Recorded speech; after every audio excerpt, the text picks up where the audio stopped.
Kæri Ormur, þú talar í bréfi þínu nauðsyn þess að hafa hönd í bagga með bókavali skjólstæðings þíns og sjá til þess að hann fari oft að finna vin sinn, efnishyggjumannin. En er þetta ekki dálítið barnalegt af þér? Það er helst að heyra að þú haldir að skynsamleg rök dugi best til að hrífa hann úr klóm óvinar okkar. Þú hefðir að vísu haft nokkuð til þíns máls ef skjólstæðingur þinn hefði verið uppi nokkrum öldum fyrr. Þá vissu menn nefnilega nokkurn veginn hvenær staðhæfing hafði verið sönnuð og hvenær ekki. Og væri hún sönnuð, trúðu þeir á hana. Þeir voru þá enn á því að hugsun tengdist athöfn og voru fúsir að breyta lífstíl sínum í samræmi við niðurstöður skynsamlegrar hugsunar. En með hjálp síðdegisblaðana og annara þvílíkra vopna höfum við nú hamingjusamlega breytt þessu. Skjólstæðingur þinn hefur vanist því frá barnæsku að hafa heila tilt ósamræmanlegra heimspeki kerfa hringlandi innan í hausnum á sér.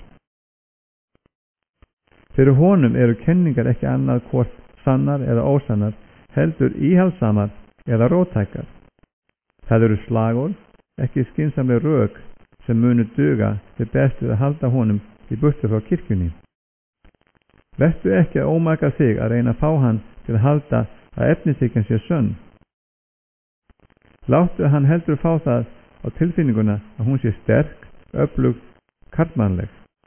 Slík er heimspeki framtíðarinnar sem hann stenst ekki. Það versta við rökræður er að það er færa baróttuna inn á yfirráðasvæði óvinna okkar. Hann er ekki ófemur í rökræðum, en ísmegilegur og áróður af því tagi sem ég nefndi. Þar stenst hann ekki föður okkar á neðri byggðinni snúning. Ef þú rökræðir, höfðaru til skynsemi skjólstæðings þíns og þegar skynsemi hans vöknu til lífsins, hver fær þá séð til endan á því? Jafnvel þótt rangsnúa megi einhverjum ákveðnum hugsunarferli okkar í hag, muntu komast að því að þú hefur verið að efla við skjólstæðingi þínum þann örlagaríka óvana að beina athyglinni að almennum viðfangsefnum, en draga jafnframt hugsun hans í burt frá breytni reynslu skilningaveitana. En verkefni þitt er einmitt að beina athygli hans allri að þessum straumi. Kendu honum að kalla hann alvörulíf og láttu hann ekki spyrja sjálf á sig hvað hann eigi við með alvöru. Mundu að hann er ekki einungis andi eins og þú. Þú hefur aldrei verið maður, en það slær óveinur okkur við og gerur þér því ekki grein fyrir því hversu þvælbundnir þeir eru hinu vanalega. Ég átti mér einu sinni skjólstæðing ef var rakinn guðleysingi og var vanur að sitja við lestur á British Museum. Einn dag, þegar hann sat að lestri, var ég þess áskynja að hugsan hans ætlaði að fara að hneigjast inn á ískyggilega braut. Óvinur okkar var auðvitað kominn á auga lifandi bili og sestur við hliðina á honum. Nú, ég horfði með skelfingu á 20 ára erfiði mitt unni fyrir gíg. Hefði ég leikið að mér og farið að verja málstáka með rökræðum, hefði allt verið tapað. En til allra hamingju var ég ekki svo vitlaus. Ég réðist til atlögu við þann hluta persónleika hans sem ég hefði best á valdi mínu og stakk upp á því við hann að hann risi á fætur og fari í hádegismat. Óvinnurinn hefur líklega stungið upp á því að móti hann sæti kyrr á þeirri forsendu að hugsanir hans þessa stundina væru mikilvægari en hádegisverðurinn. Þú veist að maður heyrir aldrei alveg það sem hann segir við þá. Að minnstakosti held ég að óvinnurinn hljóti að hafa sagt eitthvað á þá leið, því að þegar ég sagði einmitt miklu mikilvægara en svo að hugsa sér það rétt fyrir mat, þá byrsti yfir skjólstæðingi mínum og þegar ég hafði bætt við betra að koma aftur eftir mat og ganga þessu endurnærðum huga, þá var hann komin að hálfa leið fram að dyrum. Þegar hann var komin út á götu var eftirleikur nauðveldur. Ég sýndi honum blaðastrák æpandi fyrirsagnir síðdegisblaðana og strætisvagn númer 73 hljóta hjá. Og áður en hann kom aftur á safnið, hafði ég komið inn hjá honum þeirri óbeifanlegu sannfæringu að hverja svo sem þær undarlegu hugsanir væru, sem leituð á menn þar sem þeir sætu einir og innilokar yfir bókum, væri heilsusamlegu skammtur af alvöru lífi, en með því átti hann við strætisvagnin og blaðaslákin, nóg til þess að sýna manni að allt svona nokkuð gæti ekki verið satt. Hann vissi að þarna hafði hurð skollið nær í hælum og var á efri árum ofta að tala þetta óljósa skinnbragð á raunveruleikan, sem vörn okkar gegn villu hreinnar rökfræði. Hann nú vel geymdur í húsi föður okkar, skilurðu. Svo fyrir að þakka þeim þankagangi sem við komum að stað hjá þeim fyrir mörgum öldum, að þeim finnst næstum ómögulegt að trúa á það ókunna, meðan þeir hafa það kunnuga fyrir augunum. Haltu þess vegna áfram að ala á þeirri hugmynd hjá honum að hlutirnir séu venjulegir, hversdagslegir. Umfram allt reyndu ekki að nota þér vísindin, já við hinn sönnu vísindi, sem vörn gegn kristindómi. Því að þau hveti hann til að hugsa veruleika, sem hann fær hvorki snert né skoðað. Við höfum beðið margan ósigurinn í baráttunni eðlisfræðinga nútímans. En þurfi hann endilega að fikta við vísindi, haltu þá að honum hagfræði og þjóðfélagsfræðum. Gefðu honum engan frið fyrir hinnum ómetanlega alvörulífi. En best af öllu þó láta hann ekki kynna sér nein vísindi. Heldur kom inn hjá honum þeirri hugmynd hann búi yfir nægri þekkingu og að allt sem hann hefur heyrt á skotspónum eða lesið á víð og dreif sé árangur nútíma rannsókna. Mundu bara að þitt hlutverk að rugla hann. Ef dæma eftir því hvernig þið talið sumir þessa ungu djöfla, gæti maður næstum haldið að það var okkar hlutverk að kenna. Þinn elskandi frændi, Kölski. Kæri Ormur, ég var yfir mig þykkur að lesa að skjólstæðingur þinn hefur snúist til kristni. Þarflaust fyrir þig að vona að þú sleppir við venjulega hegningu. Meira að segja vona ég að þinn betri maður óski ekki einu sinni eftir að komast hjá henni. En hvað sem því líður, verðum við að reyna að krafsa í bakkan. Það er ástæðulaust að örvænta. 100 manna sem snúa til trúar á fullorðins aldri hafa skilað sér aftur til okkar eftir skamma dvöl í herbúðum óvinarins. Allar venjur skjólstæðinsins, bæði líkamlegar og andlegar, eru enn okkur í hag. Öflugasti bandamaður okkar sem stendur er kirkjan sjálf. Misskildu mig ekki. Ég á ekki við kirkjuna eins og við sjáum hana, þar sem hún breiðir lim sitt yfir lönd og höf heimskautana milli. Rótfest í eilífðinni, óttaleg eins og fánum prýtur her. Sú sýn játa ég fúslega, skýtur jáfnvel djörfustu freisturum okkar skelk í bringun. En til allar hamingju er hún ósýnileg mönnunum. Skjólstæðingur þinn sér ekki annað en hálfbyggt ferlíkið í gottnenskum hermistíl í nýja bæjarhlutanum.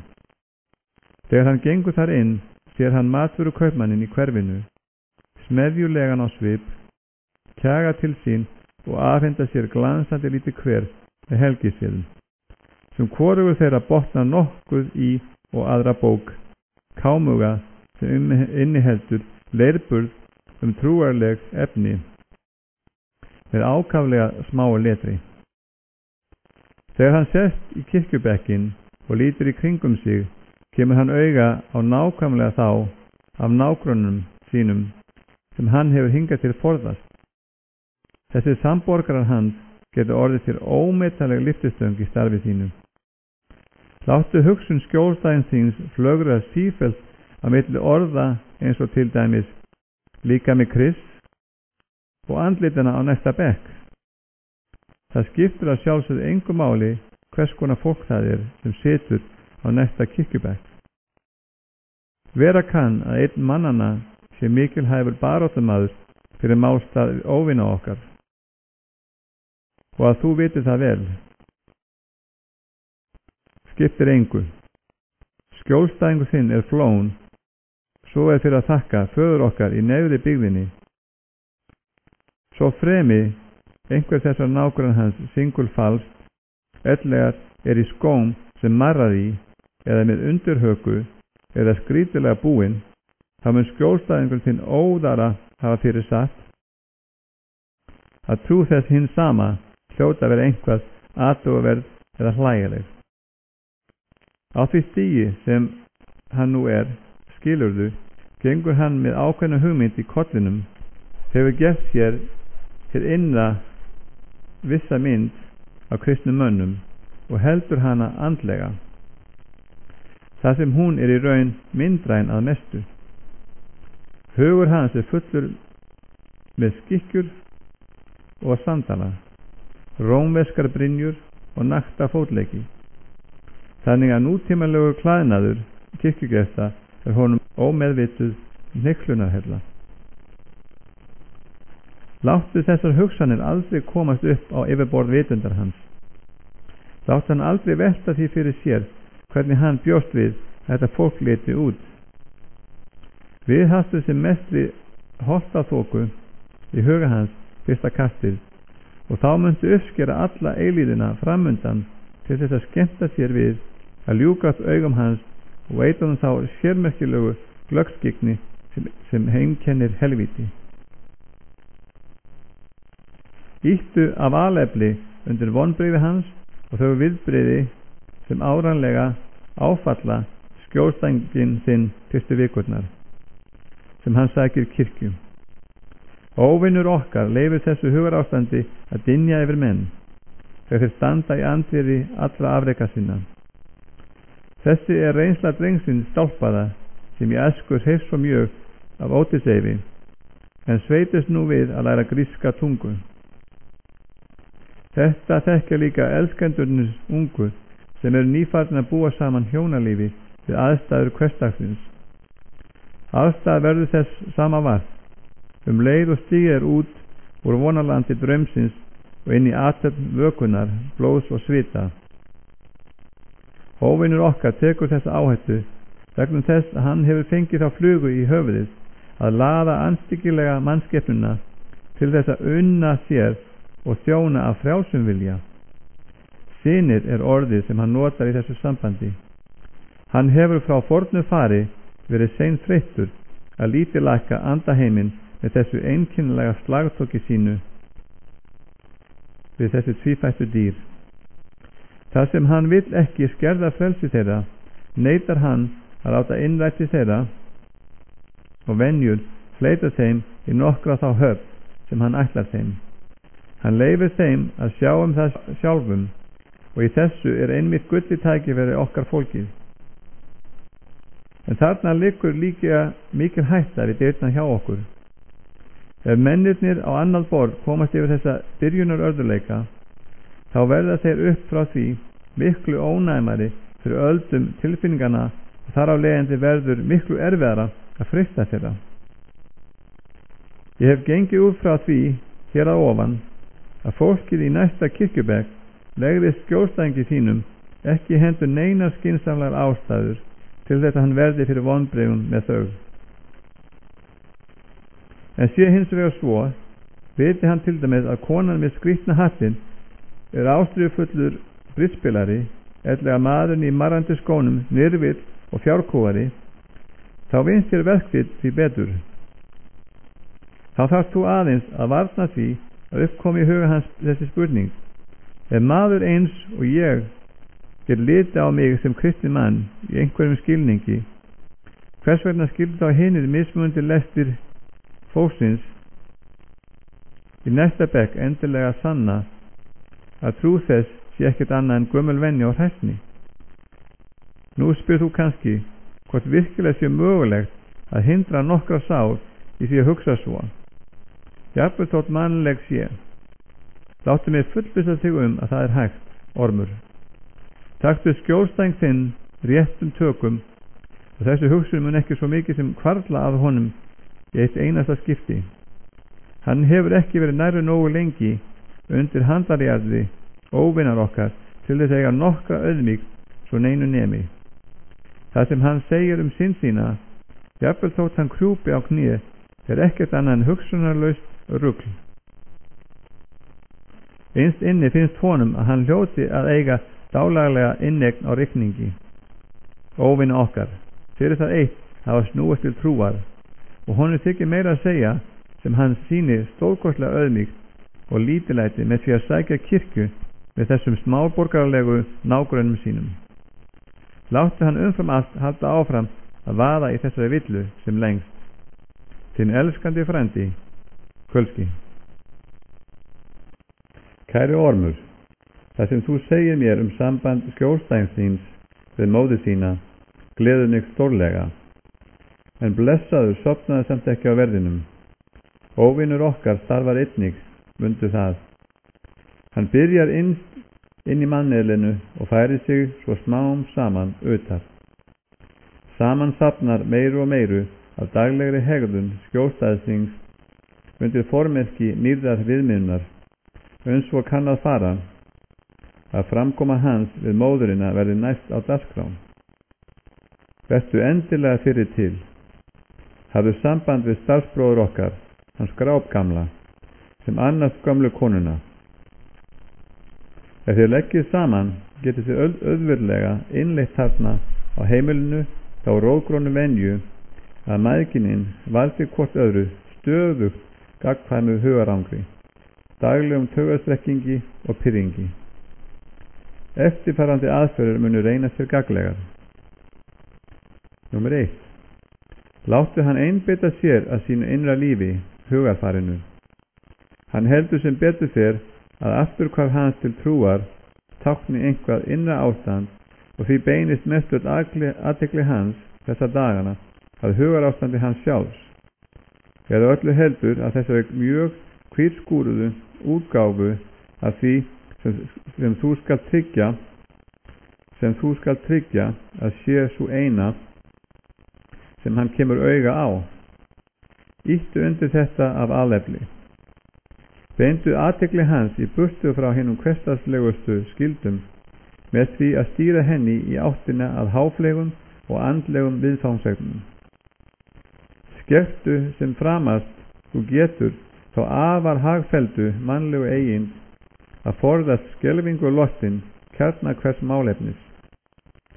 Komdu honum í það ástand að una klukkustundum saman við sjálfskoðun, án þess svo mikið sem komu auga á eitt einasta atriði í fari hans, sem blasir skýrt og greinilega við augum hvers þess manns sem dvalið hefur dagstund undir sama þaki.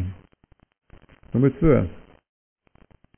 Ég gerir ráð fyrir að erfitt reynist að koma í veg fyrir að hann biðji fyrir móður sinni. En svo fyrir að þakka að við höfum ráð til þess að gera bænirnar alveg skaðlausar. Sjáðu til þess að þær séu að jafnaði mjög andlegar. Þannig að hann beri til dæmis fremur fyrir brjósti sálarlega velferð móður sinnar en gigtina í mjöðum hennar. Við þetta vinst tvennt. Í fyrsta lagi mun hann þá hafa allan hugan við það sem hann álítur vera syndir hennar. Með örlítill aðstóð frá þér getur þú fengið hann til að líta á sem synd af hennar hálfu hvað eina sem hún aðhefst og veldur honum óþægindum eða hugarangri. Þar með hellir þú olíu á eld daglegs missættis þeirra, jafnvel meðan hann krýpur á bæn. Þetta alveg vandalust og þú mun skemmta þér konunglega. Í annan stað mun hann með þessu móti vera að biðja fyrir ímyndaðri persónu mestanpart, að því að hugmyndir hans sál hennar eru bæði óljósar og beinleiðis rangar.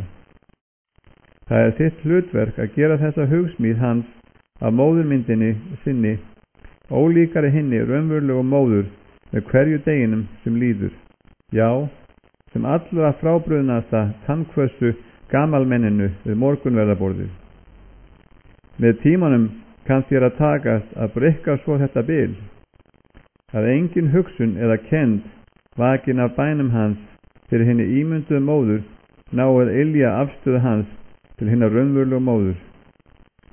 Svo gjörsamlega hef ég sjálfur haft suma skjólstæðinga mín á valdi mínu, að ég gat á orðskotsstundu látið þá standa upp frá heilli bæn fyrir sál eiginkonu eða sonar og taka til að berja eða húðskamma hinna raunverulega eiginkonu eða son alveg kynróðalaust.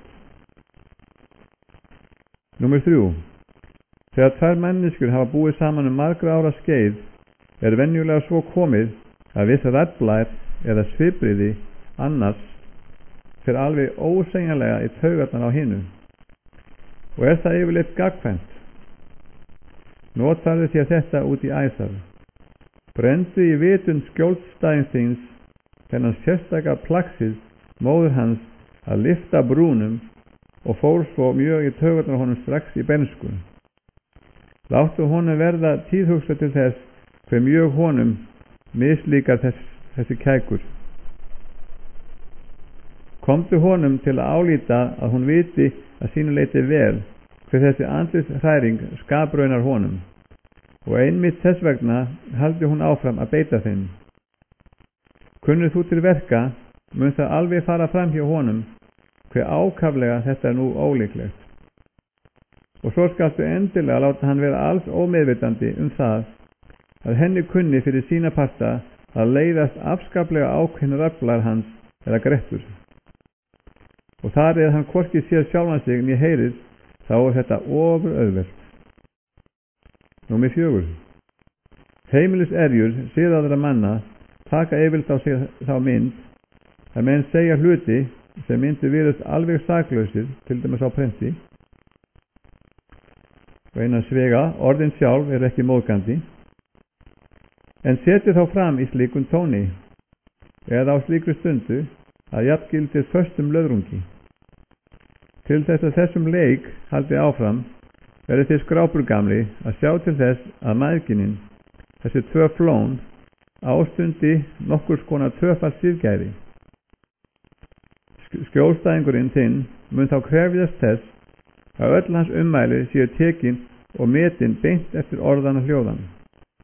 Það sem hann aftur á móti dæmir allt sem móðir hans segir í gagnrýnu ljósi, það sem nákvæm mið tekið af raflæð orð hennar og samhengi því rammað þau inn, svo og að þeir ætlan sem hann grunar hana að hafa í huga undir niðri. Og náttúrulega verður hún að sínu leiti að hljóta hvatningu frá þér til þess að gera hér sama.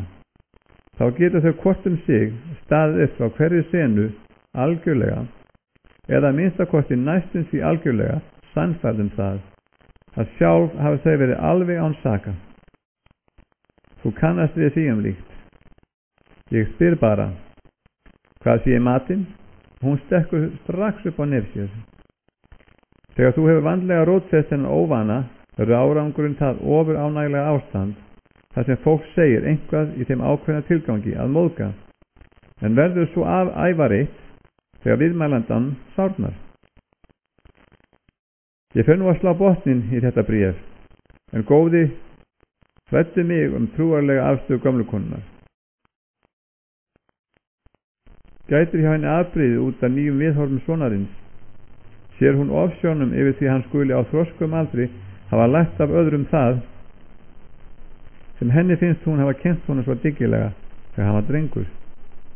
Finnst henni hann gera mikið veður út af afturhvarfi sínu, eða þykir henni hann kannski vera á leið inn til fagnaðar herra síns með oflitlum tilkostnaði. Þú manst eftir eldra bróðurnum í dæmissögu óvinar okkar. Þinn elskandi frændi, Kölski.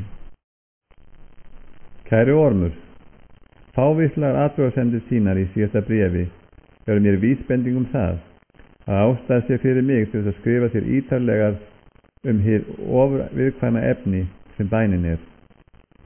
Þú hefðir líka betur látið ógjört að hafa orðað því að leiðbeiningar mínar í sambandi við bænirnar fyrir móður hans hafi reynst einkar óheppilegar. Svona skrifar ekki unglísskjáta gömlum frænda sínum, né heldur sendisveit aðstoða deildarstjóra. Þér fannst líka gæta í þessu hjá þér tilhneigingar til að varpa þér allri ábyrgð. Þú verður að venja þig á að gjalda fyrir þín eigin mistök.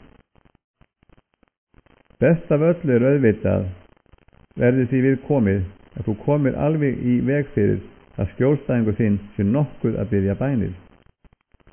Þegar viðkomandi fórnardýr okkar er á fullorðins aldri, eins og skjólstæðingurinn þinn, og nýsnúin til trúar á óvin okkar, þá er langbest að hjálpa honum að muna, eða minnstakosti láta hann halda að hann muni hálf ómeðvitaðar og óljósar bænaþulur benskunar, hafðar yfir utanbókar og án þess hugur fylgi máli. Af ótta við þess konar innantóman bænalestur mun hann mjög líklega reyna að ná tökum á einhvers konar bænaranda, gjörsamlega lausum við alla formfestu. Þá er öll áhersla lögð á hræringu hið innra og bænana beði hvar og hvena sem er, en ekki á neinum sérstökum stað eða tíma. Í meðförum byrjanda þýðir þetta í framkvæmdinni það að hann reynir umfram allt að kalla fram hjá sér einhver guðrækileg hughrif án þess að nokkur einbeiting viljans og skynseminar fá að koma stað. Eitt af ljóðaskáldum þeirra, Coleridge að nafni, hefur skýrt svo frá að hann hef ekki beðið, eins og hann segir, með bærðum vörum og beygðum hnjám, heldur hafi hann afhent anda sinni elskuseminni og gefist á vald yfirskikjandi anda bænarinnar. Það er einmitt svona bænir sem við viljum. Það líkjast á yfirborðinu þöglum bænum þeirra sem náð það mjög langt í þjónustunni við óvin okkar, og því getur þær blekt árum saman þá skjólstæðinga okkar sem að því skapi vel gefnir sem þeir eru latir. Það er að minnstakosti hægt að sannfæra þá að líkamleg stelling skipti bænina engu máli.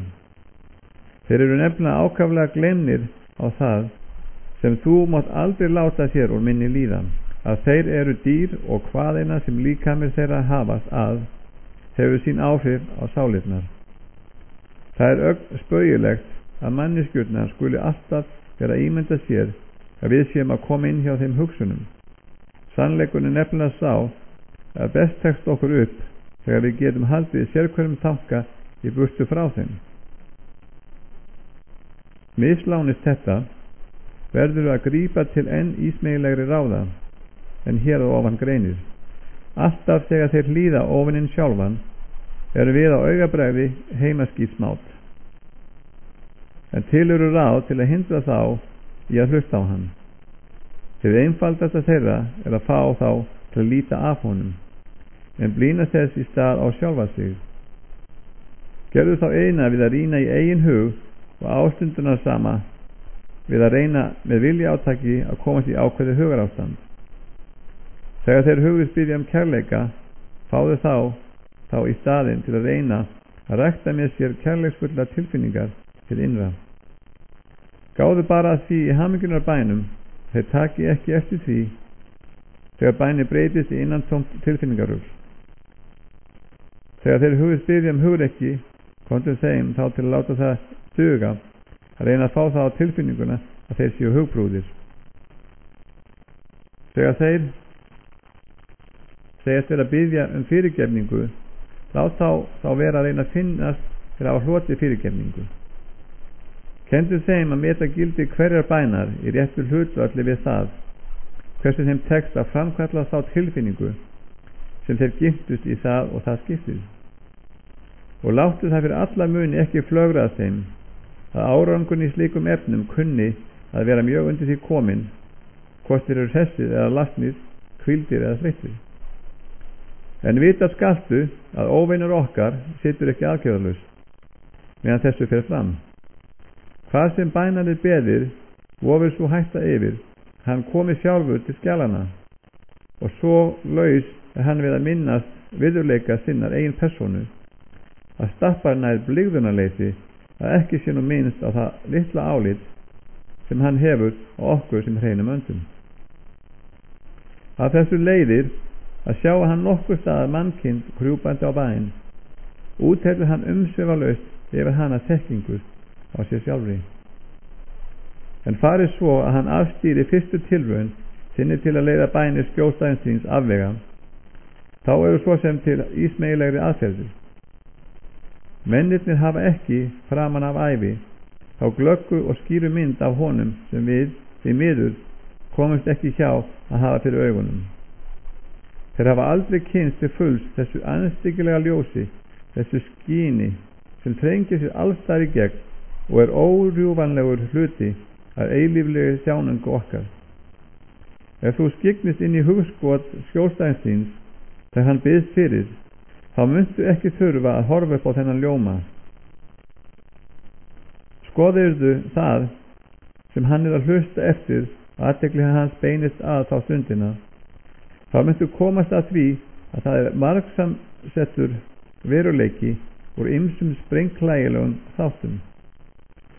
Þar er að finna hugsmíðar sem er rósýna í glansmyndum af óvinnunum, eins og hann birtist á því alræmda tímabili sem stundum nefnt holdtekjan. En jafnframt gæti þar óljósari og beinlinis afkárlegra og barnalegra hugmynda, tengdum hinnum persónunum þeimur. Meira að segja einhvað af skorgir skjólstæðings þíns holgast þarna og þau líkamlega áhrif er fylgja og er klínt á það sem tilbeðið er. Ég hefi vitað til þess að það sem skjólstæðingur minn kallaði Guðsinn var raunverulega staðsett einhver staðar, uppi í vinstra horni lofsins í svefniberginu eða í kollunum á honum sjálfum, eða þá í róður krossi á veggnum. En hver svo sem þessi hugsmíð hans verður þú að koma honum til að biðja til hennar. Ákalla það sem hann sjálfur hefur skapað í huga sér, en ekki persónuna sem hefur skapað hann. Þú gæti meira að segja fengið hann til að velta heilmikið vöngunum yfir því í bæninni hvort mynd hans af Guði fái staðist eður eigi, og hvart hann til að dedúa við þá mynd bænina út. Það er nefnilega svo að gera hann nokkun tíma greinamun á Guði sjálfum eins og hann orðað það og sinni eigin mynd af almættinu. Ef hann einhvern daginn tækir upp því að biðja ekki til þess sem ég held þú sért, heldur til þess sem þú veist að þú ert sjálfur, já, þá er öllu lokið fyrir okkur í bili. Þegar allar hans hugsanir og öll hans lítilfjörlega hugarfóstur hafa verið látin víkja, eða hann að öðrum kosti veit að allt slíkt er hrófatildur, einstaklingsbundið og hverfult, og hann felur sig í trausti hinni raunverulegu, utanakomandi, ósýnilegu návist sem er þarna hjá honum í herbygginu, aldrei þekkt af honum eins og hann er gjörþekktur af henni, já, þá getur ótrúlega hluti farið að gerast. Í öllum bænum komst í veg fyrir þetta. Sál hans má aldrei koma nakin fram fyrir óvin okkar í bæn. Þeir mun vinnast verkið létt af því að mennirnir girnast þetta ástand ekki eins ákaflega og þeir sjálfir halda. Gallinn er bara sá að þeim sem biðja veitist einlægt meira en það sem þeir höfðu vit á að biðja Þinn elskandi frændi, Kölski. Ljúkum við lestra sinni. Góðan daginn, hlutinni góðir. Enn á ný er komið að bókinni með kveðju frá Kölska. Og niður hafi ánægju af og fróðleik. Bók þessi er eftir C.S. Lewis, þýdd af séra Gunnari Björnsyni, og það eru systkin okkar í bókaútgáfunni Salt er gáfa hann út. Það byrjum nú lestur og það er 5. kafli. Kæri Ormur, það eru óneitanlega vonbrigði að lesa síðasta bréf þitt. Svo innihalst orðagjálfur sem það er, einkum og sér í lagi þegar ég bjóst við skilmerkilegri greinagerð starf þitt. Þú segist vera í 7. himni yfir því að Evrópumenn skulu vera komnir í enn eitt stríðið. Ég fer ekki neina grafagötur hvað hefur komið fyrir þig. Þú ert ekki í 7. himni, þú ert einfaldlega drukkin. Þegar ég las óljósa frásögn þína af svefnlausri nótt skjólstæðings þíns, þá gat ég með því að lesa milli línana getið í hugarástand þitt all nákvæmlega. Í fyrsta skipti á æfinni hefur þú nú fengið að dreipa í þar veigar sem eru laun erfiðs okkar, sálarástand manns sem veit ekki sitt rjúkandi ráð, og þær hafa svifið duglega á þig. Ekki er ég að láta þér það. Hver getur búist við lífsrendu höfði á ungum herðum? En hvernig var skjólstæðingi þínum við þegar þú hérst upp á að hugskotssjónum hans fyllingsmyndum af framtíðinni? Veltu þú honum dálítið upp úr ljúfum endurminningum liðna tíð, ásamt með þeirri sjálfsvorkun sem fylgir? Fekk hann ljómandi góðan óþægindarverk í magan? Nú hefur það aldrei fengið að sletta úr klaufunum, kæri frændi. Nú, allt þetta nú ofur eðlilegt hjá þér, en mundu, ormur, að þú átt ekki að skemmta þér á kostnað skyldustarfa þinna. Verði þér eitthvað á, leiði til þess að við glötum fórnarlambið þínu. Mund þú að eilífu eftir skilin þyrstandi sárlega í þær veigar sem þú nýtur nú svo mjög fyrst að sopa af. Getur aftur á móti með klókindum hér og nú tryggt okkur sál hans alla eilíf, þá verður hann líka þinn að eilífu, lifandi, barmafullur, kaleikur af örvæntingu og hryllingi og forundran sem þú getur best af svo oft sem þig listir.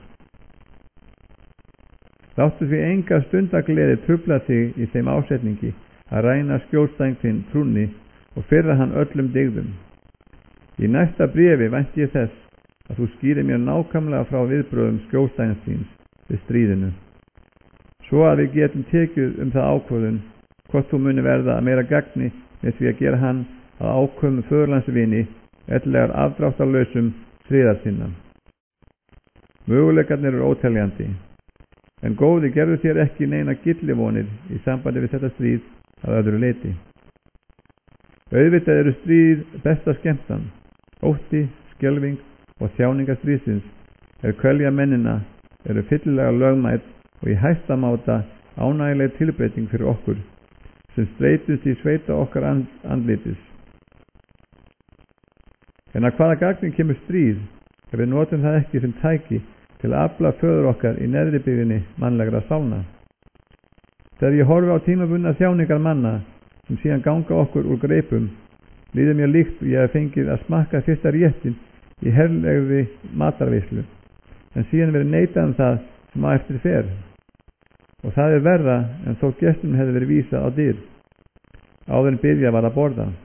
Óvinnurinn, einlægt sjálfum sér, líkur og óvandaður að meðlum, leifur okkur að sjá stundlega vanlíðan óskabarna sinna í þeim tilgangi einum að blása okkur í brjóst, tálvonum og kvelja okkur og hæðast að því óseðjandi hungri sem þetta óráðna ástand í hinni miklu baráttu óneitanlega ærir upp í okkur. Einbeitum okkur því frekar að því hvernig við getum nýtt okkur þetta stríð í Evrópu en að skemmta okkur við það. Í stríði búa vissir möguleikar sem eru sjálfum sér okkur í óhag. Við vonumst auðvitað eftir sem mestu af grimd og ósiðsemi.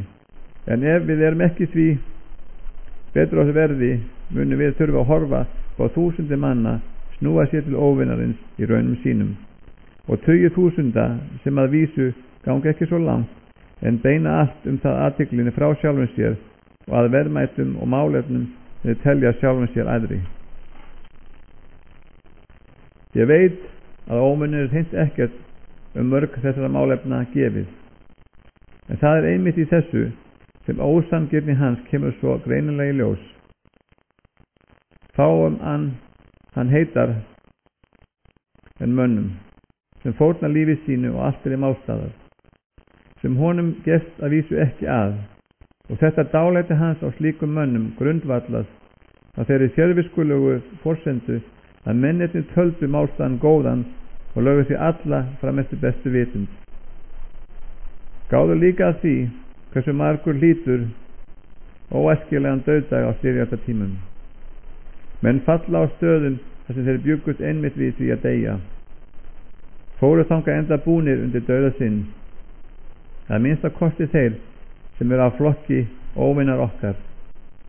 Það væri svo miklu hagstæðara fyrir okkur að allir menn dagi í dýrum elliheimilum, umkringdir ljúgandi læknum, skrökvandi sjúkraliði og falsandi vinum, þar sem allir lofuðu lífi hinum deyjandi eins og við höfum kennt þeim og ýttu undir þá skoðun að sjúkdamur afsaki sérkvæmt hliðarspor og ef við kunnum raunverulega til verka þegðu þunnu hljóði að kalla á prest til þess að hann fari nú ekki að birta sjúklingnum til sanna ástand hans.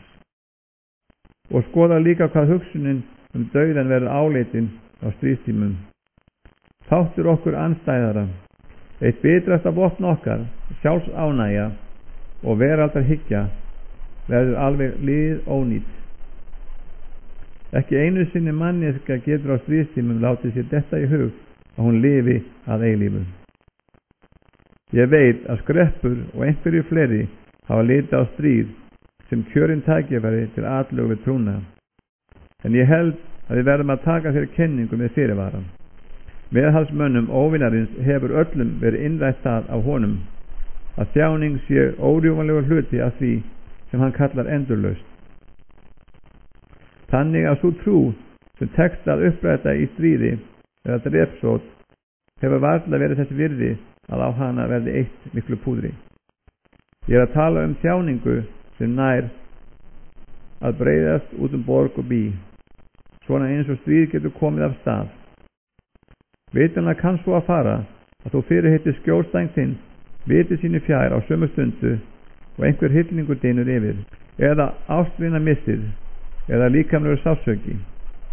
En snúi hann sér til bækistöðva óvinarins, jafnvel á slíkri stundu, hefur allar líkur á því að hann komi þar ekki að tómum kofanum. Þinn elskandi frændi, Kölski. Kæri Ormur, mikið gladdi það mig að heyra að mjög líklegt þegar ævialdur skjólstæðins þíns og starfir haft í huga að hann verði kvaddur í herinn. Við viljum auðvitað að hjarta hans mettist órósemi og á hugan leiti aðskiljanlegar hrollvekjandi myndir af framtíðinni. Allar með þeim galdri gerðar að hver og ein blási honum í brjóst tilfinningum milli vonar og ótta. Fátt nefnilega betur til þess fallið að hrekja óvinn okkar burt úr hugum mannana en spenna og kvíði. Óvinnur okkar vill að menn hugsi mest það hvað þeir hafast að hverju sinni. Okkar hlutverk að fá þá til að gleyma því enga stund. Hvað muni hugsanlega koma fyrir þá einhvern tíma í óvissri framtíð. Skjólstæðingur þinn mun væntanlega hafa gert sig grein fyrir að honum beri að beygja sig í þolinmæði fyrir vilja óvinna okkar. Það sem óvinnur okkar á við með því fyrst og fremst að barn hans skuli taka með þolinmæði því mótlæti sem nú ber að höndum. Svo spenna og sá kvíði sem hann á í höggi við á líðandi stund einmitt það anstreymi sem skjólstæðingi þínum ber að þola mögluna laust. Þetta á hann að segja verði þinn vilji og daglegt brauð þiggur hann sem endurgjald fyrir að bera þetta. Ég treysti þér til þess að sjá til þess að skjólstæðingur þinn hugsi aldrei ótta augnabliksins sem þann sérstaka kross sem honum sé ætlað að bera. Heldur hugsi hann einvörðungu þá hluti sem hann hræddur við þá og þá. Fáðu hann til að skoða þessa óttalegu hluti sem sína mörgu krossa og komdu honum jafnframt til að gleyma því að þetta margvíslega kvíðaefni auðvitað svo óskilt og sundurleitt að það getur ómögulega dunið yfir hann allt í einu og láttu hann síðan reyna að rembast við að auðsýna hughreysti og þolinmæði gagnvart því öllu fyrirfram. Það ógerningur að lúta í lægri haldi fyrir ótal mismundi og ímyndum örlögum og óvinnur okkar hjálpa þeim ekki svo mjög. Slíkt reyna. En gefist menn hins vegar á vald yfirstandandi og raunverulegri þjáningu, jafnvel þótt hún felist í hræðslu og angist, gengur því mun betur og ber oft hjálp sína í sjálfu sér. Hér að ræða mikilvægt andlegt lögmál. Ég hefi áður skýrt fyrir þér hvernig þú getur dregið úr mætti bæna hans með því að beina athygli hans frá óvinnu okkar sjálfum og að tilfinningum hans sjálfs í garð óvinnar okkar. Þegar óttin annars vegar þvert á móti auðveldar að stjórna honum. Þegar hugar skjólstæðings þíns beint frá því sem hann óttast og að óttanum sjálfum sem fyrirbæri og yfirstandandi og óæskilu hugarástandi hans sjálfs. Þegar hann lítur á óttan sem kross sem honum byrja að bera, þá mun hann áreiðanlega skilja hann sem hugarástand. Hinn almenna regla því þessi: varðandi alla hugarstarfsemi sem ýtir undir okkar málstað, skaltu hvetja skjólstæðing þinn til að vera gleymin á sjálfan sig og vel minnugur þess sem stendur fyrir utan hann sjálfan og orkar á hann. En þegar þær hræringar hugans að ræða sem eru óvinni okkar til sagðar, þá skaltu gera hann sem best meðvitandi eigin hug. Láttu til dæmis móðgun eða konulíkama draga athygli hans svo út fyrir hann sjálfan að engin hætta sé á að hann hugsi með sér: nú að stíga yfir mig hugarástand, það kallast að reiði, eða svo kvöð nefnist skynd. En á hinn bóginn skaltu láta hugsun á borð við: nú eru þankar mínir að fá á sig æði guðrækilegan blæ og kærleiksfullan, beina athygli hans allri inn á við í eigið hugskot, svo að hann hætti alveg að minnast á óvinn okkar, ellegar meðbræðra sinna. Hvað viðvíkur almennu viðhorfi hans til stríðsins, þá treystu ekki of á þessar hatursfullu tilfinningar sem mannfólkinu svo tamt að gefa lausan tauminn, jafnt í kristnum sem annkristnum tímaritum. Náttúrulega ekkert að því að leyfa skjólstæðingi þínum að fá angist sinni útrás í hefndarhug í garð forsprakka þýsku þjóðarinnar. Slíkt gott svo langt sem það nær, en yfirleitt hér að ræða uppgerð og yfirdrepskap sem ofan í kaupið beint gegn ímynduðum sökudólki. Hann hefur auðvitað aldrei hitt þessa náunga. Skoðanir hans á þeim byggist á því sem hann les í blöðunum. Niðurstaða svona gerfi haturs veldur okkur oft en ekki miklum vonbrigðum, og englendingar eru einhverjar mestu gungur á jarðríki í þessu tilliti. Þeir geta tönnlast á því að jafnvel mestu meiðingar séu óvinnunum of góðar, en hlaupa svo til og bjóða særðum þýskum hermanni te og tóbak, óður að hann knýr á bakdyrnar hjá þeim. Alltjent verður bæði vart góðvildar og illvilja í huga skjólstæðings þíns. Best að stýra illvilja hans í átt til næstu nágranna og samferðamanna sem hann hefur daglega samskipt við, en íta góðfýsi hans og drengskap í fjarlæga staði til fólks sem hann þekkir alls ekki neitt. Þannig nýtist vonska hans til fulls, en mannleg hlýja hans fellur máttlausir jarðar. Í raun ekki til nema ímynda hans. Það kemur fyrir lítið að kynda undir hatur hans á Þjóðverjum, ef hann temur sér samtímis anstíkilegan kærleikshug í garð móður sinnar, vinnuveitenda eða mannsins sem setur við hliðin á honum í strætisvagninum. Settu þér persónuleika skjólstæðings þíns fyrir sjónir sem nokkra misstóra hringi sem eru sammiðja. Vilji hans innsti hringurinn, skynsemi hans sá næsti og loks ímyndunaraflið hinn þriðji. Vonlaust að ætla sér að uppræta samteimis úr öllum hringjunum það sem ber svipmót óvinnar okkar. En þú skalt smá mutra dygðum öllum utar og utar, uns þær eru allar komnar út í ysta hringin, ímyndunina.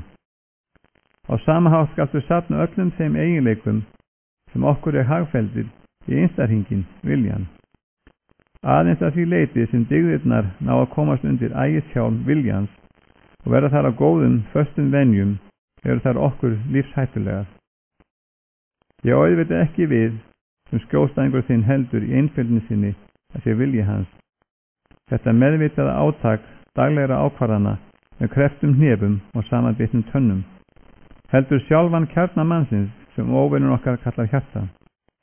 Allra handana dygðir sem uppmálar eru í ímyndunaraflinu, viðurkenndar af skynseminni eða ég vil mjög í heiðri hafðar, munu ekki hindra það að einstaklingurinn skili sér á sínum tíma til heimkynna föður okkar. En hins vegar gera þær það að verkum að hann verður skemmtilegri þegar þangað kemur. Þinn elskandi frændi, Kölski. Kæri Ormur, þú spyrð hvort nauðsynlegt sé að láta skjólstæðing þinn halda að þú sért ekki til. Þessari spurningu hefur að minnstakosti í bili verið svarað af æðsta ráðinu. Við eigum sem sé enn sinn að fara huldu höfði. Auðvitað hefur þetta ekki ætíð verið svo. Við erum í rauninni í geysilegum vanda staddir. Þegar manneskjurnar trúa ekki á tilvist okkar, förum við að mis við þá ánægju að ganga hreint til vegs með kvalræði okkar og pyndingar. En þegar þær hins vegar sannfærast að við séum til, getum við ekki vænst þess að sjá þær breytast í efasemda eða efnishyggjumenn. Að minnsta kosti ekki ennþá. Ég ber þó í brjósti einlaga von það að okkur muni í fyllingu tímans takast að menga vísindi þeirra slíkri tilfinningasemi og dulúð að það sem í raun trú á okkur, þótt hún sé ekki kölluð því nafni, muni lauma sér inn í afstöð þeirra alla, þótt hugurinn standi þeirri trú að hann haldi sér ennfast við óvinn okkar, lífsaflið, svo kallaða. Tilbeiðsla á kynlífi og sumar hliðar sálgreiningar munu reynast koma hér að miklu gagni. Ef við náum því marki okkar að skapa mann sem efnishyggju töframaður, afsakuðu orðaskrýpið, það er að segja maður sem ekki einasta notar heldur blátt áfram tilbyrðu það sem hann í blindin sinni kallar öfl, en afneitar leið tilveru anda. Þá er ekki langt í úrslit baróttu okkar, en þar til svo stund rennur upp, hljótum við að hlýða þeim skipunum sem við höfum móttekið. Ég hygg að þér muni ekki veitast erfitt að halda skjólstæðingi þínum óupplýstum. Það er nú einu sinni svo að í huga nútíðarmanna eru djöflar einkum og sér í lagi sprengklægilegar verur, og í því atriði einmitt mikil styrkur okkar fólkin. Byrji skjólstæðing þinn smá saman að gruna að þú sést í sannleika til, skjóttu honum þá í brjóst mynd af einhverju fígúru með horn og hala í rauðum sokkabúsum og sannfærði hann svo það að úr því hann geti ekki lagt trúnað á tilvist slíkra þjóðsagnapersonu, þá geti hann ekki heldur trúa því að þú sér til. Þetta er raunar ævagömmul aðferð og skólabókardæmi það hvernig á að fara að því að rugla þá. Nei, ég hef ekki gleymt því sem ég lofaði þér, sem sé að íhuga hvort heldur við eigum að gera skjólstæðing þinn að öfgafullum föðurlandsvini eða æstum friðarinna. Allar öfgar nema auðvita fölskalausa vináttu við óvinn okkar skattu tvímælalaust rækta með honum. Vitanlega ekki ætíð en alveg fortakarlaust núna. Sumar kynslóðamanna eru hálfvogar og sér góðar og þá er það okkar hlutverk að svæfa þær alveg. En aðrar, og þar á meðal sú sem nú er á dögum, eru reikular í ráði og tvístígandi og hættir til flokkadrátta. Og þá er í okkar verkarhing að kynda undir þetta. Hvaða smá klíka sem tengd böndum einhverja sameiginlegra hagsmuna eða áhugamála, sem aðri menn fyrirlíta eða láta sem þeir sjá ekki, hefur tilhneigingu til að þróa með sér andrúmsloft gagnkvæmrar virðingar og aðdánar, en gagnvart þeim sem fyrir utan standa heilmikið stærilæti og hatur, sem þeir ala sér í brjósti alveg lausir við samviskubit, að því að málstaðurinn réttlætir þetta og þeir telja hann alveg ópersónulegan. Og þetta gildir jafnt þann fámenna hóp sem þeir kalla kirkju og varði öndverður til í því skyni að efla málstað og óvinnar okkar. Við viljum að kirkjan sé fámenn, ekki einasta til þess að færri menn þekki óvinn okkar, heldur líka í því augnamiði að þeir sem það gera verði líkt og hengdur upp á þráð andspænis öðru fólki og fullir stærilætis þeirra manna sem tilheyra klíku eða leynifélagsskap. Kirkjunni sjálf auðvitað ákaflega vel varin og eiginlega hefur okkur aldrei tekist almennilega að framkalla í henni öll einkenni sértrúarflokks. En ýmsir hópar innan hennar hafa þá skilað prýðilegum árangri, allt frá flokkum Páls og Apollos í Korintu forðum og niður í Há- og Lágkirkju Englands. Ef unnt að gera skjólstæðing þinn að samviskusömmum andónsmanni gegn stríðinu, þá mun hann sjálfkrafa komast í lítinn, hávaðasaman, velskipulaðan og óvinsamlegan flokk og afleiðingarnar af því fyrir mann sem svo nýskeið hefur snúist til kristinnar trúar verða næstum áreiðanlega góðar. En bara næstum áreiðanlega. Ól hann í brjósti efasemdir réttmæti þess að þjóna í réttlátu stríði áður en þessi styrjöld hófst. Býr hann yfir hetjuskap og hugrekki í svo ríkum mæli að engin hætta sé á að hann fyllist hálfmeðvituðum efasemdum hina raunverulegu ástæðu þess að hann gerist friðarsinni. Getur hann, þegar hann kemst næst því að vera heiðarlegur, engin manneskja kemst mjög nærri því, fundi sig alveg sannfærðan að hvatirnar að baki hegðunar hans séu einvörðungi óskir að hlýða óvinni okkar. Sé hann slíkt manngerð, þá verður víst friðarhyggja hans okkur ekki að miklu gagni og óvinnur okkar mun vísast venda hann fyrir venjulegum afleiðingum þess að tilheyra sjötrúarflokki. Sé þetta tilfellið, gagnar þér best að reyna skyndilegt og ruglandi umrót tilfinninga hans, þannig að hann verði óöruggur og tvístegandi föðurlandsvinur þegar þeirri því slotar. Slíkur má vel koma í kring. Sé hann hins vegar einhver líkur því sem í grunar, skattu heldur reyna friðarhyggju. En hvort heldur verður nú ofan á hjá honum, þá er sitt höfu viðfangsefni óbreytt. Láttu hann framan af líta á föðurlandsás sína eða friðarhyggju sem hluta af trú sinni.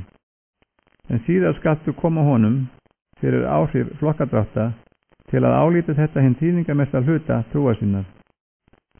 Loks skattu ógn varlega breyta sjónarhorni hans þannig að nú verði trúin aðeins partur af málstafnum. Þá er til dæmis kristindómur einhver metin út frá því hver príðileg rök hann færir fram stríðsáttöku, englendinga eða friðarhyggju þeirra í vil. En svo afstæða sem þú skalt alveg sérstaklega passa þig á er hann fari að hugsa tímanleg efni sem holla æfingu í hlýðni eða að anstreymi sé gott fyrir auðmýktina. En takið þér að gera þennan heim að takmarki og trúna tækið til að ná þitt marki, þá er björnin unnin að kalla. Og það skiptir sárlitlu máli hvers konar verulegt markmið það er sem þú kemur honum til að velja. Svo lengi sem fundir, bæklingar, stefnuskrár, fjöldarheimingar, alla handa málstæðir og herrferðir skipta hann meira máli en bænirnar og náðarmeðulinn og kærleiksþjónustan. Þá er hann okkar maður og því trúari sem hann er á þann hátt sem ég hef hér lýst, því óvéfenglegri eign okkar er hann. Ég gæti sýnt þér heilu búrin af þessum náungum hérna niðri. Sin elskandi frændi, Kölski.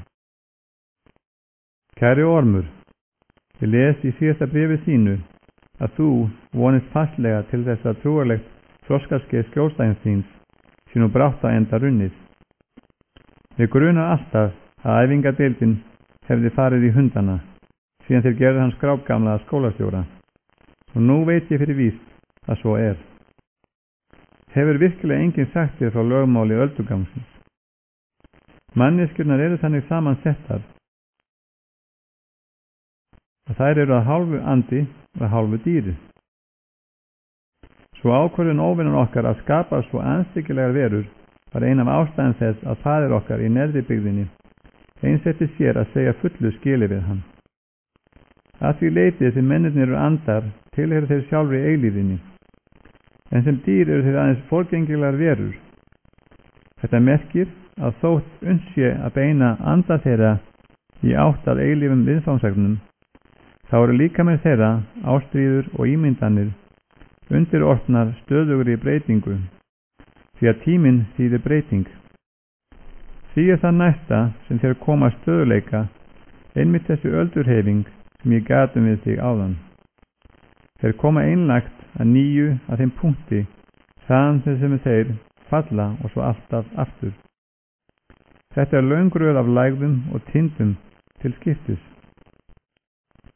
Hefur þú gefið skjólstæðingi þínum gætur gegnum tíðina, hefur þú orðið þess áskynja að þessi öldurheiming hefur sett svip sinn á allt hans líf, áhugan á starfinu, hlýju hans í garð vina, langanir hans og gyndir.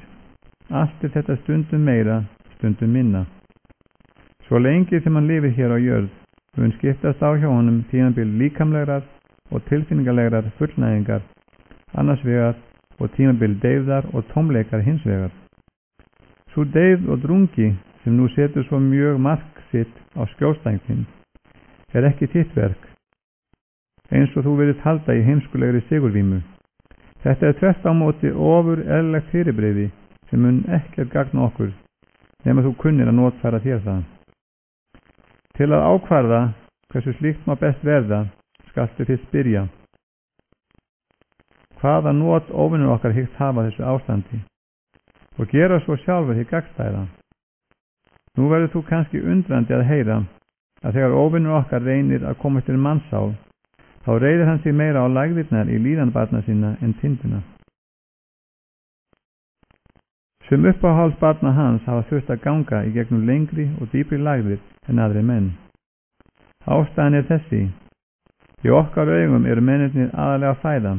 Markmið okkar er að samsama vilja þeirra okkar vilja, að auka áhrifasvið okkar á þeirra kostnað. En sú hlýðni sem óvinur okkar krefst af mönnunum er alltaf annar hlutur. Við verðum að horfast í augu þá staðrind að allt tal kærleika hans í garð mannanna og að þjónusta við hann eigi að fara fram í fullkomnu frelsi er ekki, eins og við myndum glaðir hafa fyrir satt, áróðurinn einber, heldur skelfilegur sannleikur. Hann langar í raun og veru til þess að fylla veröldina af andstyggilegum litlum eftirmyndum af sjálfum sér, skepnum sem líf þeirra á að vera eðlislíkt lífi hans sjálfs, svo eins og líf hans sjálfs í hnotskurn, ekki af því að hann hafi hreint þá og nýtt til líkingar við sig, heldur af hinu að vilji þeirra er hinn sami og hans, samkvæmt frjálsu vali þeirra. Við viljum hálfgerðan klaufpenning sem verður loks að gómsætu fóðri handa okkur. Hann vil þjóna sem verða síðir að sonum. Við viljum hrifsa til okkar, hann vil gefa frá sér. Við erum innantómir og óskum að uppfyllast og seðjast. Hann er svo ofur ríkur að út af flóir. Stefna okkar í stríðinu er að faðir okkar neðri byggðinni fá gleypt allt og alla. Óvinur okkar vil veröldina fulla af fólki sem er fast tengt honum en þó alveg sjálfstætt og sér á parti. Þá kem ég enn að öldudölunum. Oft hlýtur þú að hafa það hugsað hví ósköpunum og óvinur okkar fer svo sparlega með þann hæfileika sinn að birtast bókstaflega mannlegri sál, hvernig og hvenær sem hann vil. En nú ættur að hafa skilið það, að hið ómótstæðilega og hið óvéfengjanlega eru þau tvö vopn sem honum er fyrirmunað að nota, samkvæmt eðli málsins. Ef hann misbyði frjálsum vilja manna, það myndi hann gera ef hann léti menn finna fyrir návist sinni, umfram það allra ógreinlegasta og í dullarklæðum helst. Þá tjenaði slíkt ekki ætlun hans. Hann hefur einsett sér að vinna mannin ekki með áhlaupi, heldur vill hann þessi stað bila til hans, undurblítt og varlega. Þú kannast við máltækið, það verður ekki öllu haldið og engu sleppt, en hinn fyrirlitlega hugmynd óvinnar okkar í efri byggðinni er einmitt að halda öllu og sleppa engu. Mannskepnan á að samsamast honum og eðli hans, en halda áfram að vera hún sjálf. Að varpa þeim frá sér eða öðrum kosti vinna þær með áhlaupi, það vill hann ekki. Hann getur að vísu hugsa sér að þýfa þær svolítið í fyrstu, rétt á meðan hann er að ná tökum á þeim. Þannig kemur hann þeim á bragðið með því að lofa þeim að smakka svolítið af samfélaginu við hann. Þeim finnst það auðvitað alveg stórfenglegt að fá að upplifa huguljómun, tilfinningana og auðvildan sigur yfir freistingum, þótt í litlu séum. En þetta ástand lætur hann aldrei standa lengi. Fyrir eða síðar kippur hann að sér hendinni. Það vísu ekki í reynd auðvitað, því að hann heldur áfram að vaka við þeim dag og nótt. En lætur mannin virðast hann hafa kippt að sér hendinni. Allt í einu öllum hækjum og tækjum til örfunar trúarinnar svipt í burtu. Og eftir það lætur hann þeim sjálfum eftir að standa í fæturna og innan ofur hendi með afli viljans einum saman það skildur sem hafa mist allan töfraljóma. Í öldudal tilfinningana miklu fremur en upp á tindunum en manneskjan sem sé hægt en markvisst að breytast í þá veru sem hann vill. Þar af leiðir að þær bænir sem menn biðja á niðurlægingartíma falla honum best alla bæna. Við getum telt skjólstæðinga okkar endalaust og freista þeirra af því að við ætlum þeim að enda á veisluborði okkar. Því meira sem fiktar við vilja þeirra, því betra. Hann getur hins vegar ekki freista þeirra til að velja dygðina eins og við getum, þegar lestirnir eru annars vegar. Hann vill að mennirnir læri að ganga óstuttir og sleppi því af þeim hendinni, og aðeins viljinn til að ganga fyrir hendi, þá gleðst hann jafnvel þó þeir kunna hrasa. Láttu ekki blekkjast, ormur litli. Málstaður okkar aldrei eins mikil hættu og þegar menneska sem langar ekki lengur en ætlar samt að gera vilja óvinnar okkar. Lítur í kringum sig í veröld, það sem allir minnsti vottur af ummerkjum hann horfin og spyr kjökrandi: hví hefur þú yfirgefið mig? En hlýðir samt. En vitanlega í öldudölunum að finna glæsilegt tækifæri okkur í hag. Í næsta bréfi ætla ég að benda þér á nokkur atriði sem að gagni með að koma eða hagnýta þessi tækifæri. Þinn elskandi frændi, Kölski. Kæri Ormur, vonandi hefur síðasta bréf mitt sannfært þig að svo lægð eða andlegi afturkippur sem nú þjáir skjólstæðing þinn mun ekki sjálfkrafa færa þér sál hans á silfurfati. Þvert á móti þarft þú að leggja þig allan fram að færa þetta ástand hans í nýtt. Ég skal nú fara nokkrum orðum helstu aðferðir í því efni. Þyrfti það til að taka að mér hafa ævinlega reynst lægðirnar í sálarástandi manna hinn ákjósanlegustu tækifæri til að æsa hollegar gyndir þeirra, einkum þó kynhvatirnar. Þið kann að furða á þessu, þar sem líkamskraftarnir eru meiri þegar gerheilsan upp á sitt besta og löngunin því ríkari. En gleymdu því ekki að leið viðnámsflótturinn í hámarki. Svo vellíðan til líkama og sálar sem þú vildir náttúrulega helst virkja í þágu gyndarinnar getur því miður einnig og ekki síður notast til allrar þarfar iðju, leikja, umhugsunar, saklausa skemmtunar. Árás af okkar hálfu sem sé miklu líkræli til að hefnast þegar innri maður fórnarlamsins daufur í dálkinn, kaldur og tómur. Það líka allrar athygli vert að kynlíf manns sem í lægð ísmeygilega frábrugðið ásleitni hins sem öllu leyti vel á sig komin, mun ólíklega til að geta af sér það fyrirlitlega ástand sem manneskjum kalla að vera ástfangin.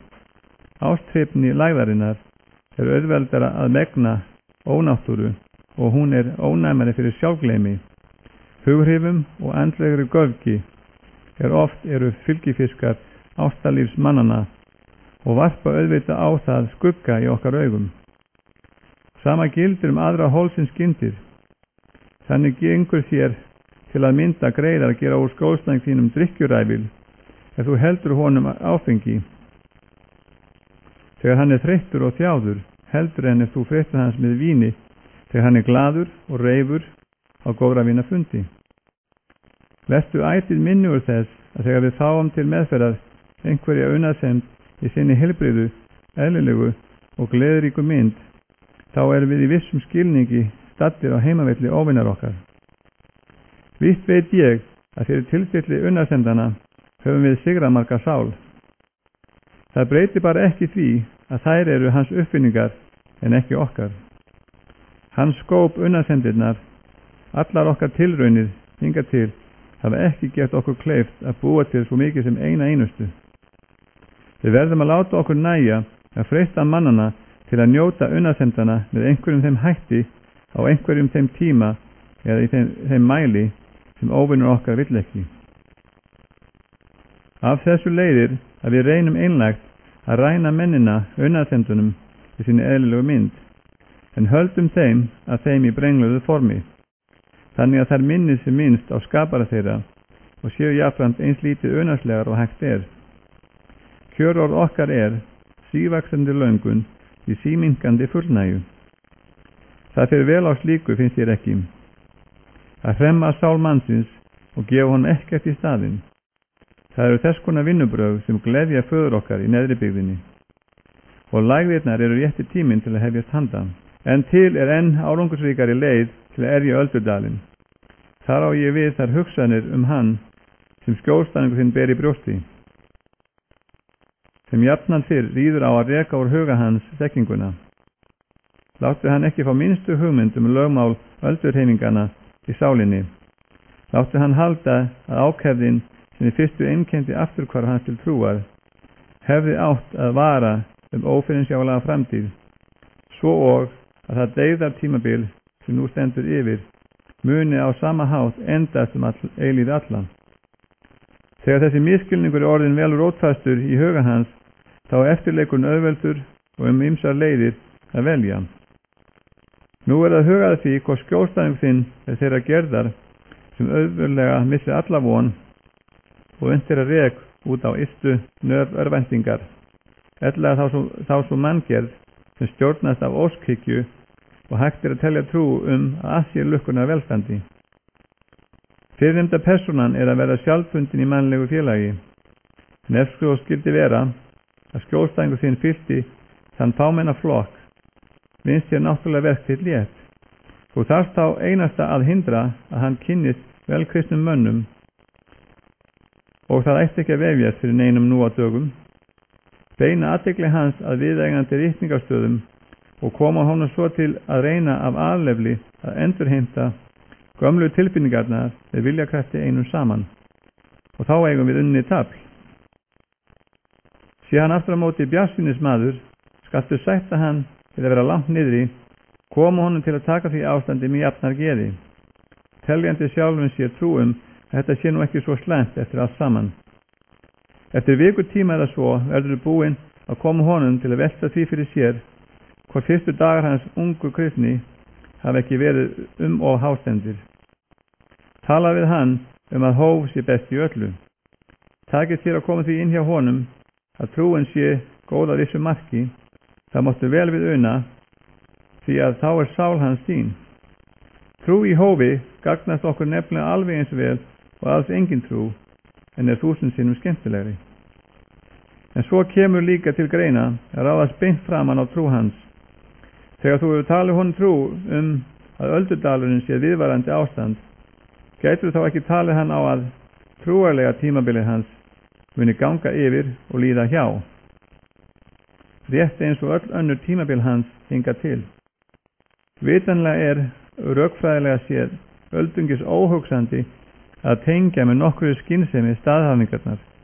Ég er að missa áhugann á þessu og þetta er rangt. En eins og ég sagði þér áður á þessum blöðum, þá er það slagorðið sem gildir, ekki skynsemin. Eitt saman orðið þroskaskeið mun mjög líklega duga. Ég gerir ráð fyrir að vinurinn hafi gengið gegnum mörg slík tímabil á ævinni. Það hafa allar manneskjur.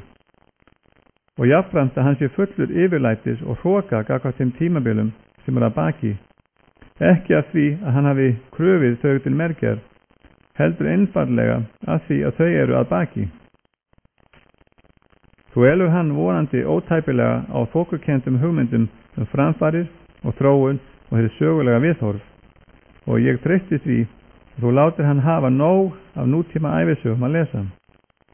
Höfundar þeirra eru sífellt að leggja að baki ákveðin þroskaskeið og finnst þeir voðalega gáfaðir. Ertu með? Hastu lindri fyrir honum hinni ófjörfingjanlegu anstæðu, satt, ósatt. Látti hann temja sér snotur og óljós ummæli á borð við það var ákveðið þroskaskeið, eða ég kynntist því af eigin reynslu hér fyrir og meir. Og gleymdu fyrir alla muni ekki því afskaplega dýrmæta og hagnýta orði, ung gælis háttur. Þinn elskandi frændi, Kölski. Kæri Ormur, mikið þótti mér vænt að vera þess vísari hjá honum skrepp. Það skjólstæðingur þinn hefur kynst nýju vinafólki og það þessu líka dóti. Það gleður mig að þú virðist færa þér þetta nýja sambandi í nýtt. Ég skilst að þessi miðaldra hjón sem heimsóttu hann á skrifstofunum daginn séu einmitt svo manngerð sem við viljum að hann umgangist. Rík, kæn, menningarleg og fáguð á yfirborðinu og haldi mjög svo gáfulegum efasemdum allt milli himins og jarðar.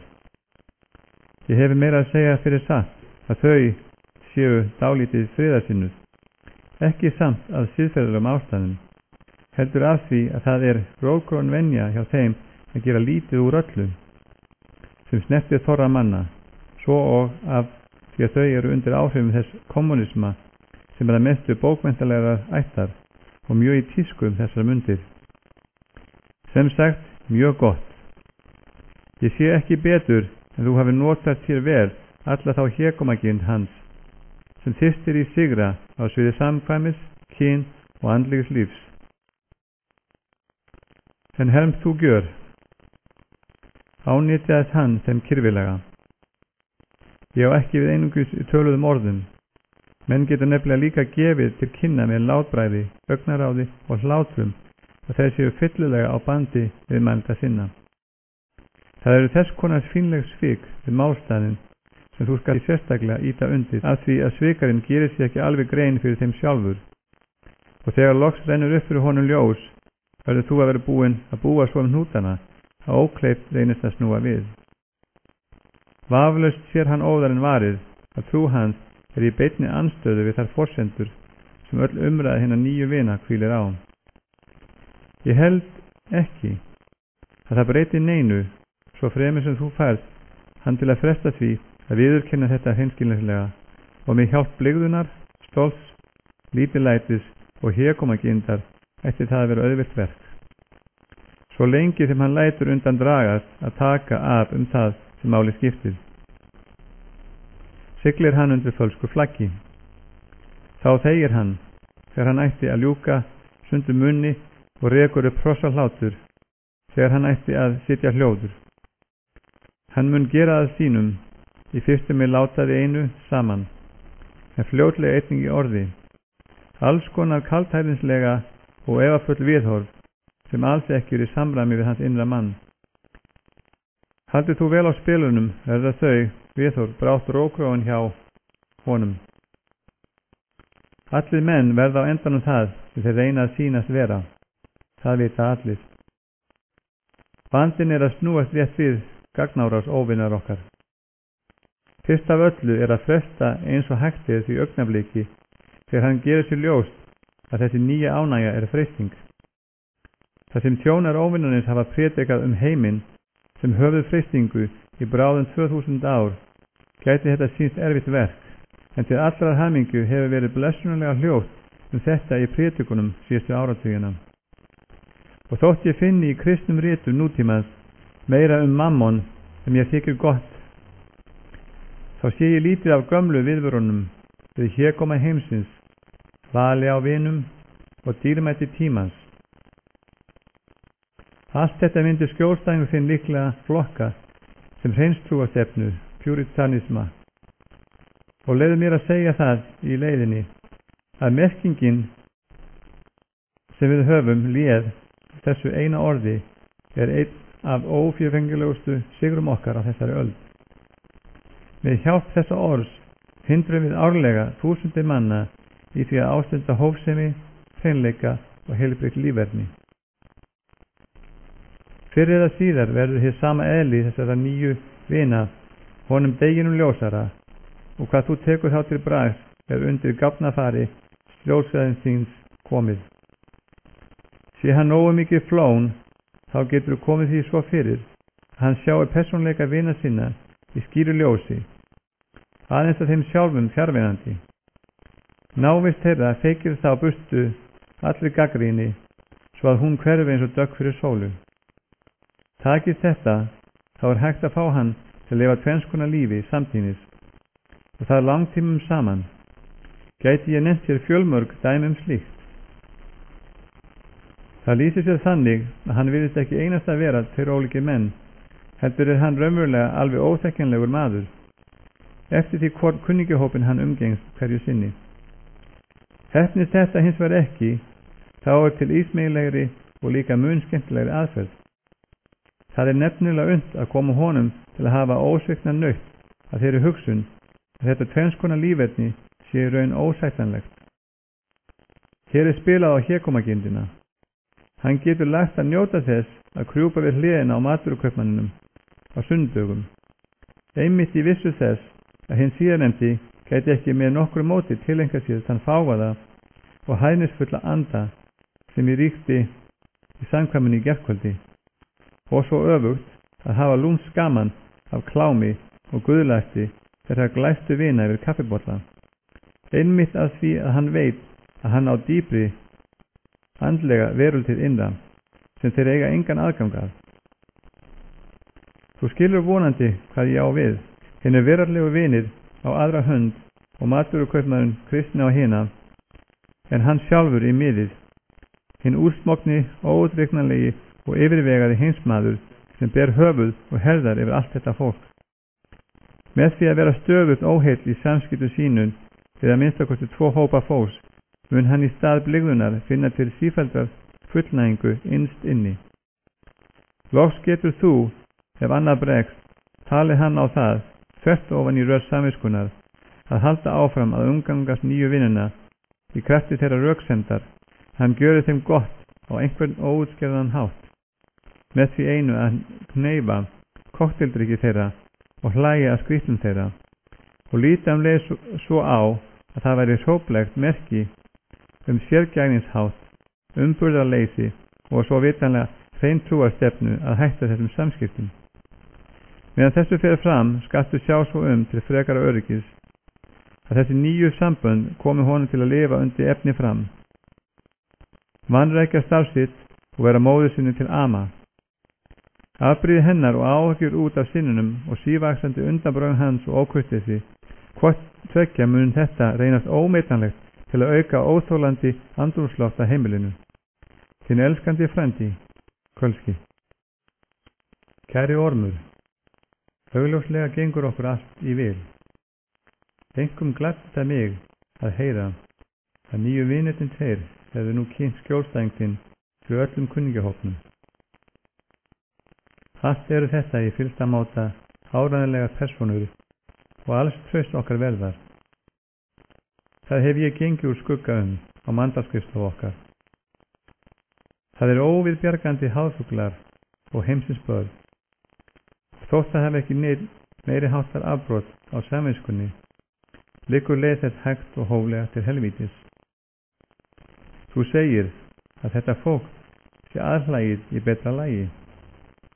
Ég vona samt að þú haldir ekki að hlátur sem slíkur sé sjálf okkur í hag. Ég held að ég ræði þetta atriði nokkuð nánar. Ég greini skýrt á milli eftirtalina hláturvaka, gleði, gamans, skops og hálfkærings. Gleðina myndu sjá hjá vinum og elskendum við þráða endurfundi að kvöldi dags. Þegar gleðin annars vegar, þá láta fullorðnir yfirleitt sem verið sig að hlæja einhverju skoplegu. En þegar hláturinn samanskapi innilegur sem aðhlátursefnið lítilsfjörlegt, kemur ljós að raunverulegar ástæður fyrir annars staðar að leita. En hver hún vitum við ekki. Einhvað álíka birtist í því viðurstygilega fyrirbæri sem mennu kalla tónlist og einhvað áþekkt á sér stað á himnum. Merkingarlaus kraftefling guðdómlegra reynslu, gjörsamlega lokuð bók fyrir okkur. Svona hlátur verður okkur aldrei neinu gagni og ættum við því jafnan að reyna að kveðja hann niður. Högt hann mjög ókjörfeldur og beinlínis móðgun við raunsæði, virðuleika og strángleika helvítis. Gamansbauið náskilt gleðinni. Það eins konar tilfinningasamt bull sem á sér rót í leikhúð mannsins. Það verður okkur að sárlitlu gagni. Það að vísu stundum hægt að nota það til þess að teygja menn í burtu frá einhverju sem óvinnur okkar vill að menn fái á tilfinninguna eða geri. En í sjálfu sér hefur gamansbaugið í sér fólgnar afskaplega óæskilega tilhneigingar. Það kyndir undir góðfýsi, hugrekki, ánægju og margar fleiri ódygðir. Skopið sem byggist á því að allt í einu tekið eftir einhverju óviðeigandi hefur miklu mun ábótasamara fyrir okkur. Nú ég ekki fyrst og fremst að hugsa ósæmileg skop eða klám.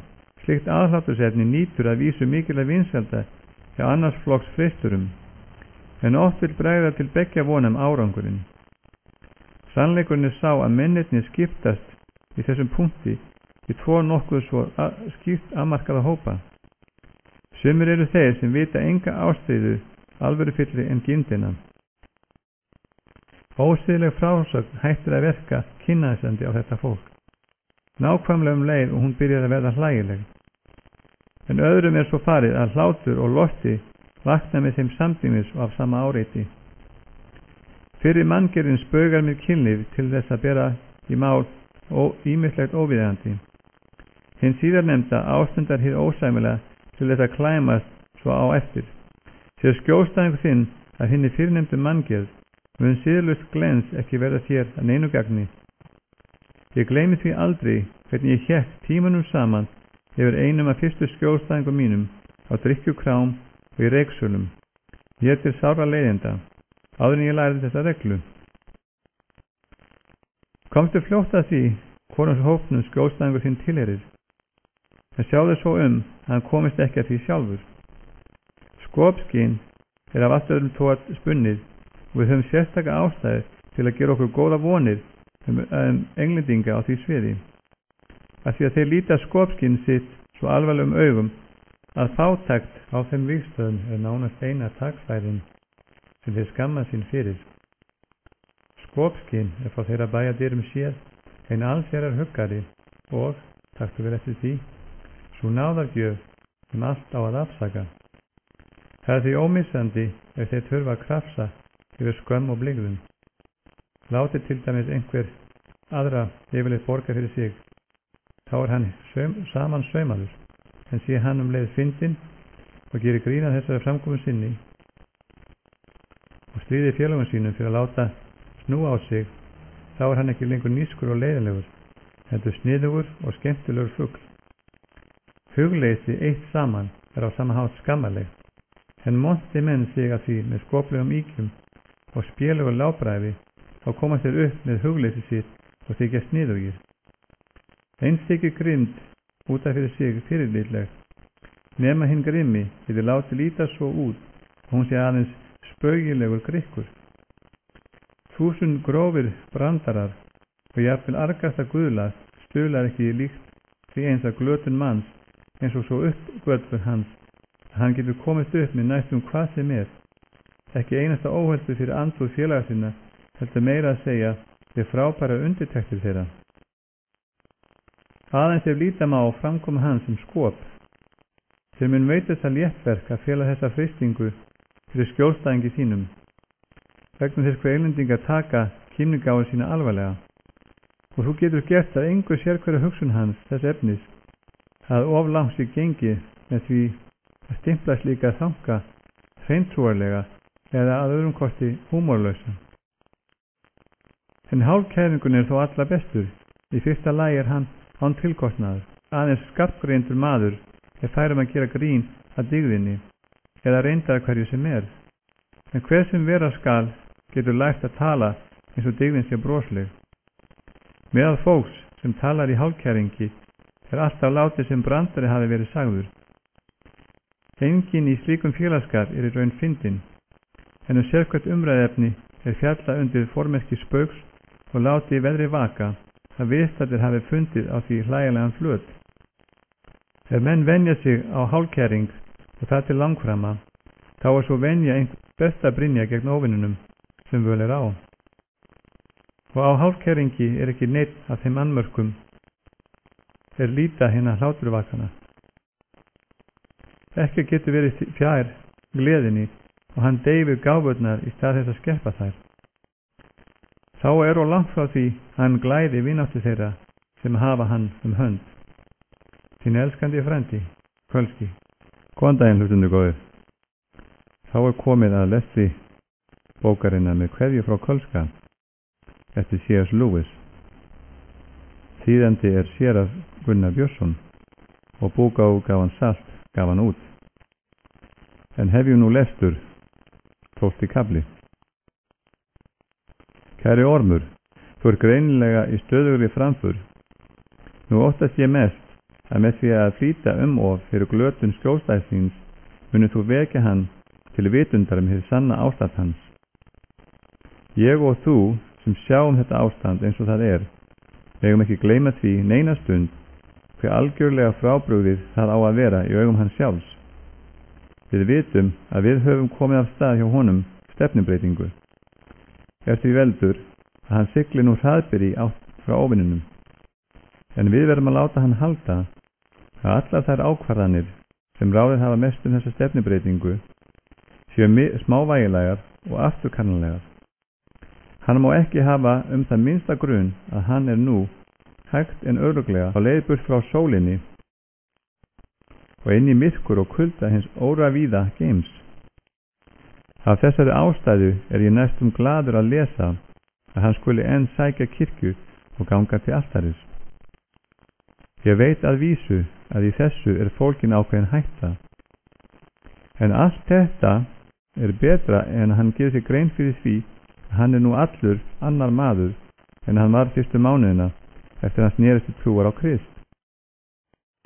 Svo lengi sem hann hefur í heiðri kristnar venjur, þótt ekki sér nema á ytra borði, þá mun hann upplifa sjálfan sig sem kristinn mann, sem hefur aðeins komist í kynni við nýja vini og þar með ýmislega skemmtilegt. En allt það í svipuðu andlegu ásökumulagi fyrir hálfum öðrum mánuði.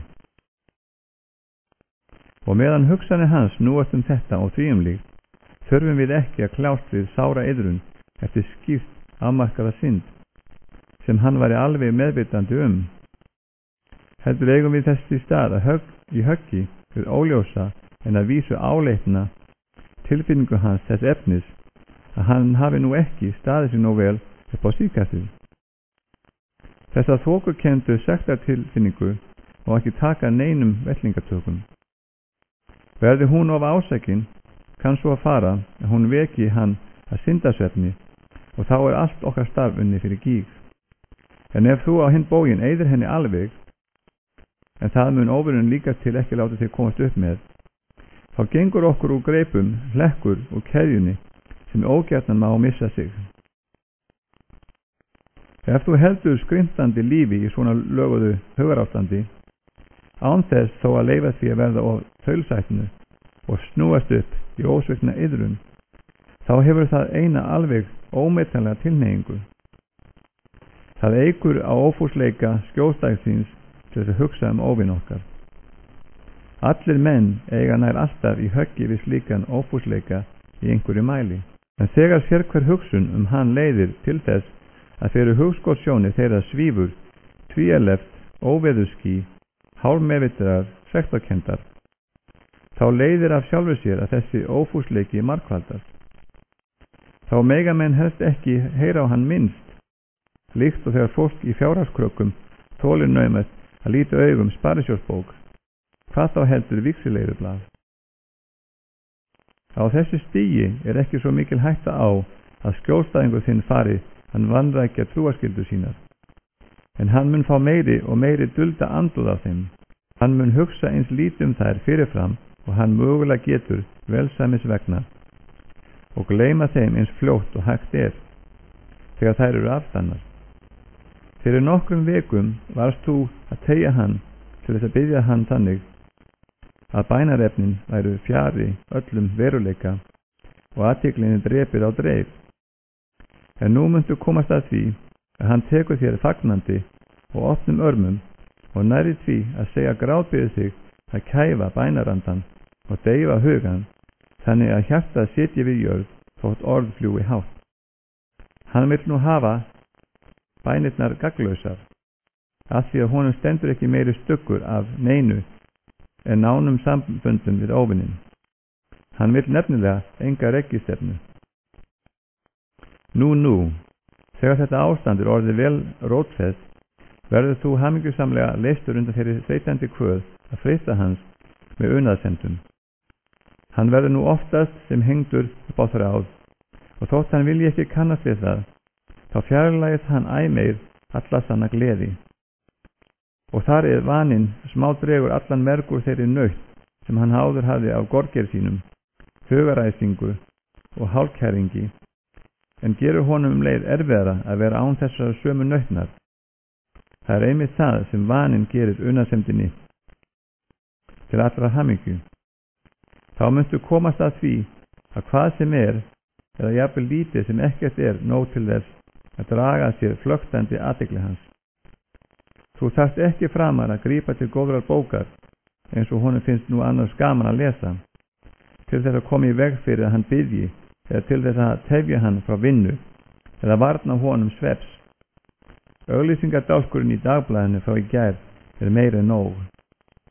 Þú getur fengið hann til að sóa tíma sínum ekki einasta í samræði við fólk sem honum gefjast að hluti sem eru honum hugstæðir, heldur og í viðræði við þá sem honum hundleiðast og einskisverð málefni.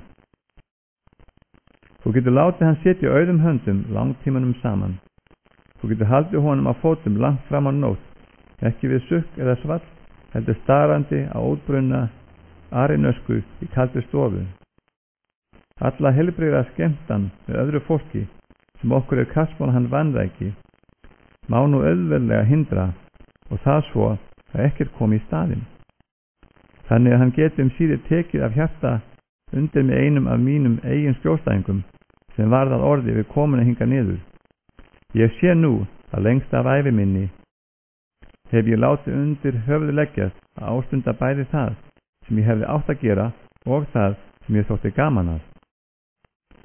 Hjá kristnum höfundum óvinnum svo lýst að án hans vaxi engu fiskur hrygg. Og ekkert mjög öflugt, nógu sterkt til að koma manni til að sóa bestu árum ævi sinnar, ekki við unað forbúðin ávætta, heldur við leiðingjarnt flökt hugans í kringum ekki neitt sem engin veit hvað né hvers vegna, og við úrlaust svo langsóttra umhugsunarefna að það ekki meira en svo að maðurinn botni sjálfur nokkuð í þeim. Einnig við eirðalaus trom fingrana á borðið, meðan beðir eftir hver veit hverju, ellega þá við að flauta melódíur sem honum gefst ekki að, eða þá líka að ráfa þeir í löngu og dimmu völundarhúsi draumóra sem hafi ekki einu sinni inni að halda losta eða metórðagind til að krydda þá, heldur eiga upptöku sín í tilviljanarkenndu hugsana samhengi sem greið af slappur og röklega til að rjúfa. Þeir finnst sjálfsagt að svona laga sé eintómar smáskýta syndir, og eins og allir ungir og metnaðargjarnir freistarar ert þú vafalaust áfram að leggja fram skýrslur stórkostlega illmennsku, en minnstu þess að þér eina nauðsynlega að sem greinilega djúp verði staðfest á milli skjólstæðins þíns og óvinnar okkar. Stærð og umfang syndarinnar skiptir ekki máli, svo fremi hún gerir sitt til að draga mannin í burtu frá ljósinu og hrekja hann út í auðn og tóm og myrkur og kulda. Þannig mannsmóð engur bitastæðara en segjum spilafíkn, eða spilafíknin skilar tilskildum árangri. Hægasta leiðin til helvítis raunar sú sem liggur eitt þrep niður í einu, eða svona aflíðandi halli, mjúkur undir fótinn, þar sem ekki eru neina krappar beigjur, en ekki heldur neiri vegvísar. Þinn elskandi frændi, Kölski. 13. kafli. Kæri ormur, þú ert svo sem ekki að spara pappírinn. Og hvað fæ ég svo að lesa, nema nauða ómerkilega frásögn? Eftir allar málaleggingarnar kemur ljós að þú hefur einfaldlega látið skjólstæðing ganga hér úr greipum. Þetta náttúrulega mjög alvarlegt mál og ég vona að þú skiljir að ég get ekkert verið að hlífa þér við því að taka afleiðingum gerða þinna, eða réttar sagt ódugnaðar þíns. Að hann skuli hafa iðrast og tekið á nýju á móti því sem andstæðingar okkar nefna náð, og það í þeim mæli sem þú lýsir, Þetta sama og algjör ósigur okkar. Það jafngildir enda öðru afturhvarfi og risti sjálfsagt dýpra en hið fyrra. Nú hefur þú átt að vita að þetta kæfandi ský sem þér fannst hindra þig í að ráða eftir sjúklingi þínum, þar sem hann var á gangi heim frá gömlu millunni, það er alkunnugt fyrirbæri.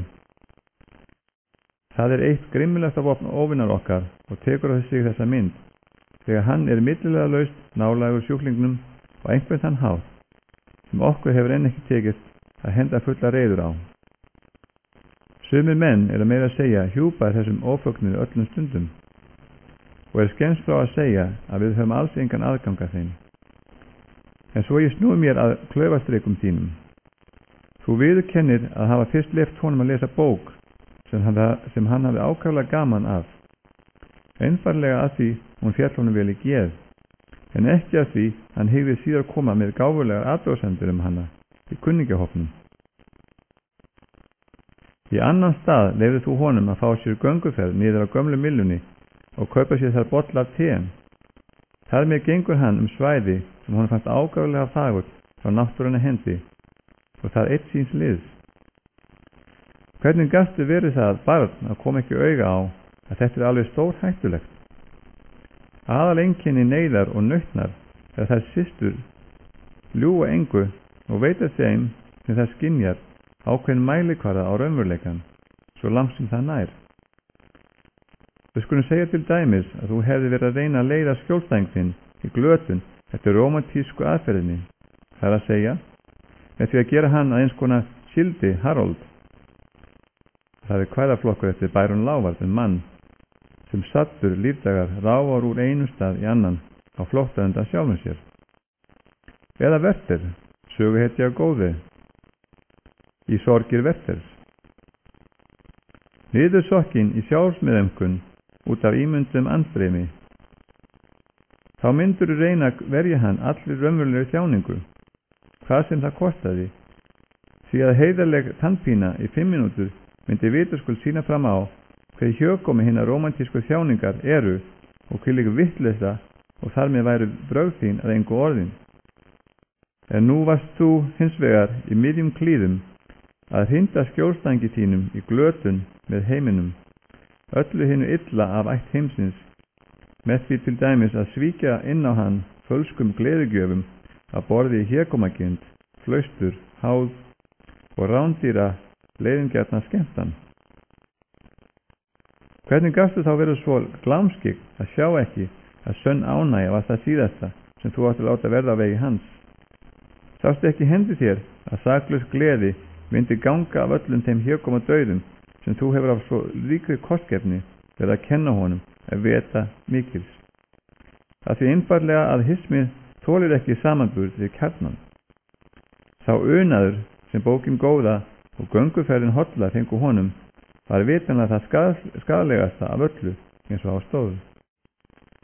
Þetta gat auðverulega fellt af vitun hans þann börk sem þú hefur látið á henni dafna.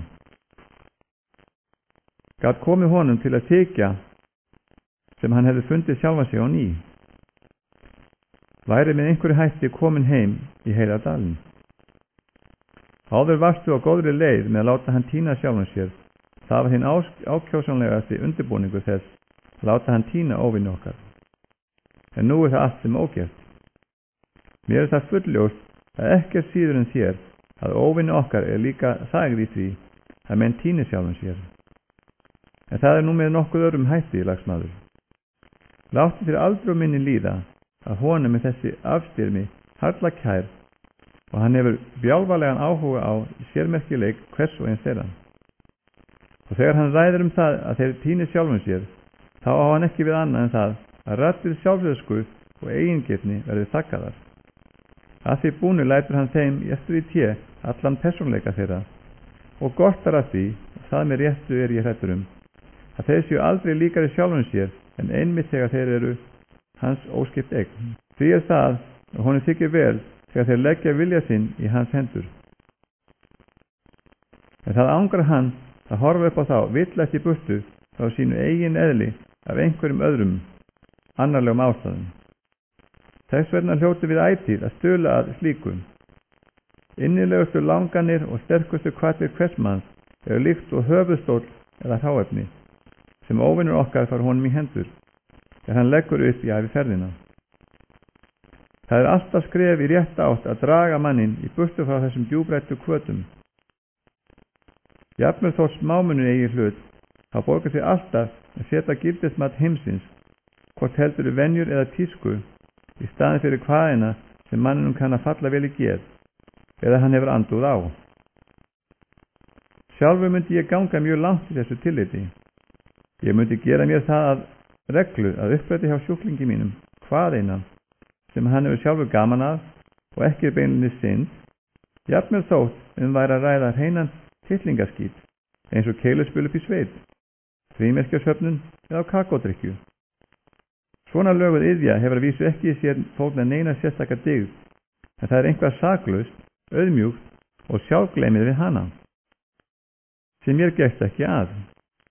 Maður sem í sannleika og án tillit til annarlegra sjónarmiða hefur unun af einhverju, sama hvað hver segir, sá maður er sjálfkrafa brynjaður fyrir sumri af ísmegilegustu áreitni okkar. Þú ætti því einlægt að reyna að fá sjósæðing þinn til að segja skilið við fólk, fæðu og bækur sem honum falla vel og halla sér í staðinn að fína fólkinu, rétta mataræðinu og nauðsynlegu bókunum. Ég þekkti einu sinni mann sem haldið var feikilum metnaði á félagsmálasviði, en það snardró úr freistningum ýmsum á þessum sviði. Hver feikilega vel honum smakkaðist hakkabur og spælegg. Og nú er eftir að sjá hvernig við getum bætt fyrir þessar ófarir. Mestu varðar að koma í veg fyrir að hann hafið nokkuð að. Það er nefnilega sama hver mikið og lengi hann hugsa um þessa nýju iðrun sína, hún verður honum að engu gagni, ef hann virkar hana ekki í athöfn. Komdu honum til þess að velta sér upp úr afturhverfi sínu, svo sem í sæluvímu. Komdu honum jafnvel til að skrifa með það bók, ef hann hefur einhverja taugarís á átt. Slíkt verkar oft vel, þegar gera þarf ófrjótt það sæði sem óvinnur okkar sáir í sálir manna. Reyndu bara að vera til þess að hann ger allt annað en hafast það í verki. Það er sama hver guðrækin hann verður í hugsun og tilfinningu. Slíkt verður okkur að engu meini svo fremur okkur takist að hindra það náðu til viljans. Það er eins og eitt þeirra hefur sjálfur sagt. Endurtekningin eflir uppbyggilegar venjur en slæfir hinnar óvirku. Því oftar sem hann lætur undir höfuð leggjast að hafa það í samræmi við þær tilfinningar sem inni fyrir búa, því að ófærri verður hann að hafast að yfirleitt. Og þegar stundir líða fram munu tilfinningarnir í brjósti hans einnig degja út af. Þinn elskandi frændi, Kölski. Kæri Ormur, það sem mest skelfir mig í nýjustu lýsingu þinni á skjólstæðingi þínum er að hann skuli alveg hættur að taka þessa ákvarðanir, fulla sjálfsöryggis sem settur svo mjög mark sitt á afturhvarf hans upphaflega. Nú ber ekki lengur á því að hann heiti því hátíðlega að feta veg dygðarinnar að eilífu, það mér skilst. Ekki einu sinni að hann vænti þess að hljóta æminlega náð. Þessi stað er komin auðmjúk von nægjanlegan styrk til þess að mæta freistingum hverra klukkustundar og hvers dags eftir því sem þær bera að höndum. Þetta veit ekki á gott. Ég sé ekki um eitt ráð í bili.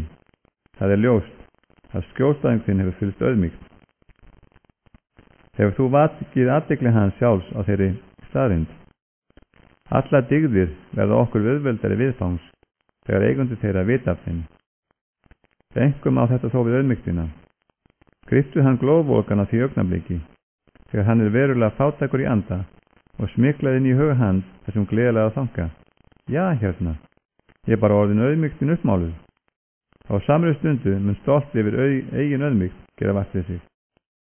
Ef hann gerir sér ljósa þessa hættu og reynir að kæfa þessa nýju mynd stoltins, gerður hann þá hreikina þeirri tilraun sinni og þannig áfram og eins lengi og oft og þú vilt. En getur þér samt að halda þessu ekki áfram of lengi, því annars hættur á að kímningáfa hans komið til skalana og hún ásamt tilfinningum hans fyrir skynsamlegum hlutvöllum komið honum til að hlæja þér og öllu saman og fara áökjulegs í háttinn. Til eru fleiri nýsumráð til að fá hann til að blína á dygð sína, auðmýktina. Þessa dygð, svo sem allar aðrar, hyggst óvinur okkar nota sem verkfæri til að draga athygli manna í burtu frá sjálfum þeim og í átt að sér og samferðamönnum. Hann leyfir mönnum enda viðbjóð og fyrirlitningu á sjálfum sér einingus í þessum tilgangi. Okkur þessar kenndir í barmi manna alveg meinlausar, nema því aðeins að það stefna þessu marki. Það geta meira að segja orðið málstákar til framdráttar ef það verður til þess að halda mönnum uppteknum af sjálfum sér. En þó einhverjum ef hægt að virkja sjálfsfyrirlitninguna á þá veru en hún geta sér viðbjóð á öðrum mönnum á samt bölsýni, kaldhæðni og grimmd. Hastu þess vegna leyndum fyrir sjúklingnum hinu sanna tilgangi auðmygtarinnar. Lætu því inn hjá honum að auðmygtin sé ekki því fólkin að vera gleymin á sjálfan sig, heldur í hinu að hafa vissar hugmyndir, það að segja ekki háar hugmyndir, sem hæfileika sína og persónu. Ég hefur skilist að hann búi yfir vissum hæfileikum.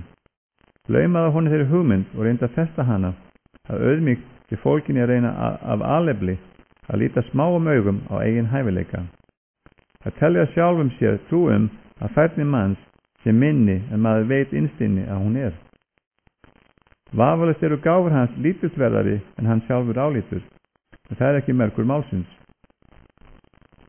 Aðalatrið er að koma honum til að meta mikið einhverja skoðun af öðrum ástæðum en þeirri að hún sé sönn. Þannig smegjum við óheiðarleika og látalátum inn í kjarna þess sem ella kynna verða að dyggð okkur til óbætanlegs tjóns. Samkvæmt þessari aðferð hefur þúsundum manna verið kennt að álíta að þessi auðmýgd þegar fagra konur telja sig ljótar og vitri menn dæma sig bjálfa. Og þeir eru að böglast við að telja sig trú nokkuð sem í mörgum tilfellum er hreinasta vitleysa. Þá gengur þeim innst inni treglega að trúa þessu og okkur gefst færi að láta hugsunum þeirra látlaust snúast þá sjálfa í tilraun til að framkvæma hið ómögulega. Við verðum að gefa aðferðum óvinnar okkar góða gætur svo að við getum brugðist við þeim með áhrifaríkum hætti.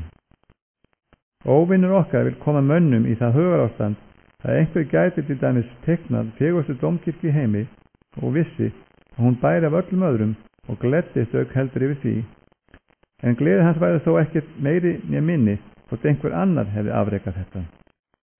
Óvinnur okkar vill að maðurinn verða að lokum svo gjörsamlega laus fyrir hvers konar hlutverkni sér í hag, að hann geti glaðst jafn hreinskilnislega og þakksamlega yfir eigin ágæti og annara, líkt og hann var að gleðast yfir sólaruppkomu, fíl eða fossi.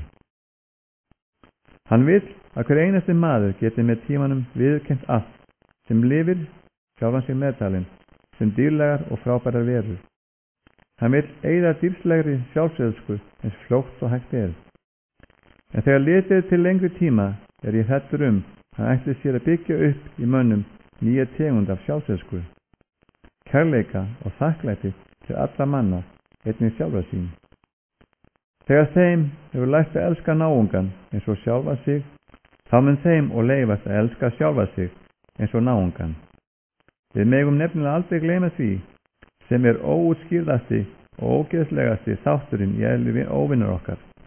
Hann elskar raunverulega þessa hárlausu tvífætlinga sem hann hefur skapað og skila þeim einlægt aftur með hægri hendinni, því sem hann hefur tekið þeim með hinni vinstri.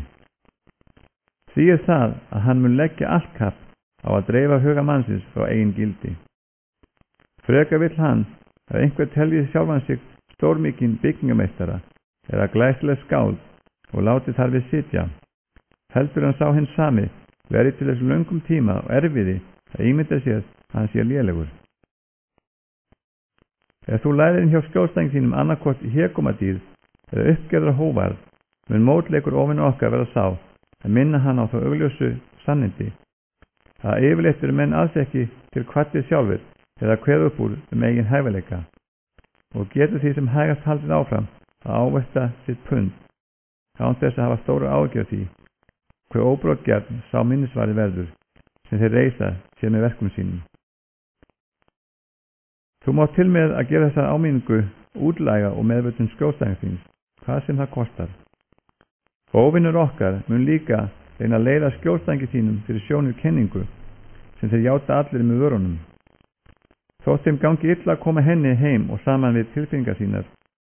Kenningunum það að þeir hafa ekki skapað sér sjálfur og að hæfileikar og gáfur séu þegnar að gjöf, svo að þeir gætu með jafnmiklum rétti verið upp með sér af háralit sínum. Öll viðleitni og óvinnan okkar mun hníga í þá átt að fá skjólstænginn til að hætta brjóta heilanum slíkt. Þú aftur á móti skalt ekki gefa honum nokkur frið til þessu konar umhugsunarefni. Óvinnur okkar vill ekki einu sinni hann grufli of í syndum sínum. Þegar hann hefur iðrast þeirra, þá vill óvinnur okkar hann beini athygli sinni út af við, og því betur sem það tekst, því glaðari verður hann. Þinn elskandi frændi, Kvölski. Kæri Ormur, ég hafði vitanlega veitt því athygli að nú stormahlýja í styrjöld mannanna í Evrópu, sem þeir í barnaskap sínum kalla stríðið, og það kemur mér ekki á óvart að heyra að samsvarandi uppsetta í áhyggjum skjólstæðings þíns. Viljum við viðhalda henni eða ala áhyggjum hans á nýjan leik? Kveljandi ótti og á hinn bóginn fíldiska hvortvekja æskilegt hugarástand. Þegar við þurfum að velja milli þeirra vakna brýna spurningar. Manneskjurnar lifa í tímanum, en óvinnur okkar hefur ákvarðað þær til eilífðarinnar og lífs í henni. Því vill hann að mennirnir gefi einkum gaum að tvennu, að eilífinni sjálfri svo á þeim punkti í tímanum sem þeir kalla nútíðina. Hún nefnilega sá punktur þar sem tíminn snertir eilífðina. Það má líka reynslu manneskjunar af nútíðinni við yfirsýn óvinn okkar yfir veruleikan í heilsinni. Í núinu einu mönnum veitt frelsi og virkni.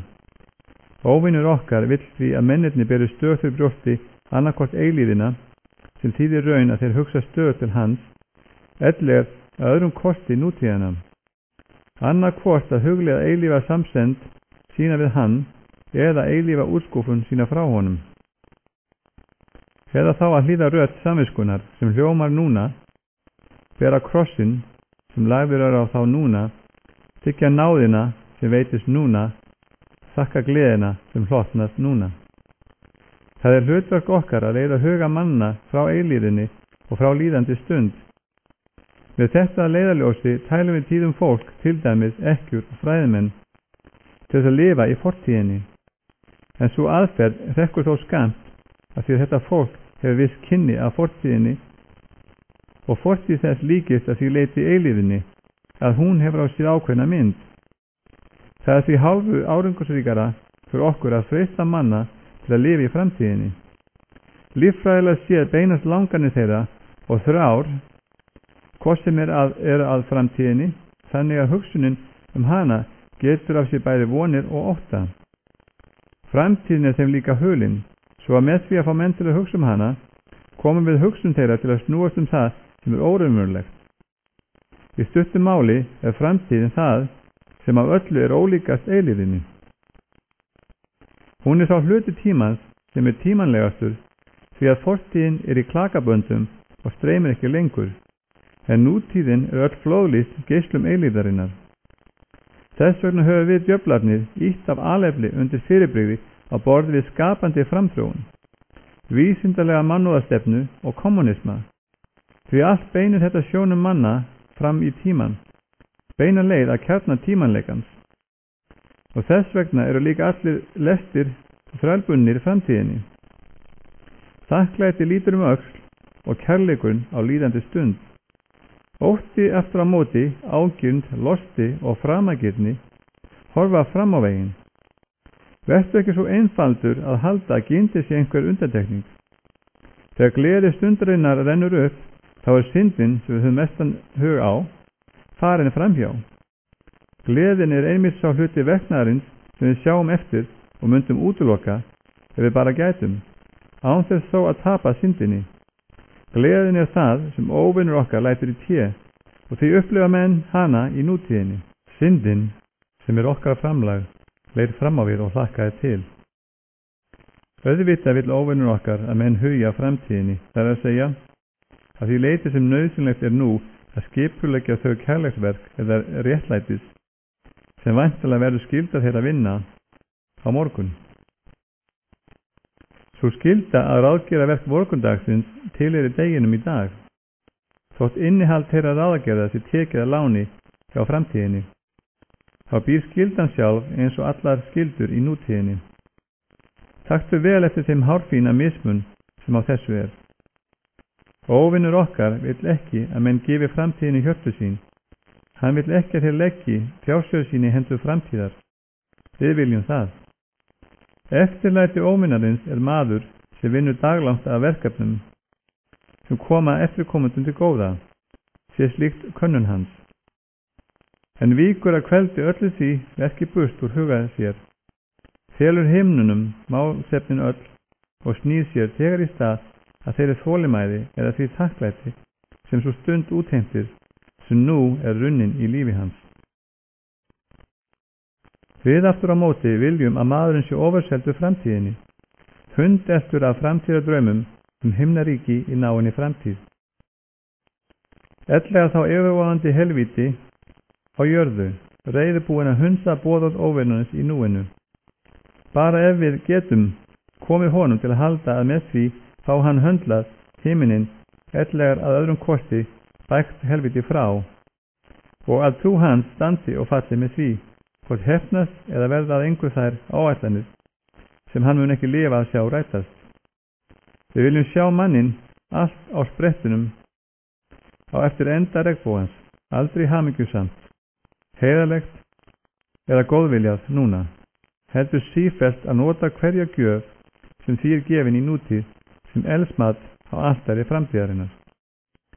Að þessu leiðir að almennt talað og að öðru jöfnu að betra er að skjólstæðingur þinn sé fullur kvíða eða vongóður, það skiptir litlu máli hvort heldur er, út af þessu stríði, heldur en að hann lifi og hræðist í nútíðinni. En þetta að lifa og hræðast í nútíðinni er bæði loðið og teygjanlegt. Það getur átt við ástand sem er í rauninni fullt eins bundið framtíðinni og kvíðin sjálfur. Skjólstæðingur þinn kann að láta sér framtíðina í létturúmin liggja, ekki að því að hann ber nútíðina svo mjög fyrir brjósti, heldur að því að hann telur sjálfum sér trúum að framtíðin beri skauti sér hólífi honum til handa. Meðan þessi er ástæð áhyggjuleysis hans, gerir jafnaðargeð hans okkur stórt í gagn, því að þá verður þess ekki langt að bíða að vonbrigði berja dyrum ásamt óþolinmæði þegar hann sér gyllivonirnar hrynja til grunna. En sé hann hins vegar meðveitandi það að ógn og skelfing kunna verið í vændum og biðji í bænum sínum rétta dygðir að mæta slíku, leið og hann gefst af alhug líðandi stund að því að í henni og henni einni býr öll skylda, öll náð, öll þekking og öll gleði, þá er hann við mjög óskilega hilsu og þarf að fá strax meðferð.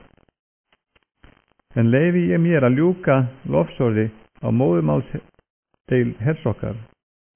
Hún kemur oft í góða þarfir. Reyndu að stríða honum með orðinu sjálfánægja, en auðvitað er líklegast að hann lifi í nútíðinni af engri annar ástæðin þeirri að hann er við hestahilsu og ánægður starfi. Þá er fyrirbrigðið ofur eðlilegt. Samt myndi ég þínum sporum binda endi á það.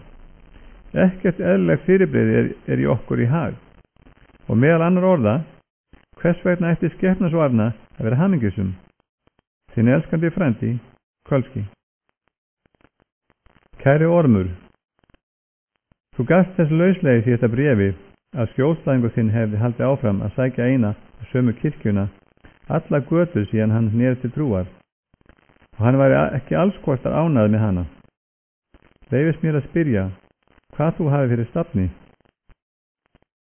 Hví fæ ég engar upplýsingar ástæðan fyrir tryggð hans við sóknarkirkju sína? Veistu að slíkt er mjög slæmt, nema það stafi af kæruleysi. Þú hlýtur að vita að ef ekki er unnt að lækna mann af kirkjurekni, þá er næst bestu kosturinn að láta hann æða mitt í alla kirkna í bænum. Það leiti hann til þeirri sem hæfur honum best, og eins er orðin að eins konar kirkjurýni eða sérfræðingi í kirkjum. Ástæðan er augljósar. Í fyrsta lagi á alltaf að veitast af sóknarskipulæginu sem slíku, af því að það miðar að einingu, sem byggist á búsetu manna en ekki smekk, og sameina því fólk af ýmsum gerðum og stéttum í eina heild af því tægi sem er óvinna okkar að skapi. Safnaður hugmyndin aftur á móti gerir hverja kirkju að eins konar klúbbi og loks, ef allt gengur í haginn, að klíku eða sértrúarflokki sem er óanæður. Í öðru lagi gerir leitin að hæfari kirkju mennin að gagnrýnda á sviði þar sem óvinnin vill að hann sé nemandi. Hann vill að leikmaðurinn í kirkjunni sé eftir við gagnrýnin í þeim skilningi að hann hafni því sem rangt er eða gagnslaust, en sé alveg ógagnrýnin á þann hátt að hann eigi ekki tíma í að hugsa það sem honum gefst ekki að, heldur opni hug og hjarta og taki hljóður og auðmjúkur á móti því sálarfóðri sem býðst. Sérðu hvað hann er auðvirðulegur, óandlegur og hreint og klárt dónalegur. Þetta viðhorf kirkjugestins, einkum og sérilagi meðan á prédikun stendur, getur af sér hugarfar, allir stefnu okkar mjög í óhag, sem hlustar í þolinmæði á ambugur og hortiti og uppbyggist að meiningu prédikarans. Varla er til svo prédikun eða bók sem ekki getur okkur hættuleg, sé hún meðtekin í þessum anda. Í hamingunar bænum láttu því hendur standa fram úr ermum og hvettu flónið til að þeytast á milli kirknanna eins skjótt og auðið er. Afrek þín hingað til hafa ekki verið til að státa af okkar dómi. Ég hefi skingst í skýrslur skrifstofu okkar þær 2 kirkjur sem næstar honum eru. Báðar hafa til síns ágætis nokkuð. Prestur annara þeirra hefur svo lengi úttengt kenninguna til að koma til móts við það sem hann telur vera trúlaust og þverrúðarfullan söfnuð. En nú er það hann sem hneykslar sóknarbörnin með vantrú sinni en ekki þau hann. Hann hefur vanmetið trú margrar kristinnar sálar. Guðs þjónustu hans hefur líka hreinasta afbragð. Til að hlífa leikmönnum við öllu þungmeti hefur hann varpað fyrir róða textaröðum kirkjuársins og sagt skili við þá sálma sem lagt er til að séu sungnir þennan eða hinn helgidaginn. Án þess að taka eftir því snýst hann nú hring eftir hring í kringum þessa 15 eftirlæti sálma sína og þessi 20 uppáhás Guðspjöld sín. Þannig þurfum við ekkert að óttast að nokkuð þau sannindi sem honum og söfnu hans er ekki þegar kunn nái nokkuð sín eyrum þeirra farþeg ritningarinnar. En kannski að skjólstæðingur þinn sé ekki alveg nógu mikil kjáni fyrir þessa kirkju, eða ekki ennþá.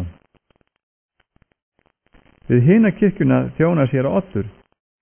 Menn eru oft undrunslegnir því hver fjölskrúðugur skoðanir hans eru.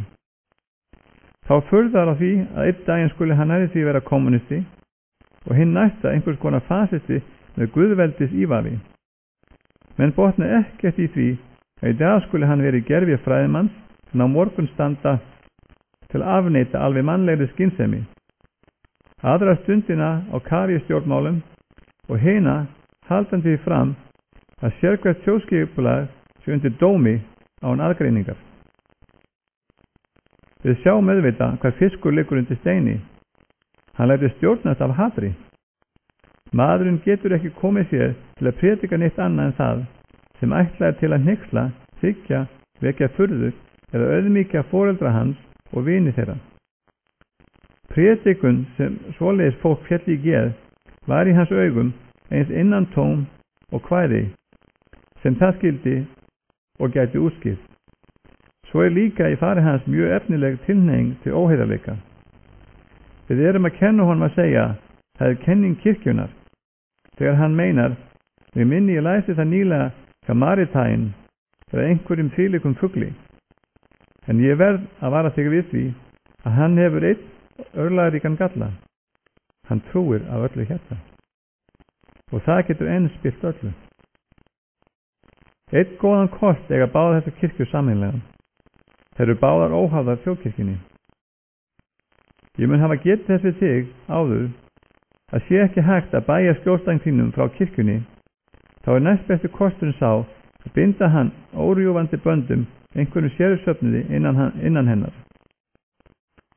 Ég á ekki við að hann verði ofstækismadur í kenningarlegum efnum, því hálfvolgari sem hann er á því sviði, því betra. Það eru nú einu sinni ekki kenningarna sjálfar sem við notum mest til að komast að illindum. Langmest gaman er að láta þá berast á banaspjót sem segja messa og hina sem segja heilög kvöldmáltíð. Þótt hvorugur gætu, þótt þeir ættu lífið að leysa, gert grein fyrir mismunum á til dæmis kenningum Húkers og Tómasar frá Akína. Af nokkru viti. Allt þetta einskisverða dót, öll þessi aukaatriði skrúð og skraut, kert og klæði, er alveg einstaklega heppilegu vettvangur fyrir starfsemi okkar. Við erum alveg búnir að uppræta úr hugum mannanna það sem sá armi postuli Páll kendi mataræði og fleira þess áttar, sem ekki telst sáluhjálparatriði, það að segja að maður án eftirþanga og hyggst ætti alltaf að vægja fyrir þeim sem hefur eftirþanga og hyggar. Halda mætti að notagildi þessar reglu ætti ekki að gera farið fram hjá neinum. Við getum búist við að sjá lágkirkjumannin krjúpa og signa sig til þess að hneyksleiki bróður sinn, hákirkjumannin. Eins mætti halda að hákirkjumadurinn léti af þessum siðum til að véla ekki bróður sinn, lágkirkjumannin, til skólgóðadiskunar. Og þannig væri þetta nú sjálfsagt í reyndinni ef ekki kæmi til óþreytandi elja okkar.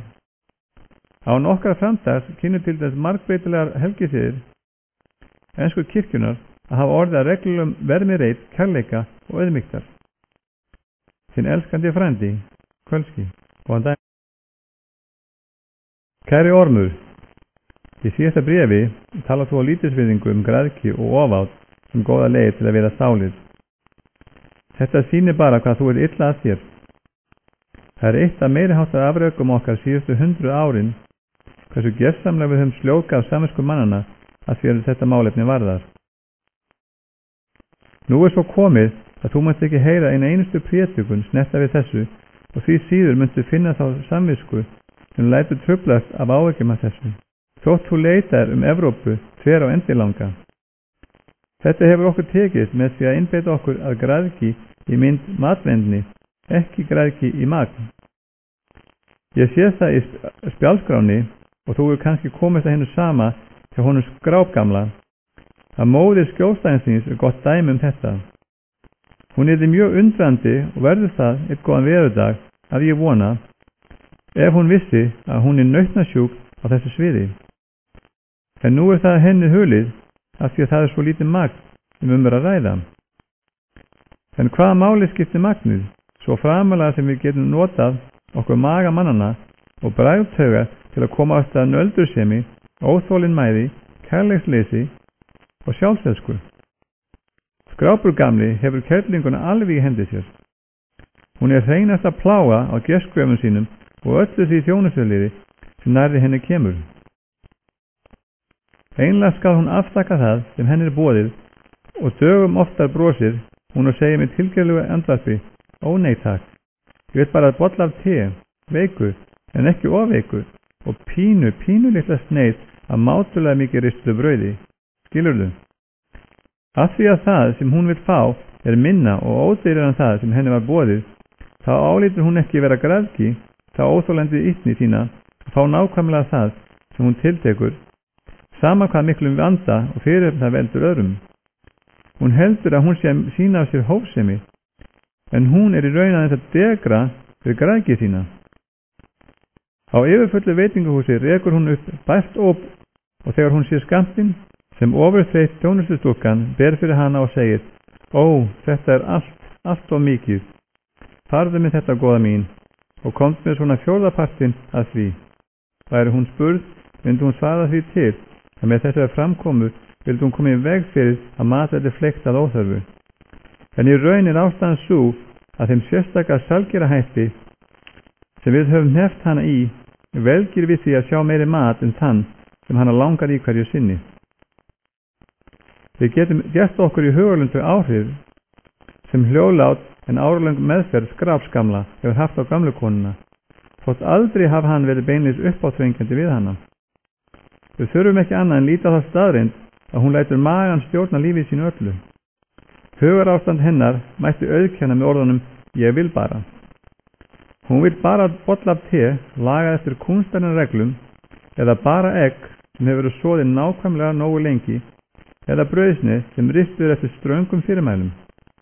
en aldrei verður á vegi hennar sá þjónustumaður eða vinur uppfylgir kröfur hennar. Vegna þess að kröfunum ætlað að draga huli yfir óseðjandi hungur í nákvæmlega sömu fullnægingu bragðtaugana sem hún ímynda sér að hún muni frá gömlu dögunum, þegar hægt var að fá almennilegt þjónustufólk. Þótt við vitum vel að muninus aðeins sá að í þá daga var auðveldar að gera skilningavitum hennar til hæfis, auk þess hún hafi naut af ýmsu öðru, sem drógu löngun hennar í listisemdir veisluborðsins eins. Nú, daglega vonbrigði hennar með matinn geta sér daglega geðvilsku. Matselur segja upp og vinur áttu sambönd kólna. Komið það fyrir að óvinnur okkar smegi í hug hennar veikum grunum það að hún hafi óþáflega mikinn áhuga á mat, svara skrápurgamli með því að koma henni til að hugsa sem svo, að henni sjálfri sé svo sem sama hvað hún borðar, en það sé viðkunnalegra að engasonurinn fái almennilega mat. Staðreyndin vitanlega sú að græðgi hennar hefur árabil verið ein aðalusbretta óánægja hans á heimilinu. Nú skjólstæðingur þinn sonur móður sinnar og margt líkt með skildum. Leið og þú gerir þið best á öðrum sviðum persónleika hans, þá mátti ekki vanrækja að laumast hljóðlega að honum í sambandi græðgi. Þar við hann karlmaður ekki líklegt að hann ánýttist þeim látalátum sem lýsa sér í orðunum ég vil bara. Það heppilegast að höfða til hégómagindarinnar til að gera það karlmann að átvölgum. Gott að koma þeim til að halda að þeir hafi mikið og gott vit á mat og stæra sig af því að fundi eina veitingahús í bænum þar sem steikurnar eru almennilega matbúnar. Það sem byrja sem hégómagind verður smá saman að vana. Hvernig sem þú kýst að fara að því, þá markmið að koma honum í þau spor að hvenær sem hann þarf að vera án einhvers af því sem hann langar mjög í, hvort sem það kampavín eða te, sóli, kolbett eða sígarettur, þá dragi ský yfir gleðasól hans. Þegar svo komið, áttu aðskostar við kærleika hans, réttlæti og hlýðni. Eitt saman óhóf í mat okkur mun ógaglegra en matvendni. Helstu notin sem við höfum á óhófi að það undirbýr jarðveginn fyrir meirháttar árás á hreinlífi og siðsemi. Í sambandi við þetta málefni, eins og raun öll önnur, skaltu loka skjólstængin inni í miskilinni áherslu á andan. Og fyrir alla muni láttu læknisfræðilega hlið málsins alveg fara fram hjá honum. Láttu hann brjóta heilanum það hvaða stolt eða trúleysi hafi selt hann þér í hendur. Þegar hvert flón geti séð að ef hann aðeins gæti að því hvað hann hefur látið ofan í sí matdrykk síðasta sólarhringinn, þá þyrfti hann ekki að velkjast í vafa það hvað hann sé koma af opnin. Agnar lítil hófsemi myndi óðar að trufla það greiða samband sem liggur frá þér til hans. Ef hann annars þarf endilega að hugsa læknisfræðilega hlið málsins, haltu þá honum þeirri stórkostlegu lygi sem við höfum komið englendingum til að trúa. Að líkamsæfingar í óhófi séu sérlega heppilegar til að efla mönnum hreinlífi. Hvernig þeir fara því að trúa þessu, þrátt fyrir rómaða kvensemi, sjómanna og sóldata, mér hulinn ráðgáta. En við notum skólastjórana til að koma þessu fyrru á kreik. Menn sem höfðu auga á skýrlífi sem átillu til að stunda íþróttir og ráðlega því íþróttir sem hollráð til að efla hreinlífi. En þetta alltof viðamikið mál til að fjalla það í lok sendibréfs. Þinn elskandi frændi, Kvölski. Kæri Ormur, þú hlýtur að hafa numið allar venjulega aðferðir í sambandi við kynlífsbreytingar þegar þú varst í æfingadeildinni, þrátt fyrir gjörómögulega skólastjórn skrapskamla.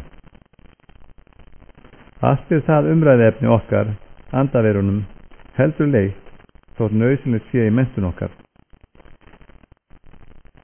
Og hleyp ég því yfir það hér, en ég sé að þú átt ennmargt ólægt hina flóknari innviðu þessa máls. Krafa óvinnar okkar til mannana á þessu sviði setur þá í klípu. Annarkvort algjört bindindi eða ófrávíkjanlegt einkvæni. Allt frá fyrsta stórsigði föður okkar höfum við gert þeim hið fyrra mjög örðugt. Og á síðustu öldum höfum við smá saman lokað hinnu síðara sem útgönguleið. Við höfum beitt fyrir okkur skáldum og rithöfundum til þess að sannfæra menn það að einkennileg og skammæ reynsla sem þeir kalla að vera ástfangnir sé hinn eini verjandi grundvöllur hjónabands. Að hjónabandi geti og eigi að gera þetta æsilega ástand varanlegt og hjónaband sem tekst það ekki sé þar með ekki lengur í gildi. Þessi hugmynd er raunar skopstæling á hugmynd sem runnin er undan rifjum óvinnar okkar.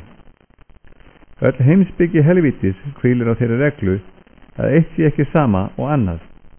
Einkum að einn persónleiki sé ekki sama og annar. Mitt hnoss er mitt og þitt hnoss er þitt. Eins dauðir annars brauð. Jafnvel dauður hlutur er það sem hann er með því að útloka alla aðra hluti frá því rúmi sem hann fyllir. Ef hann ekstra rúmtæki þá gerir hann það með því íta öðrum hlutum frá sér eða með því að gleypa þá í sig. Persónuleikin gerir það sama. Hjá skepnunum tíðkast það sem kunnugt er að það éta hver aðra. Meðal okkar viðgengst það að sterkari persónan sígur vilja og frelsi út úr hinni veikari. Að vera þýðir það að vera í samkeppni. Jæja, nú er heimsbyggi óvinnar okkar hvorki meira né minna en ein samfelld tilraun til að komast fram hjá þessum mjög óljósa sannleika. Hann stefnir að fullkominni mótsögn í þetta. Hlutirnir eiga að vera margir, en þó leið með einhverjum hætti eitt. Hnoss eins á að vera hnoss annars. Þennan ómöguleika nefnir hann kærleika og þess að sömu einhæfur lausn er að finna í öllu sem hann gerir og jafnvel í öllu sem hann er eða segist vera. Þannig er hann jafnvel ekki ánægður með að vera sjálfur einn tölfræðileg heild, því hann segist vera þrír leið og hann er einn, svo að þetta bull kærleika eigi sér einhvern veginn rök í eðli hans sjálfs. Á hinn bóginn skapar hann úr efninu líkama, það sem limunum er snúið frá eðlilegri samkeppni og þeir þess í stað látnir vinna saman. Það sem í raun vaki fyrir honum með því ákvarða kynlíf sem fjölgunarleið mannkins liggur í augum uppi. Kynlífið hefði frá okkar sjónarhóli geta verið alveg sársaukalaust. Það hefði geta verið aðeins enn eitt dæmi það hversu veikari persónleiki verður hinum sterkari að bráð eins og til dæmis hjá kóngulóni. Það sem ástarleiknum líkur með því að brúðinu ræðist á brúðgumann og étur hann. En þegar menn eiga í hlut hefur óvinnur okkar ofið ástúð og hlýju saman við kynhvötina. Hann hefur líka gert aðkvæmið háð foreldrunum og blásið þeim í brjóst sterkri löngun til að sjá fyrir því. Þannig var fjölskyldan til, sem er líkust líkamannum nema bara hálfu verri, því að meðlimirnir eru sjálfstæðari og þó leið sameinaðir á meðvitaðan og ábyrgðarfullan hátt. Allt sýnir þetta sig að vera enn ein aðferð til að koma kærleikunum að. En nú kemur það sprengklægilega. Óvinur okkar lýsti hjónafólki sem einu holdi. Hann sagði ekki hamingjusamlega gift hjón eða ástfangið par. En hversu auðvelt er ekki að fá menn til að líta fram hjá því? Þú getur einnig fengið þá til að gleyma því að náunginn sem þeir nefna Pál batt þessu orð ekki við gift fólk. Í hans augum var samræði karls og konu nóg til þess að eitt hold verður til. Þannig getur þú fengið menn til að líta á það sem fagurgala ástina, sem er í raun bláköld lýsing á þýningu kynmaka. Sannleikurinn er sá að hvað sem karlmaður leggst með konu, þar verður til yfirskilvillegt samband, hvort sem þeim líka það betur eða verð. Samband sem þau verða að njóta að eilífu eða öðrum kosti að umbera að eilífu. Út frá þeirri sönnu staðhæfingu að þessu yfirskilvillilega sambandi er ætlað að geta sér ástúð og fjölskyldubönd, sem það og gerir allt of oft sem gengist undir það í hlýni. Út frá henni er hægt að fá menn til að trúa þeirri fyrru að svo blanda af ástúð, ótta og kynhvöt sem þeir kalla að vera ástfangnir sé hitt eina sem helgar hjónabandið og gerir það gleðilegt. Þessari fjárstæðu hægðarleikur að halda á loft vegna þess að þetta að vera ástfangin fer í Vestur-Evrópu mjög oft á undan ákvörðunum það að ganga í hjónaband, sem stofnaði til í samræmi við vilja óvinar okkar. Það er með þeim einskæra ásetningi að vera trúr, eignast börn og buru og rækta með sér góðvilja áþekkt því og þegar heit trúartilfinningin fer á undan sinnaskiptum oft og tíðum, en ekki ævinlega. Það ber með öðrum orðum að hvetja menn til að álíta grundvöll hjónabandsins fólkin í skrumskjaldri og skræbóttri útgáfu af því sem óvinur okkar heitir mönnunum sem áveiti hjónalífs. Við þetta vinst tvennt. Í fyrsta lagi er unnt að hindra þá sem ekki hafa hlotið náðargjöf skírlífsins í því að ganga í hjónaband til þess að finna hvötum sínu farveg, á þeim forsendum að þeim finnist þeir ekki ástfangnir, og svo er okkur fyrir að þakka. Að hjónaband sem hefur einhvern annan grundvöll er í þeirra augum fyrirlítlegt.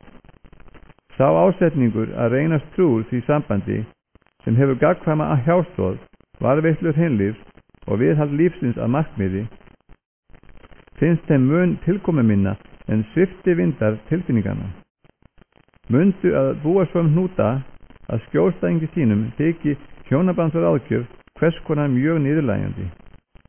Í öðru lagi mun verða liti á hvers konar gildar brunna sem ást, svo lengi sem stefnt er að hjónabandi, og ástin svo mun þykja næg afsökun til að giftast heiðingja, kjána eða mellu, án þess hugsa sér út í afleiðingarnar. En meira þetta í næsta bréfi. Þinn elskandi frændi, Kölski. Kæri Ormur, ég hefur brotið heilan af alefli spurninguna í síðasta bréfi þínu.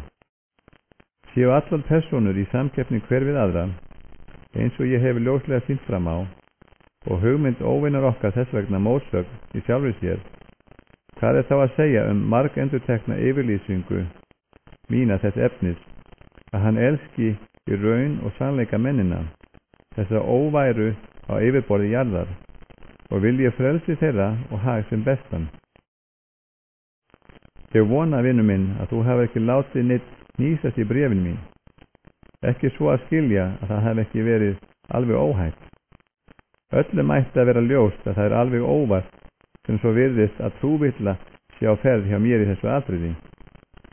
En meðal annar orða, ég vona að þú hafi skilið það að ýmis ummæli mín hans grápgamla sem gátu vist niðrandi voru auðvitað ekki annað en eintómt glens.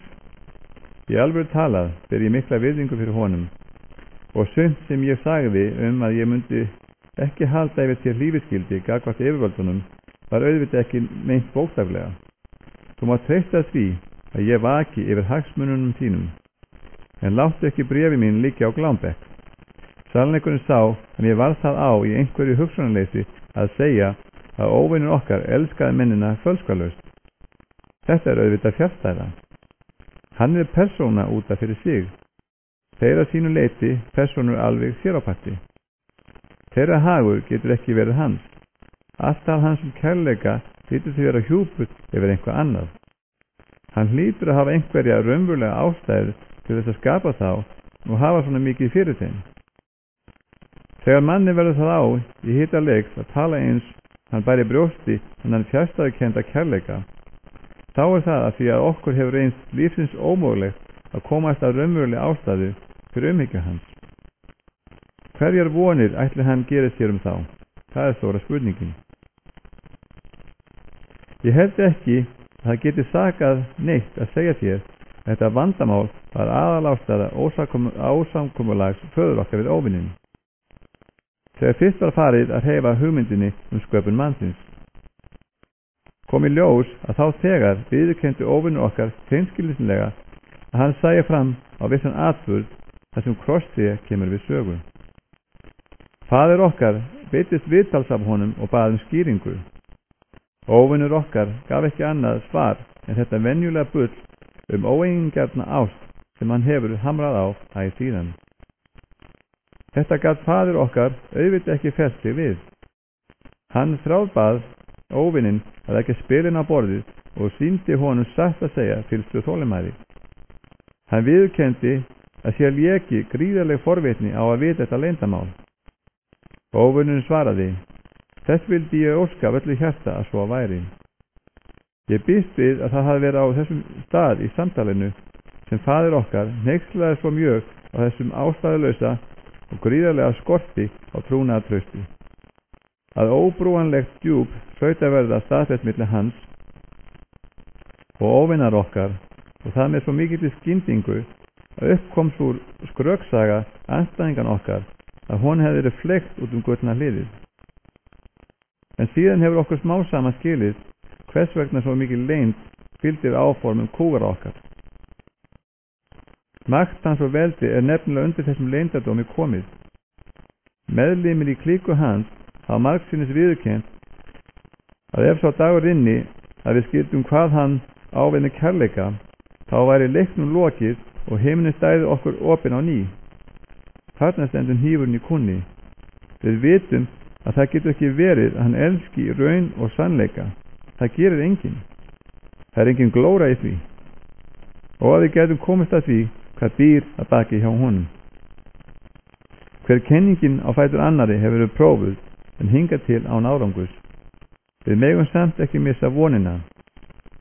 Æ flóknari kenningar, yfirgripsmeiri upplýsingarsöfnun, ríkulegri umbund heim til handa sem ná árangri, sífellt þyngri refsingar sem þeir hljóta sem mistak, allt þetta sem vefur upp á sig hraðar og hraðar til eftir dags, getur ekki annað en skila svarinu í höfn að lokum. Þú kvartar yfir því að ég kveði ekki upp úr það í síðasta bréfi, hvort ég telji það æskilegt eður ei að menn sé ástfangnir. En er þetta nú ekki ormur minn, spurningin sem maður byggist við þeir spyrðu? Láttu þeim eftir að velta því fyrir sér, hvort ást eða föðurlands ást, eða ókvæni, eða kerti á östurum, eða vínbindindi, eða menntun séu góð eða vond. Skilur ekki að við slíkur ekkert svar. Ekkert skiptir neinu máli nema tilhneigingin í ákveðnu hugarástandi við ákveðnu aðstæðu til þess að draga fórnarlamb á ákveðnu augnablikki nær óvinn okkar eða nær okkur. Í ljósi þessa væri náttúrulega ágætt að koma skjólstæðingi sínum til að taka afstöðu til þess hvort ást er góð eða vond. Sé hann hrokafullur haldinn í fyrirlitningu á mannslíkamannum sem byggist í raun á tepruskap sem hann heldur að sé hreinlífi og auk þess maður sem nýtur þess að vera öndur meði við félag sína. Þá láttu hann endilega taka afstöðu gegn ástinni. Gerðu hann hlindan meinlæta lífi sem jaðra við grobb. Og þegar þú síðan hefur rúið kynnkvæður hans í öllu því sem getur göfgað þær, láttu þær þá ráðast gegn honum í einhverju miklu grimmari og fyrirlitlegri mynd. En sé hann hins vegar tilfinningasamur og auðblektur, hastu þá af honum minniháttar skáldum og 5. flokks skáldsagna af gamla skólanum. Þangað til þú hefur komið honum til að trúa því að ástin sé bæði ómótstæðileg og einhvern veginn lofsverð við sjálfri sér. Þessi skoðun skal ég fúslega viðurkenna, hjálpa lítið til við að koma að stað smáframhjáhaldi og léttúð, en hún er óvitnefnaleg uppskrift að langdregnum, háflegum, rómatískum og sorgarfullum hordómi sem endar ef allt fer að óskum með morðum og sjálfsvígum. Bregðist það má nota hana til að sigla skjólstangnum í höfn gagnlegs hjónaband. Hjónabandið hefur nefnilega sínar bjöftu hliðar. Þótt þessi uppbynningar óvinnar okkar. Það hljóta að vera þarna í bænum allmargar stúlkur sem myndi gera honum afar örðugt að lifa kristnu lífi. Aðeins ef þú geti fengið hann til að kvænast einnig þeirra. Góði, sendi mér skýrslum þetta að þið hefur skrifað næst.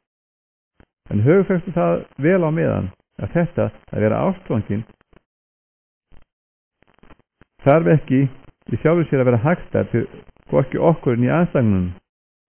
Það er aðeins ástand sem bæði við og óvinnur okkar reynum að hagnýta. Alveg eins og flest annað sem hvílir þungt af mönnunum, svo sem heilsa og sjúkdómar, æska og elli eða stríð og friður, þá er það að vera ástfangin aðeins hráefni frá sjónarhóli hins andlegs lífs. Þinn elskandi frændi, Kvölski. Kæri Ormur, ég sé mér til hugarangurs að óvinnur okkar hefur nú sinn neitt sig til að hætta beinum árásum þínum á skillifi skjólstæðing þíns. Þú máttir vita að það endar alltaf með þessu og þú hefði betur dregið í land áður en til þess kom. En nú hefur fórnarlamb þitt uppgötvað þau hættulegu sannindi að þessar þrengingar vara ekki til eilíðarnóns. Þar af leiðir að þú getur ekki notað öðru sinni það sem er okkar sterkasta vor, sem sé þá trú fávissa manna að það sé vonlaust að losna við okkur nema með því að gefast upp. Ég vona að þú hafi reynt að sannfæra hann að skillifi sé óheilsusamlegt. En ekki hef ég móttekið frá þér skýrslu stúlkurnar í bænum. Ég þætti betra að þú hraðaði því máli, því að ef við getum ekki nota kynhvættir hans til að gera hann óskillífan, þá verðum við að reyna að beita þeim í þá veru að fá hann til að ganga í nytsamlegt hjónaband. En áður vildi ég mega að gefa þér nokkur heilræði varðandi þá gerð af konu, og þá meini ég líkamlega séð, sem best væri hann yrði ástfangin af, ef ástfangin er það skásta sem getur komið í kring. Í stórum dráttum er þetta atriði auðvitað ákvarða fyrir okkur og illum öndum, sem er miklu fínni en við og mun lagra settir í tignastega illþýðis en við. Það er verkefni þessa snillinga að rángsnúa í hverju kynslóð því sem kalla má kynferðisleg hans smekk. Þeir koma þessu í kring með því að taka til meðferðar fámenna hóp, aðstíðumálara, tískuteiknara, kjólameistara, leikkvenna og auglýsingarstjóra, en þetta fólk tekur ákvörðun það hvaða manngerð skuli verið í tísku hverju sinni. Markmiðið er að fæla hvort kynið sig í burtu frá þeim einstaklingum af hinu kynnu sem í hjónabandi eru til mestrar andlegrar blessunar, gleði og frjósemi. Öldum saman höfum við til dæmis hrósað sigri yfir kvenneðlinu með því að gera viss hliðareinkenni karlmannsins eins og til með skeggið ógeðfellt í augum velflesta kvenna. Og þetta er þýðingar meira atriði en þið geti vist fljótt á litið. Að því ég tekur til smekks karlmanna, þá höfum við boðið upp á talsverða fjölbreytni. Stundum höfum við beint honum að þóttafullum og höfðinglegum konum og blanda þannig saman geind manna og hégómadýr og ytt undir það að fjölgun kynstofnsins ætti sér einhver stað fyrir tilstilli hrokafullra og eyslusamra kvenna. Í annan tíma höfum við valið afspyrnu kvennalega típu, veikbyggða og verklitla, svo að heimska og hugleysi ásamt með þeim óheillindum og þröngsýni er fylgja skipa öndvegi. Nú stundir leggjum við alla áherslu á hinnar öfgarnar. Tímabilið er nú tekið við af valsaskeiðinu og nú innrætum við karlmönnum eftirsóknir þær konur sem eru hvað líkast að drengjum í laginu. Þar er þessi tegund fegurðar er hverfulli en önnur fegurð. Kynduviðum leið undir djúbrættan ótta kvenna við ellina. Ég gæti nefnt til ótaldæmi afbragðs árangur og gerum þær ófúsari og ófærari til að eignast börn. Og ekki nóg með það. Okkur hefur tekist að slaka mjög á öllum velsamishugmyndum í sambandi við meinta nekt, ekki nekt eins og hún er í raun og veru, í list, á leiksviði, í kvikmyndum og á baðsvöndum. Allt er þetta tómt skrök eins og þú getur ímyndað þér. Kropparnir utan á vikublöðunum eru teiknaði vitlaust. Við birtum myndir af konum í gallabúsum og sundbólum, en þær eru ýmist reyrðar saman eða látnar sýnast tristnari með hjálp púða og jafnvel skurðaðgerða, allt í þeim tilgangi að villa mönnum sín og láta kvenfólki virðast illvaksnara og drengjarlegra en náttúran leyfir fullvaksinu kona að vera. Leið er samtímanum kennt að þetta sé hispurlaust og heilsusamlegt og þýðir einhvers konar afturkvæð til náttúrunnar. Af þessu leiðir að við erum í sívaksandi mæli að beina kynhvöld karlmannanna að einhverju sem ekki til og gera hlutverk augans í kynlífinu æ meira, leið og það verður æ erfiðara að fullnægja kröfum þess. Þú munt eiga hægt með að geta sér til hvað þessu leiðir. Þetta er nú stefnan þessa mundir. Í krafti þessa muntu og fá því áorkað að beina kynferðislegum áhuga skjólstæðings þíns í aðra af tveimur áttum. Þú munt komast að því, ef þú skygnist inn í hjarta einhvers manns, að á huga hans leita að minnsta okkur tvær sýnir, konumynd, jarðnesk ástagyðja, þó himneskar ættar, og svo stadssystir hennar úr undirdjúpunum, og það eðlismunur á þrá hans eftir því hvora þeirra hann girnist. Þrá hans eftir fyrirnefndu konunni svo garði gerð að hún óvinni okkar velþóknanleg. Sú þrá gefur kærleikunum rúm, getur vel hugsað sér hjónaband og eðlileg, sjálfsögð og virðuleg. Af því að hún lýst upp með ljósinu sem við höfum. En hina kona girnist hann á dýrslegan hátt og vill einmitt girnast hann að þannig. Þessa konu notum við til að fæla hann í burtu frá hjónabandinu fyrir fullt og allt. En jafnvel þótt hann kvæðist henni, hefði hann tilhneigingu til að hafa hana að þræl sínum, skurgoði eða glæpanaut. Ást hans á fyrirnefndu konunni gæti falið sér það sem óvinur okkar kalla ilsku, en það þá bara af tilviljun. Maðurinn vildi óska sér að hún var ekki öðrum gifsegt, svo hann gæti unnað henni löglega fyrir Guð og mönnum. En þegar hinn konan á í hlut, þá tilfinningin fyrir hinnu illa einmitt það sem hann vill.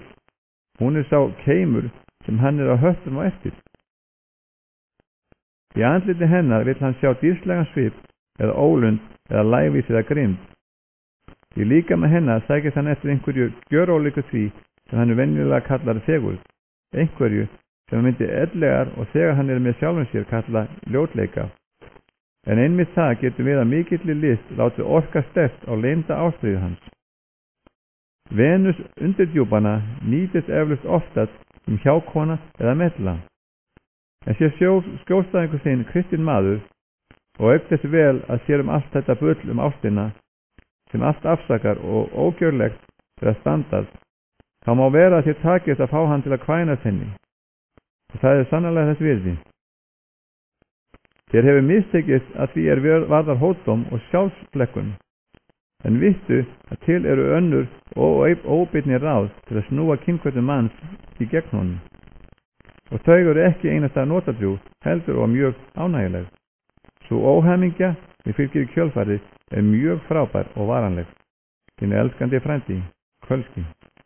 Kæri Ormur, já, tímabil kynferðislegrar freistingar upplagt til þess að gera eins konar hliðarárás á geðilsku skjólstæðings þíns.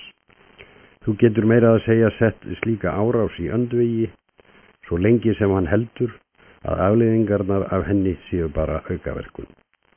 En hér, sem endranær, verður að slæfa dómgreind hans, áður en þú leggur til allugu við siðferði styrkin. Eitt saman andstreymi nægir ekki til þess að reita menn til reiði. Þeir reiðast því aðeins að þeir skynji andstreymið sem móðgun. Móðgunin aftur byggist á þeirri tilfinningu að menn fái ekki réttlátar kröfur sínar fram uppfylltar. Því fleiri og stærri kröfur sem hægt að fá skjólstæðing þinn til þess að gera til lífsins, því oftar mun hann móðgast og verður þar af leiðandi ægjaðstirðari. Þú munt hafa veitt því athygli að fátt æsir hann meira en það að vera allt í einu rændur dagstund, sem hann hélt að hann hefði til sinna eigin afnóta. Óvænti gesturinn, þegar hann hlakkaði til næðis, sams og kvölds, eða tölu eiginkona vinar, sem kemur líka í heimsókn þegar hann hafði hlakkað til að ræða við vin sín í einrúmi, því líkt kemur honum alveg úr jafnvægi. Nú hann að vísu ekki enn svo kærulaus eða latur að þessi smámunur séu í sjálfu sér óraun kurteisi hans. En þeir ergja hann, af því að hann lítur á tíman sem sína eigin eign og finnst að nú sé hann rændur honum. Þú verður því að standa dyggilegan vörðum þessa undarlugu skoðun mannanna, ég á tíma minn sjálfur. Leyfðu honum að hafa það á tilfinningunni að hvern morgun horfi hann fram á 24 klukkustundir séu hans einkaeign. Og láttu honum þykja gífurleg eftirsjá að þeim tíma sem hann þarf að helga atvinnureikanda sínum og svo stund höfðingleg gjöf og enda fórn sem varið til kirkjugöngu eða annarra starfa í þágu trúarinnar.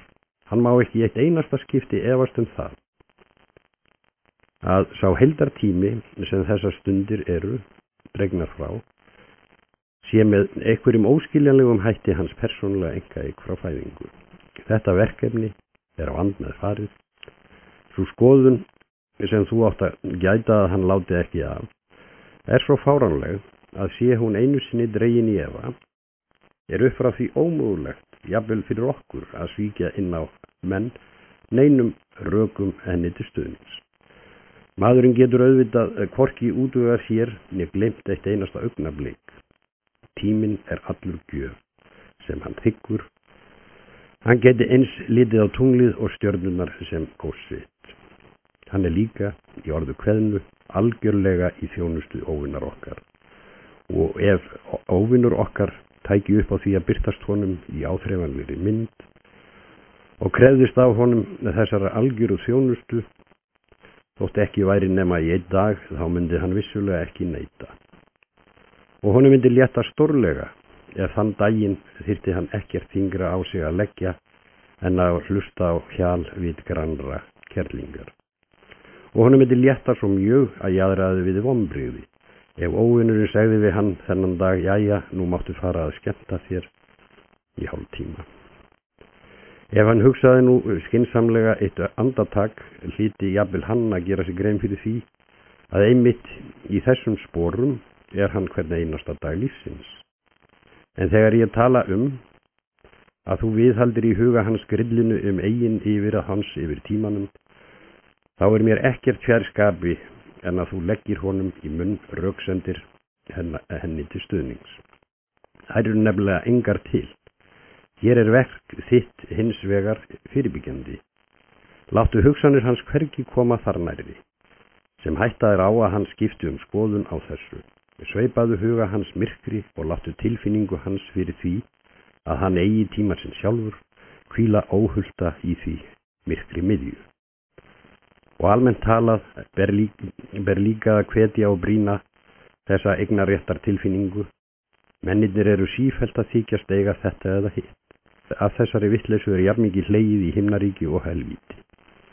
Helstu mátbárur við skýrlífi spretta til dæmis að því að menn halda að þeir eigi líkama sinn. Þessi gríðarmerkilegu og hættulegu kér sem bifast af sama krafti og heimanna skó. En í þeim eru þeir geymdir að þeim forspurðum og enda flekt þaðan út að geðþótta annars. Þetta eins og ungur prins sem faðir hans hafi gert að landstjóra Víðfeðms héraðs að nafninu til, þótt vitri stjórnmálamenn réðu í raun. Og svo færi drengurinn að ímynda sér að hann ætti í alvöru borgirnar, skóana og agrana, á sama hátt og hann á leikföngin á gólfi barnaherbergisins. Þessa tilfinningu fyrir því að þeir eigi hlutina framleiðum við ekki einasta með hjálp stolts þeirra, heldur og með málfarslegri ruglanda. Við kennum þeim að taka ekki eftir blæbrigðum eignafornafnsins, þessum hárfína mismun sem á skotnir mínir og hundurinn minn og þjónninn minn og konan mín og pabbi minn og vinnuveitandinn minn og landið mitt og Guð minn. Þeir geta lært að njörfa merkingu þessa alls niður við merkinguna skórnir mínir. Það mínir, í þeim skilningi að ég á þá. Það meira að segja hægt að innræta barni sem situr hjalandi á gólfi barnaherbergisins að segja bánsinn minn og eiga ekki með því við gamla leikfangi sem í þykjustinni tekur á móti ást og umhyggju og barni stendur því í sérstöku sambandi við, en þetta það sem óvinurinn kennir þeim að eiga við ef við gætum okkar ekki. Heldur bánsinn minn sem ég má rífa í tætlur en mér sýnist. Nú hinar augarnar eru þær að við höfum tamið mennina til að segja Guð minn í merkingu sem mjög líkist tóninum í skotnir mínir. Það sá Guð sem ég á höng upp í bakið á vegna afburða greiða sem minni við hann. Sá Guð sem ég beitti fyrir mig í predikungastólnum. Sá Guð sem ég hef í vasan. Og allan tíman getum við skemmt okkur yfir því að orðið mitt í raun merkingarlaust í munni mannskepnunar. Þegar frá líður munu nefnilega annarkvort faðir okkar eða óvinnurinn segja mitt allt sem til og þó jafnvel sérstaklega hvern einasta mann. Þá munu menn komast að því endanlega hverjum tími þeirra líkamir og sálir tilheyra í raun og veru. Og þá ábyggilega ekki þeim sjálf, hvað svo sem annars verður ofan á. Sem stendur segir óvinnur okkar mitt hvaðina í þeim smámögulega lagaskilningi að hann hafi skapað það. Það hins vegar von föður okkar í neðri byggðinni, að hann megi síður segja mitt alla hluti af þeirri einföldu ástæðu að hann hafi sigrað þá. Hinn elskandi frendi Kölski. Ég hef lestur úr bókinni með kveðju frá Kölska eftir C.S. Lewis, bókaútgáfan Salt gefur út og þýðandi Gunnar Björnsson. Þetta 22. lestur. Kæri ormur, hana. Nú skjólstæðingur þinn orðin ástfangin, sjúkur af þeirri verstu tegund af ást sem hugsast gat, dauðskotin í stelpu sem ekki einu sinni nefnd á nafni í skýslunni heppilegt konfang sem þú sendir mér. Þú mynd telja það til tíðinda að tilraunir þína til þess að gera mig tortryggilega í augum leynilögreglunar okkar út af ógætilegum ummælum í einu bréfa minna nú að engu orðnar. Ef þú hefur haldið að þetta bragð myndi duga til þess að tryggja þér aðstoð mína og hjálp, þá skjátlaðist þér hrapalega. Og nú skaltu fá að borga fyrir þetta og fleiri afglöp þín. Ég læt fylgja þessu bréfi nýútkomin bækling sem fjallar nýju betrunarstöðina fyrir freistara sem ekki eru starfi sínu vaxnir. Hann gríðarvel myndskreittur og ég á ekki von á að þér leiðist einasta blaðsíða í honum. Ég fletti upp í skýslum þessa stúlku í spjaldskráni okkar og leysa þetta segja ekkert á blikuna. Hún ekki aðeins kristin, heldur líka að þessari líka gerðinni, lágkúruleg, undirförul, heimsk, skínhelg, feimnisleg, fölleit, ófín, hreinmey og hinn hversdagslegasta í allan máta, afstyrmiða tarna. Ég geti nærri því kastað upp af tilhugsuninni einni saman. Ég svitna af reiði þegar ég hugsa til þess hver allt fer versnandi í þessari veröld. Í gamla daga hefði svona stelpu verið kastað fyrir ljón. Við hennar líka lítið annað að gera, ekki svo að skilja að hún reyndist mikil bóir á þeim vettfangi, heldur. Þetta svikari og leikur tveim skjöldum. Láttu mig þekkja það. Hún lítur út eins og hún fjalli í yfirlið ef hún sæi blóð, en deyr svo með bros á vör, einfeldingslega svipin. Það vantar ekki. En getur brugðið fyrir sig afhjúpandi ádeiljukendri pyndni. Þetta manneskja sem ætti það jafnvel til að hlæja að mér. Innantómur, ómerkilegur hænuhaus. Og þó reiðubúin til þess að fleygja sér í fangið á þessum kjána eins og hver önnur lóðatík. Hvers vegna hegnir óvinnur okkar henni ekki fyrir þetta? Hann sem svo hrifinn af meidómi, í staðin fyrir að horfa bara á skelbrosandi. Innst inni hann maður unaðsendanna. Allar þessar föstur og vökur og brennur og krossar eru bara yfirvarp. Svona líkt og dálítið löður í sjáamáli. En úti á rúmsjónum hans, þar eru unaðsendirnar í fyrirrúmi. Hann dregur enga dul á þetta. Vonum á hægri hönd gleðin ein við völd, bara. Ég held jafnvel ekki að hann hafi minnsta hugboð þann háleita og alvarlega leyndardóm sem við stefnum að. Þar sem hinn skelfilega framtíðarsýn. Hann svo lágkúrulegur ormur minn og hugmyndir hans eru svo smáborgaralegar og hann hefur fyllt veröld sína af unaðsemdum. Mennirnir geta verið að skemmta sér allan liðlangan daginn án þess að hann hafi nokkuð út af það að setja.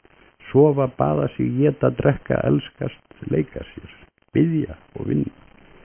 Þessu þarf öllu að rangsnúa áður en það getur orðið okkur að nokkru gagni. Barátta okkar því háð við svona afskaplega ósangjarnar aðstæður. Ekkert á okkar bandi eins og það kemur fyrir af skepnunni. Ekki svo að skilja að það afsaki þig, ég skal nú ná mér niður á þér fljótlega.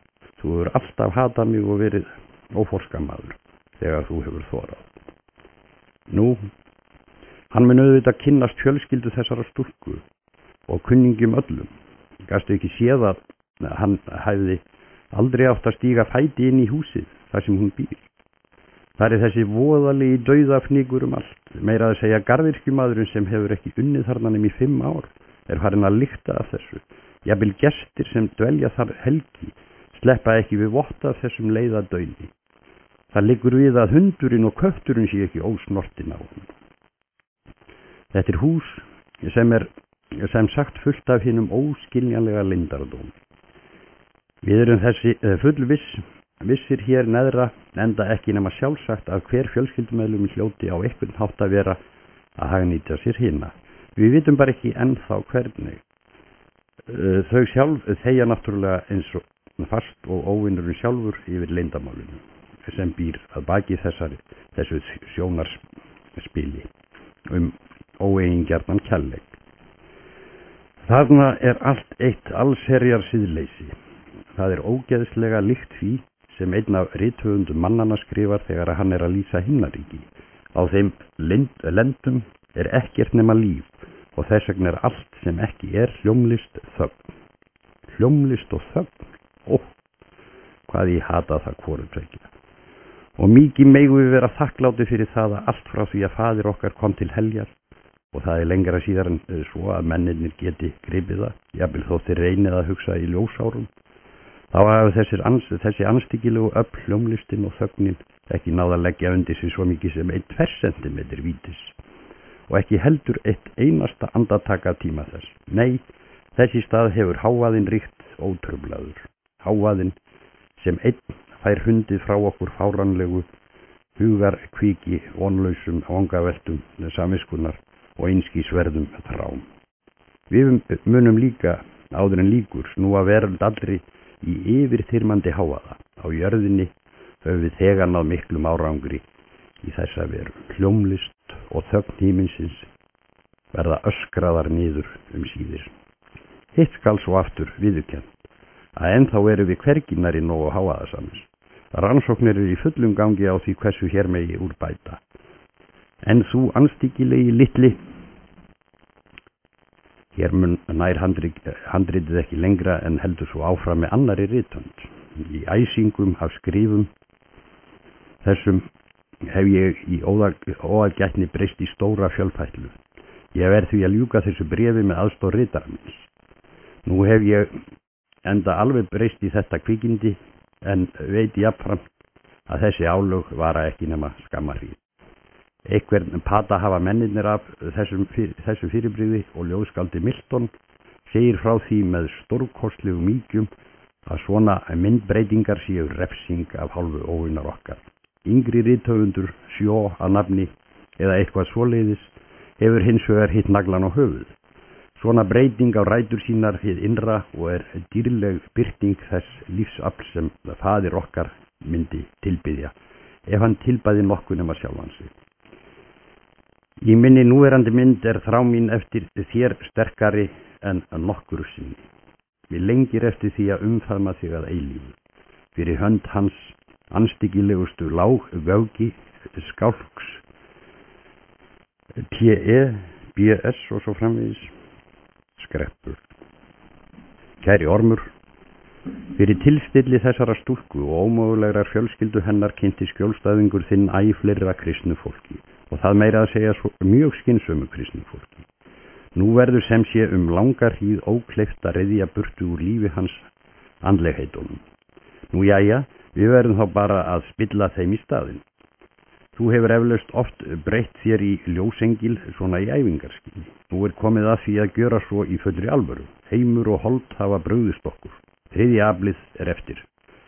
Takist okkur að sigra í krafti þess, þá verður það dýrlegasti sigurinn. Spilltur dýrlingur, farisei, rannsóknardómari eða töframæður eru skemmtilegri leikföng í víti en réttur og sléttur, nautnaseggur eða harðstjóri. Þegar ég virði fyrir mér þennan nýja vinahóp skjólstæðingsins, þá virðist mér að helst væri að gera atlugu mitt á milli guðfræði og stjórnmála. Nokkrir vina hans eru sér einkar vel meðvitandi þær félagslegu skyldur sem spretta af trúnni. Það í sjálfu sér okkur mjög í óhag, en með lagni getum við fært þetta til betri vegar. Þú sérð að allmargir höfundar sem rita kristni og stjórnmál telja að kristindómurinn hafi snemma lent á villigötum og horfi frá kenningum höfundar síns. Þessa hugmynd þurfum við að nota til þess að minna enn einu sinni á grilluna hinn sögulega Jesú. Hann hafa menn talið sig geta leitt í ljós með því að skræla utan að persónu Krist allar viðbætur og hugaróra. Þessari hugmynd síðan telt gegn hinni kristni hefð í heild sinni. Í síðustu kynslóð notuðum við frjálslinda guðfræði og mannúðarstefnu til að ota fram hugmyndinni sögulegan Jesú. Nú erum við enn komnir á stúfana með sömu hugmynd en að þessu sinni í búningi byltingakenns marxisma. Kostir svona hugsmíða sem við hyggjumst breyta svolítið á 30 ára fresti eða svo eru margvíslegir. Í fyrsta lagi draga þær athygli manna að fyrirbæri sem ekki til, því að sögulegur Jesú uppspuni, sem á ekkert skylt við sagnfræði. Guðspjöllin greina það sem lesið verður af síðum þeirra hvorki meira né minna. Til þess að fá út úr þeim sögulega Jesú þarf að kreista hér og klípa þar. Draga úr á einum stað en ýkja á öðrum og almennt talað að hafa í frammi getgátur sem engin lifandi maður gæti fengist til þess að byggja neitt í alvöru. Brilljant orðið sem við kennum þeim að hafa þetta fyrirbæri. Svona löguð vitleysa framleiðir nýja metsöluhöfunda í hverju jólabókaflóði. Í annan stað fela allar svona hugmyndir í sér að mikilvægi hins sögulega Jesú byggist á einhverri undarlegri kenningu sem hann á að hafa flutt. Hann þarf að vera mikilmenni í nútímaskilningi þess orðs. Maður sem stendur í farabróti einhverjar framúrstefnu, grillufangari sem að reyna að selja töframeðal.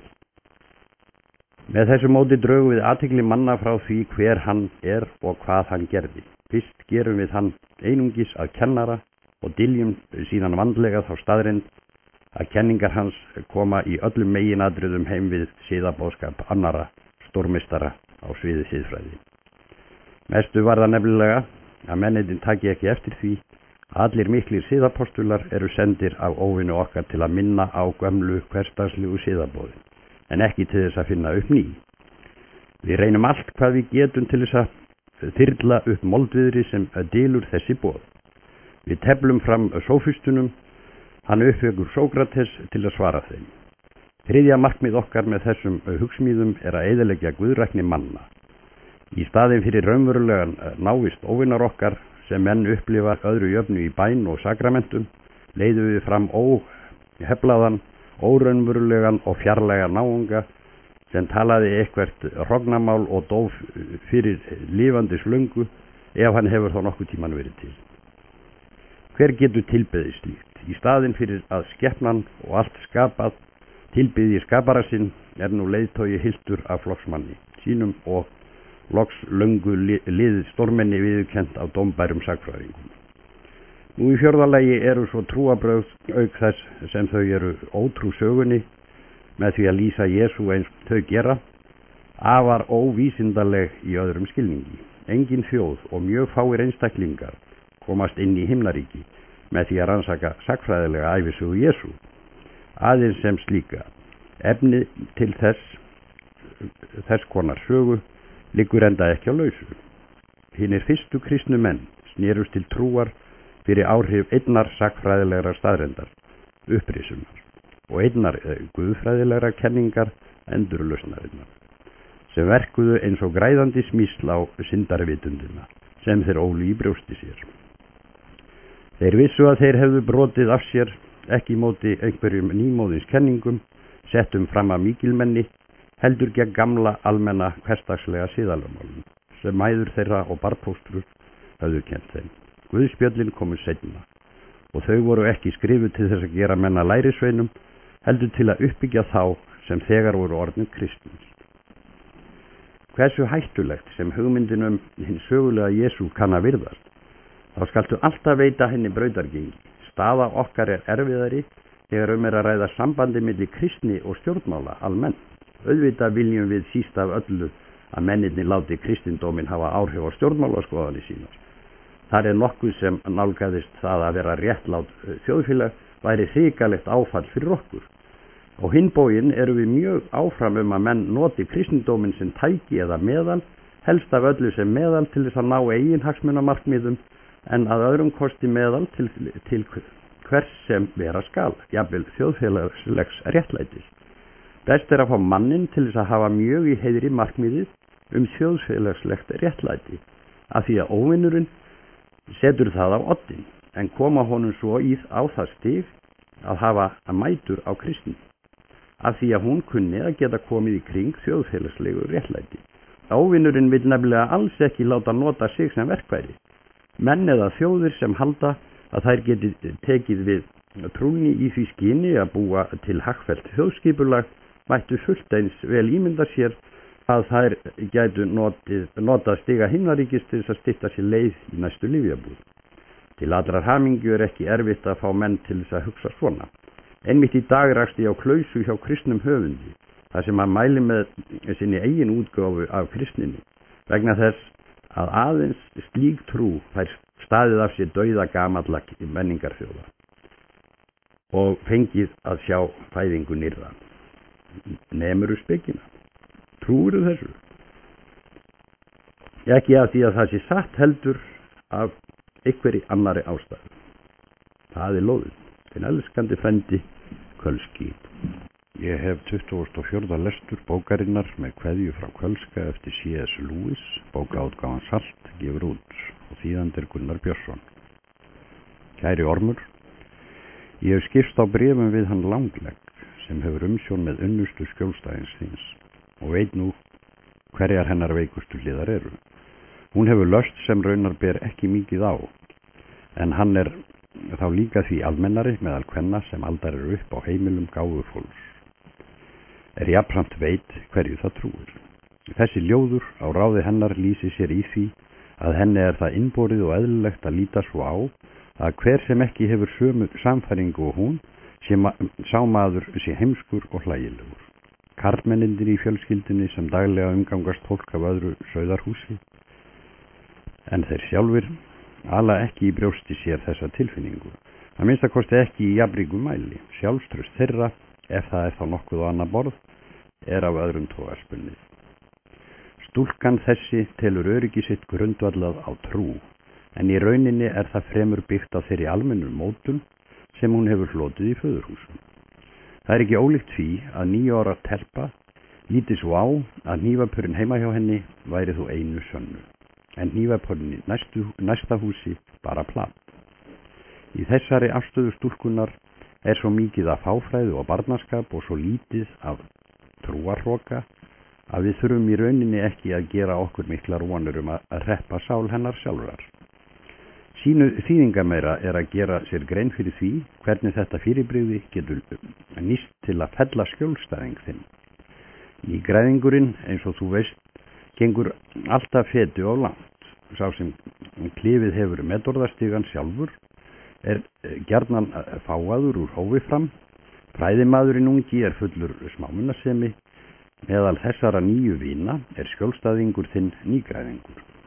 Daglega verður hann þar vitni að kristnu lífi fegurra en hann nokkru sinni ímyndaði sér að væri til og skoðar það reyndar með rósröðum glerugum hins ástvangna manns og hann reynir að fremsta megni, samkvæmt fyrirmælum óvinar okkar, að líka eftir þessum lífstíl. Heldurðu nú ekki að þú gætir fengið hann til þess að líka eftir ágalla ástmeyjar sinnar og líka hann svo og afskræma að það sem hjá henni smásynd verði hjá honum hinn kraftmesti og yndislegasti allra lasta trúarrókin. Forsendur allra mjög okkur í hag.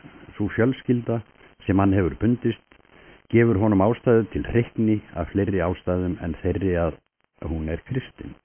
Hún betur menntuð, greindari og skemmtilegri en nokkur önnur sem hann hefur kynnst. En sannleikurinn sá að sjálfur veður hann í villu þegar hann metur sína eigin stöðu innan fjölskyldunar. Fyrir ástarsakir kann enn svo að vera að hann líti á sig sem óverðugan þessa fljóta stúlkuna. En hann smám saman farinn að telja sér trú að hann falli dávil að hópi hins fjölskyldufólksins. Það fer alveg fram hjá honum hve mikið honum fyrirgefst af því að fjölskyldan nú einu sinni prýdd miklu umburðarlyndi og hann tekur ekkert eftir því hvernig sífellt borið í bætifláka fyrir hann af því að hann nýgræðingur í hópnum. Það flögrar ekki að honum að umræðuefni hans og skoðanir eru ekki annað en bergmál af viðhorfum hinna og þau vita það og sjá í gegnum það. Enn síður hvarflar það að honum að mestöll hrifning hans af þessu fólki sprottin af þeirri hugaræsingu sem vina hans ljær öllu og öllum þessa dagana. Hann telur sér trú að honum geðist að tali þessa fólks og tiltektum af því að sálarans ástand þess sé á eitthvað hátt af svipuðum toga á hans eigið. En sannleikurinn sá að þessi fjölskylda stendur honum svo miklu framar að væri hann ekki ástfanginn, þá fyndist honum margt fráhrindandi og skrítið sem hann nú tekur gott og gilt. Hann líkt og svo lítill rakki sem héldi sig bera skinn á skotvopn og skottækni einungis af því að veiðieðli hans og ást á húsbóndanum gerði honum kleift að hafa nokkurt gaman af veiðiferð út í skóg. Þetta skapar þér gulli tækifæri á meðan óvinnurinn lyftir þessum unga ólátungi með hjálp kynhvatanna og mjög viðfeldis fólks sem komið miklu lengra í þjónustinni við hann í hæðir, þangað sem hann hefði aldrei náð að öðrum kosti, þá verður þú að koma honum til að finnast hann hafa fundið sína réttu hyllu. Að þetta fólk sé af sama sauðahús og hann og nú hafi hann því í raun réttri fundi sjálfan sig. Komið til þess að hann taki að umgangast eitthvað annað fólk, mun honum þykja lítil til koma að hluta til af þeirri ástæðu að nær allir kunningjar sem honum stendur til boða að umgangast eru satt að segja ekki nærri en skemmtilegir, en þó umfram allt af hinnu að hann mun sakna þeirra töfra sem ástmær hans hefur beitt hann. Og nú skalt þú koma því inn hjá honum að munurinn á fólki sem honum geðjast og fólki sem honum leiðist sé hinn sami og munurinn á kristnum mönnum og ekki kristnum. Það þarf að verða bjargföss samfæring hans, sem nú betra fyrir hann að hafa ekki orð á, að við kristnir menn berum af öðru fólki eins og gull af eir. Og með orðunum við kristnir þarf hann ómeðvitað að eiga við klíkuna mína. Og með klíkunni minni má hann ekki meina fólkið sem í kærleik og lítillæti hefur tekið mig upp á arma sína, heldur fólkið sem ég umgengst í krafti eigin verðleika. Á þessu sviði sem öðrum nærðu því betri árangri sem þú getur gert hann ruglaðri í rýminu. Freistaðu þess að gera hann hreinlega og blátt áfram reikinn af því að vera kristinn. Mun það líkast til ekki bregðast. Til þess eru viðvaranir óvinarins allt of þekktar. Útilokað á hinn bóginn hugmyndina við kristnir og gerir hann einungis harðánaðan með að tilheyra klíkunni sinni. Þá útkoman ekki trúarhroki, heldur bara hégómadýrð og snobb, sem ekki annað en ómerkilegar smásyndir, bornar saman við trúarhrokan. Smegðu inn í hverja hugsun hans þeirri lúmsku áráttu að óska sjálfum sig glottandi til hamingju, en hrindu frá honum spurningunni með hvað ég að óska sjálfum mig til hamingju. Mjög kærir honum svo hugsun að hann tilheyri lokuðum hring, sé partur á óútskýrðu leyndamáli, notfærðu þér þetta, færðu þér og í nyt áhrif unnustunnar þegar að hún verður hvað kjánalegust, til að kenna honum að þykjast skemmta sér yfir ýmsum ummælum þeirra sem ekki trúa. Ýmsar kenningar sem kunna að vera á vegi hans og ganga ljósun logu meðal sumra kristina hópa í nútímanum, gætu reynst koma að gagni hér.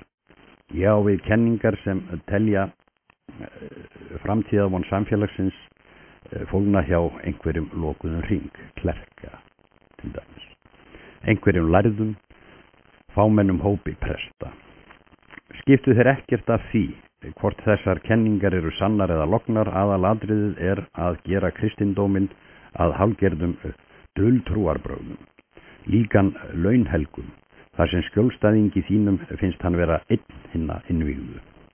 Gerðu það fyrir mig að fylla ekki bréfin þín með bulli þetta stríð í Evrópu, ekki svo að skilja að úrslit þess skipti ekki töluverðu máli, en það allt heyrir undir æðstarráðu. Ég læt mig það engu skipta, hversu margir englendingar hafa verið sprengdir í loft upp, í hvaða hugarástandi þeir voru á dauðastundinni, mér meira áhugamál, og það fæ ég að vita á skrifstofunni hér. Að eitt sinn skildi hver þeirra deyja vissi ég fyrir. Hafðu bara hugað með verk þitt, þinn elskandi frendi, Kölski. Kæri Ormur, það sem að þessari fjölskyldu sem skjólstæðingur þinn í þann veginn að tengjast að hún bara kristin. Auðvitað eiga þau öll sín sérstöku áhugamál en grundvöldur lífs þeirra og verður kristin trú og ekkert annað. Við leggjum hins vegar allt kapp á það að innprenta mönnum þá afstöðu sem ég hef leyft mér að kalla kristindómur og eitthvað annað. Þú veist hvað ég á við. Kristindómur og kreppan, kristindómur og nýja sálfræðin, kristindómur og þjóðfélagsskipanin, kristindómur og huglækningar, kristindómur og sálaransóknir, kristindómur og jurtaátt, kristindómur og nýja starfsetningin.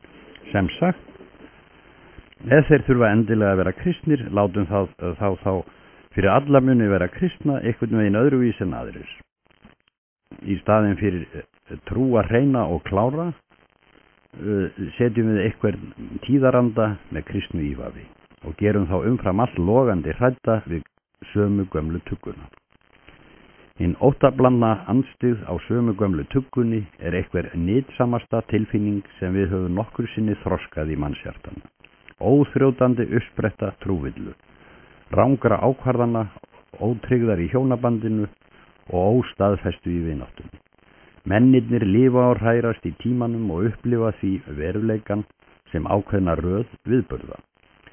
Ætli þeir því að upplifa mikið af veruleika lífsins, þá verða þeir að reyna margt og mikið og mismunandi. Þeir verða með öðrum orðum að breyta til og þar þeir þarnast tilbreytingar, þá hefur óvinnurinn, sem nautnasegur innst inni, gert þá svo úr garði að þeir njóta tilbreytingarinnar á sama hátt og þeir njóta þess að borða. En af því að hann vill ekki að þeir geri tilbreytinguna fremur en borðhaldið að markmiði í sjálfum sér, þá hefur hann búið svo hnútana að þeir hafa ekki síður mætur á stöðuleik en tilbreytingu og hann reynir að koma til móts við báðar þessar þarfir í heiminum sem hann hefur skapað með því að tefla fram þeirri einingu stöðuleika og tilbreytingar sem við köllum hrynjandi. Hann gefur mönnunum árstíðirnar hverja með sínu móti, þó hinnar sömu ár hvert, þannig að vorið verður ávallt nýlunda þó það sé jafnframt og leið ítrekkun á ævagömlu stefi. Og hann hefur gefið þeim kirkjuárið þar sem skipast á föstur og hátíðar. Og alltaf skal hátíðunum fagna þó hinnar sömu síu ár eftir ár. Á sama veg og við einbeitum okkur að matalistinni og rangsnúum henni í græðgi, eins beinum við sérstaklega sjónum að þessari gleði yfir tilbreytingunni og spillum henni. Þar til hún verður að hugarfari sem krefst nýlunda, heimtar að allt sé nýtt hvað sem það kostar. Þessi kröfufrekja okkar verk algjörlega. Ef við sofum á verðinum, þá ekki nóg með það að menn gleðjist, heldur munu þeir bókstaflega ekki kunna sér læti að fögnuði yfir því hver kunnulega og þó leið spanst. Þeim kom fyrir sjónir snjókornið í janúar, sólar uppkoman í dag og möndlugrauturinn á jólunum núna. Og börnin munu vera fullkomlega ánað með sína árvissu leiki. Það sem paradísarleikur tekur við af skautahlaupi, eins vist og sumar kemur eftir vetri. Þangað til við kennum þeim nýja og betri síði. Kröfinu endalausa og óreglulega tilbreytingu verður því aðeins haldið vakandi að við hömrum á henni seint og snemma. Þessi krafa til margs hluta nytsamleg. Í fyrsta lagi dregur hún smám saman úr nautninni en eykur gindina. Það liggur í hlutarins eðli að lönguninni í tilbreytingu hættir fremur til að fá æ minni fullnægingu en öðrum gildum. Og stöðug tilbreytni kostar ekki litla peninga, svo að þrá eftir henni þýðir ágind eða óánægja. Nema hvoru tveggja sé. Nú, því sterkari sem þörfin fyrir tilbreytingu er, þeim mun fyrr hefur hún svalað sér á hverjum heilbrigðum gleðigjafa og selst áfram til þeirra sem óvinnurinn bannar. Við hefum þannig með því að kynda undir andstyðuna á sömu gömlu tuggunni gert listirnar okkar hættuminni nú en þær hafa ef til vill nokkru sinni áður verið. Bæði alþýðulistamenn og hinir fínni sigla nú hraðbyri í átt til meiri og meiri siðleysis, heimsku, grimdar og hroka, í vitstóla leit sinni að einhverju nýju. Og þá held ég nú að löngunin í tilbreytni komi sér nú heldur betur vel, þegar við þurfum að skapa blessaða tískuna og tíðarandan. Notagildi tíðarandans og sérhverra tísku í hugum felst í því að draga athygli manna frá því sem mest ógnar þeim hverju sinni.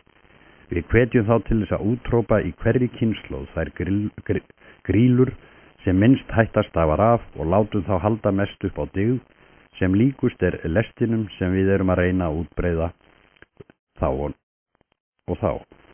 Við fáum menn til þess að skrúfa frá vatnsflöngum slökkviliðsins þegar vatnsflóð dynja yfir og flykkjast alla yfir að þeirri skipslið sem þegar er komin hálfa leið í kaf.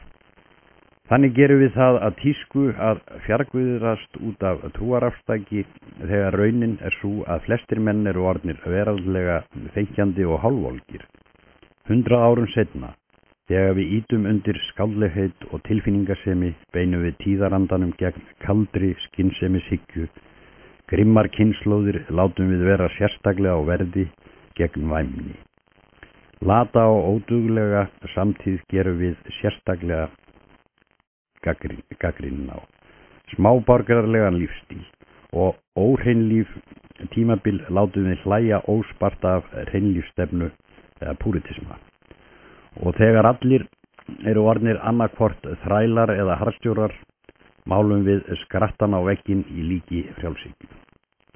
Stærsti sigurinn minnst ef takast má að hefja óttan við sömu gömlu tugguna upp á svið heimspekinnar.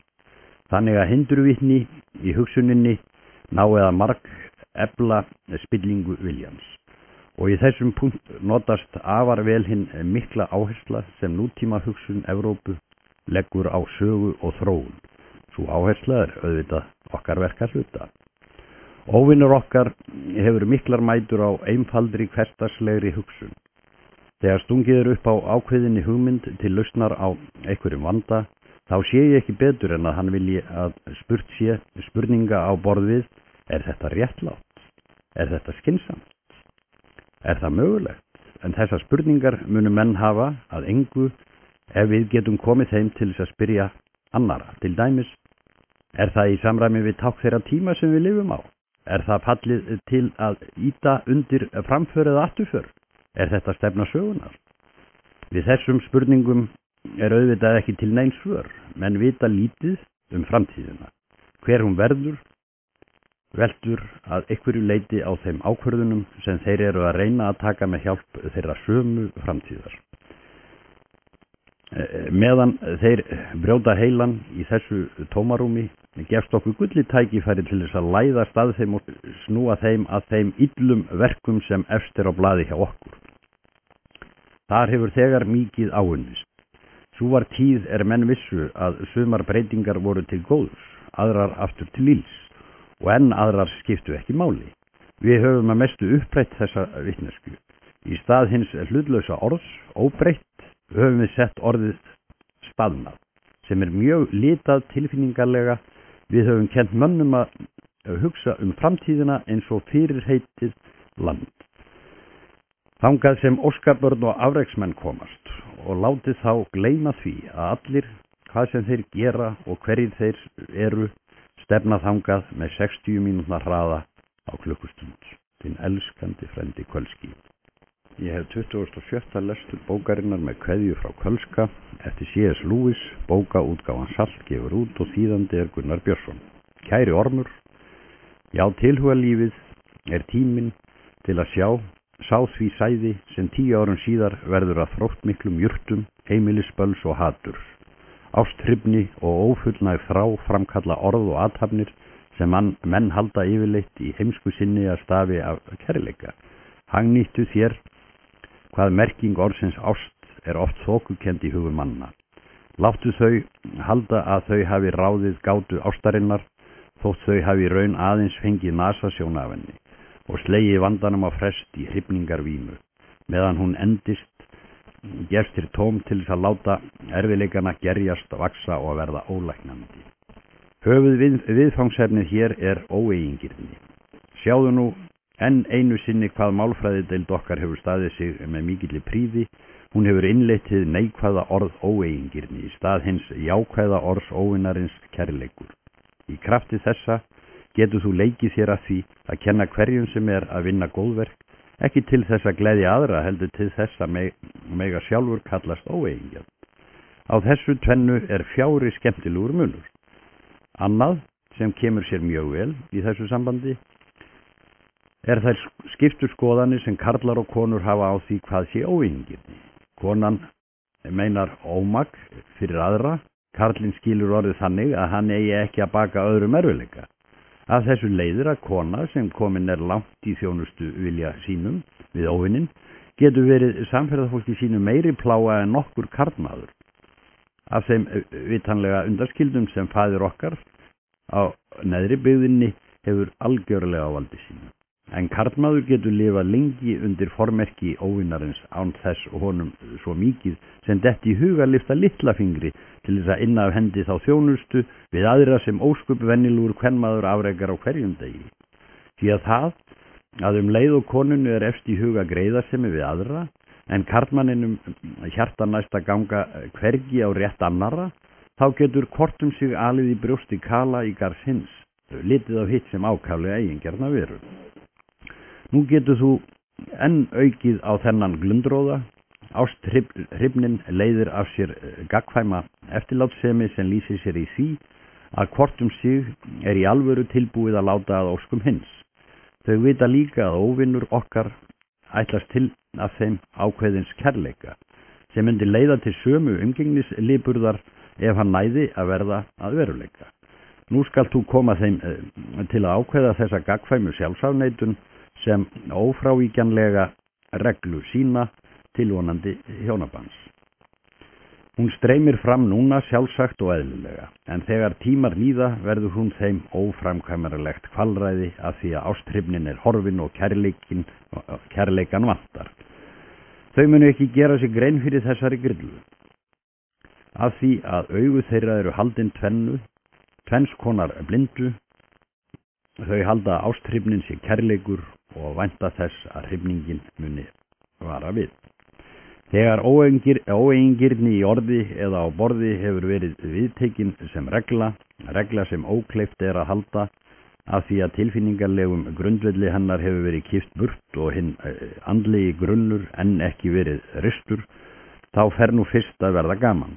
Alltaf þegar sameiginlega áform eru rædd lítur á það sem skyldu sína að finna öll rök er réttlæti það sem hann hyggur vera óskir B, en talar leið þvert eigið geð.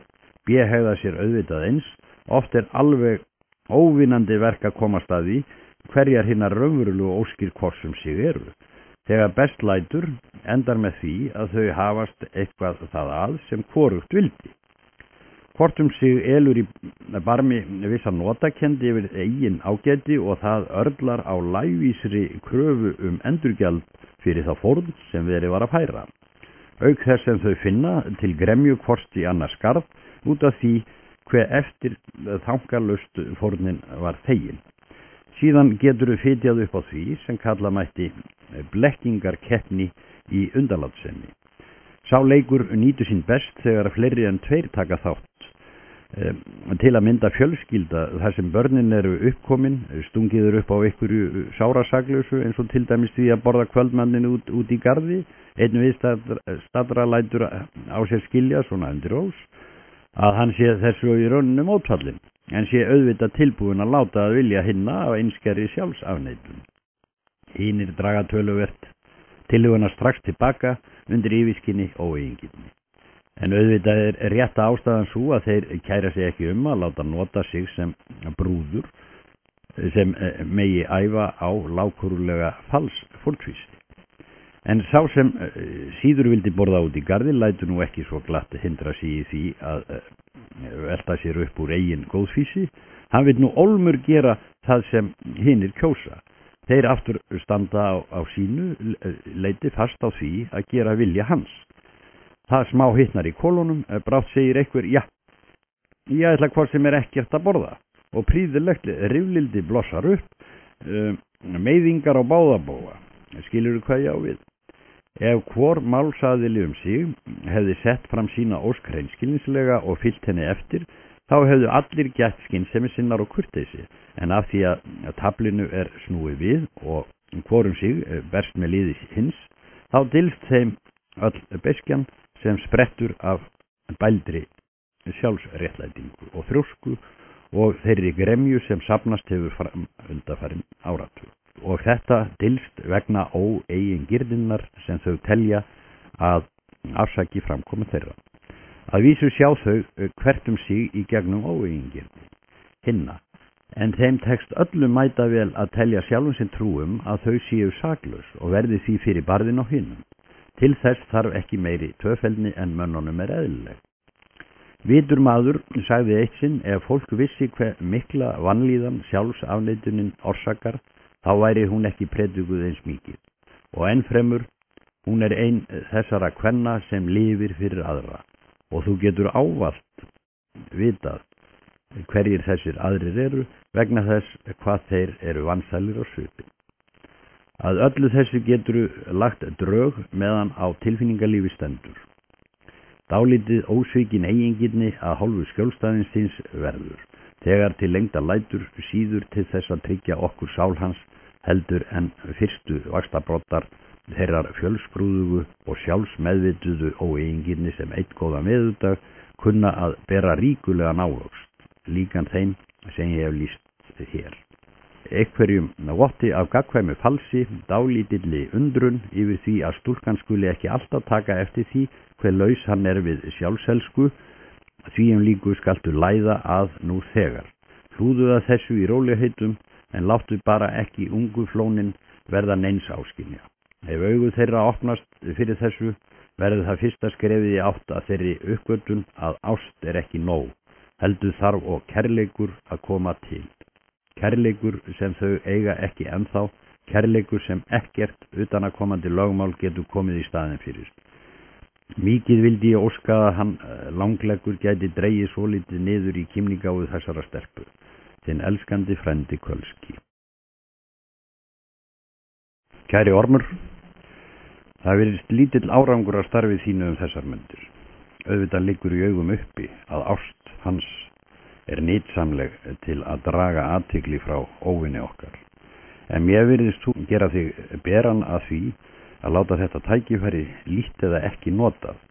Þegar þú segir að eitt aðal efnið í bænum hans nú stundir sé hrygð yfir því hve annars hugar hann og hve bátt honum gengur að einbeita sér í bæn. Ég tek þetta svo að þú hafir hér illilega brugðist þegar þessi hugsun eða einhver önnur kemur upp í huga hans í miðri bæn.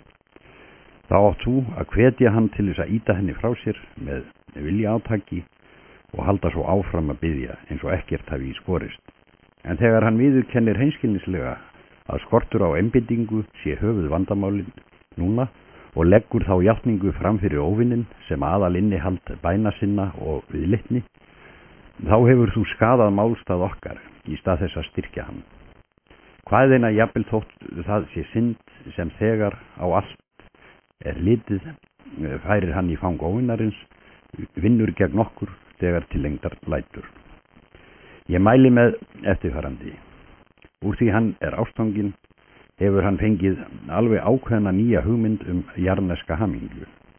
Af þessu sprettur ný tilfinning fyrir því að biðja fyrir velgengni til dæmis í sambandi við þetta stríð og annað slíkt. Þess vegna núna alveg rétti tíminn til þess að sá í huga hans efasemdum gagnsemi slíkra bæna og það hvort þær muni heyrast. Uppgerðar andlegheitum skaltu alltaf kynda undir. Það virðist vera satt og rétt að lofgjörð og samfélag við Guð sé hinn eina rétta bæn. Og með því að halda þessu ákveðið fram oft hægt að fá menn til þess að óhlýðnast óvininum. En hann hefur á sinn hversdagslega og bragðdaufa hátt lagt ríkt á við menn það að þeir biðji fyrir daglegu brauði og bata sjúkra. Þú felur að sjálfsögðu fyrir honum þá staðreynd að bænin fyrir daglegu brauði skilin andlegum skilningi í raun alveg eins rakin beðni og þótt hún væri skilin eitthvað veginn öðruvísi. En þar sem skjólstæðingur þinn hefur illu heilli vanið sig á hlýðinni, þá mun hann líklega halda áfram að biðja svona lagaðra, aumingjarlegra bæna. Hvað svo sem þú gerir. En þú getur þó að minnsta kosti komið inn hjá honum áhyggjum að því að þessar bænir séu í raun fáránlegar og geti ekki borið neitt beinan árangur. Gleymdu ekki að beita röksemd sem minnir á það þegar að svindlarar kasta krónu, ef ekki orðið við bón hans. Þá tekur hann það sem enn eina sönnun þess að engin bæn heisla sér til. Sé bæn hans aftur á móti heyrð, þá verður hann auðvitað fljótur að koma auga á eitthvað orsakasamhengi, sem var til þess að það gerðist sem hann hafi beðist og þess vegna hefði það auðvitað gerst hvort sem var. Það því sama hvort daufheyrst við bænum hans eða þær veittar, hvort tveggja verður vantrúarmanninum sönnun þess að til einskís sé að biðja. Þar sem þú ert andi, mun þér veitast örðugt að skilja hvernig það má vera að hann rugli svona í rýminu. En þú verður að muna að hann lítur á tíman sem hinsta veruleika. Hann gerir ráð fyrir að óvinnurinn sjái eins og hann sjálfur, sumt í nútíð muni annað sem liðið og búist við enn þá öðru í framtíðinni. Og jafnvel þótt hann telji að óvinnurinn líti ekki svona á raunveruleikann, þá finnst honum það innst inni einber sérviska í óvinninum. Hann getur ekki fengið sér til þess að trúa því í alvöru að hlutirnir séu í reynd eins og þeir blasa við sjónum óvinnarins. Ef þú reyndir að útskýra það fyrir honum að bænir manna í dag enn ein þeirra óteljandi samverkandi þátta sem óvinnurinn tekur tillit til þegar hann ákveður veðrið á morgun. Myndi hann svara því til að óvinnurinn hafi frá öndverðu vitað að menn myndu biðja eitthvað svona, þannig að þessar bænir væru strangt tekið ekki bornar fram af frjálsum vilja. Heldur af því að þær hafi verið löngu fyrir hugaðar af óvinninum. Og hann myndi bæta því við að veðrið á ákveðnum degi mætti rekja flókin orsakakerfi til upphafsins í sköpun sjálfs efnisins. Þannig að allt sé þetta fyrirfram ákveðið, bæði það sem varðar mannin og hitt sem tekur til efnisins. En það sem hann ætti að hafa fyrir satt liggur okkur auðvitað í augum uppi. Sá vandi að láta veðrið koma heim við bænirnar aðeins brot þess sem hann með sitt takmarkaða skyn getur skynjað að miklu stærri vanda. Sá vandi að koma andlega veruleikanum heim við þann efnislega. Að sköpunin í heild virk alltaf og allstaðar. Eða öllu heldur að vitund manna neyðir þá til að skynja gjörvallan og sjálfum sér samkvæman sköpuna gerningin sem röð af atburðum. Hvers vegna þetta sköpunarverk gerir ráð fyrir frjálsum vilja mannanna, það vandamál allra vandamála og jafnframt leyndardómurinn á bakvið raus óvinarins kærleikann. Hvernig þetta má vera alls engin spurning. Óvinnurinn sér ekki fyrir hið frjálsa framtak mannanna í framtíð, heldur sér hann það allt í sínu eilífa núi. Og að horfa á mann gera eitthvað ekki það sama og að láta hann gera það. Nú þess að vísu að geta að sumir fjarskjarnir rithöfunda, sérstaklega Boethius, hefur globrað þessu leyndarmáli út úr sér, en í því andrúmslofti menningar og mennta sem okkur hefur loks tekist að skapa í Vestur-Evrópu þarfnast ekki að hafa neinar áhyggjur af þessu. Gamlar bækur lesa lærðir menn einir og við höfum á síðustu árum haft þau áhrif á lærdómsmenn að þeir eru allra manna ólíklegasti til þess að heyja sér visku úr gömlum bókum. Þetta höfum við afrekað með því að hamra stöðugt á hinu sögulega sjónarmiði. Í stuttu máli lýsir hið sögulega sjónarmið sér í því að beri einhverja fullyrðingu úr fornu riti fyrir augu lærdómsmannsins, þá er eina spurningin sem honum hvarflast ekki í hug að spyrja sú að hvort staðhæfingin sé sönn. Hann innir í staðinn eftir því hvaðan höfundnum hafi komið áhrif og mótun, hvort sjónarmið hans hér komi heim við það sem hann kann að hafa sagt í öðrum ritum sínum, hvaða tímabil í þroskaferli höfundar eða í sögu mannsandans þessi framsetning tilheyri. Hver áhrif hún hafi haft á síðari tíma höfunda, hver oft hún hafi verið miskilin, einkum og sér í lagi af starfsbræðum hins lærða manns sjálfs, hver hafi verið megin gagnrýni á þessa hugsun undanfarin áratug og hver sé svo staða hennar í dag. En að láta sér detta í hug að hinn forni rithöfundi kunni að hafa haft lög að mæla. Að gera ráð fyrir að orð hans gætu hugsanlega mótað hugsanir manna og athafnir, slíkt væri ekki til annars fallið en að hlæja að því, eins og hverjum öðrum ómerkilegum barnaskap og fávitahætti. Þar sem við getum ekki blekkt allt mannkinn viðstöðulaust, þá er mjög þýðingamikið að einangra hverja kynslóð frá öllum öðrum, því að þar sem lærdómur á greiðan gang frá einni öld til annarar, þar er alltaf hætta á að höfuðmistök einnar kynslóðar verði leiðrétt af höfuðsannindum annarar. En svo er föður okkar fyrir að þakka og þökk sé einnig hinum sögulegu sjónarmiði að miklir lærdómsmenn draga nú á dögum jafn litla lærdóma af liðinni tíð og hinn fáfróðasti handverksmaður sem heldur að mannkynssagan sé bull og kjaftæði. Þinn elskandi frændi Kölski.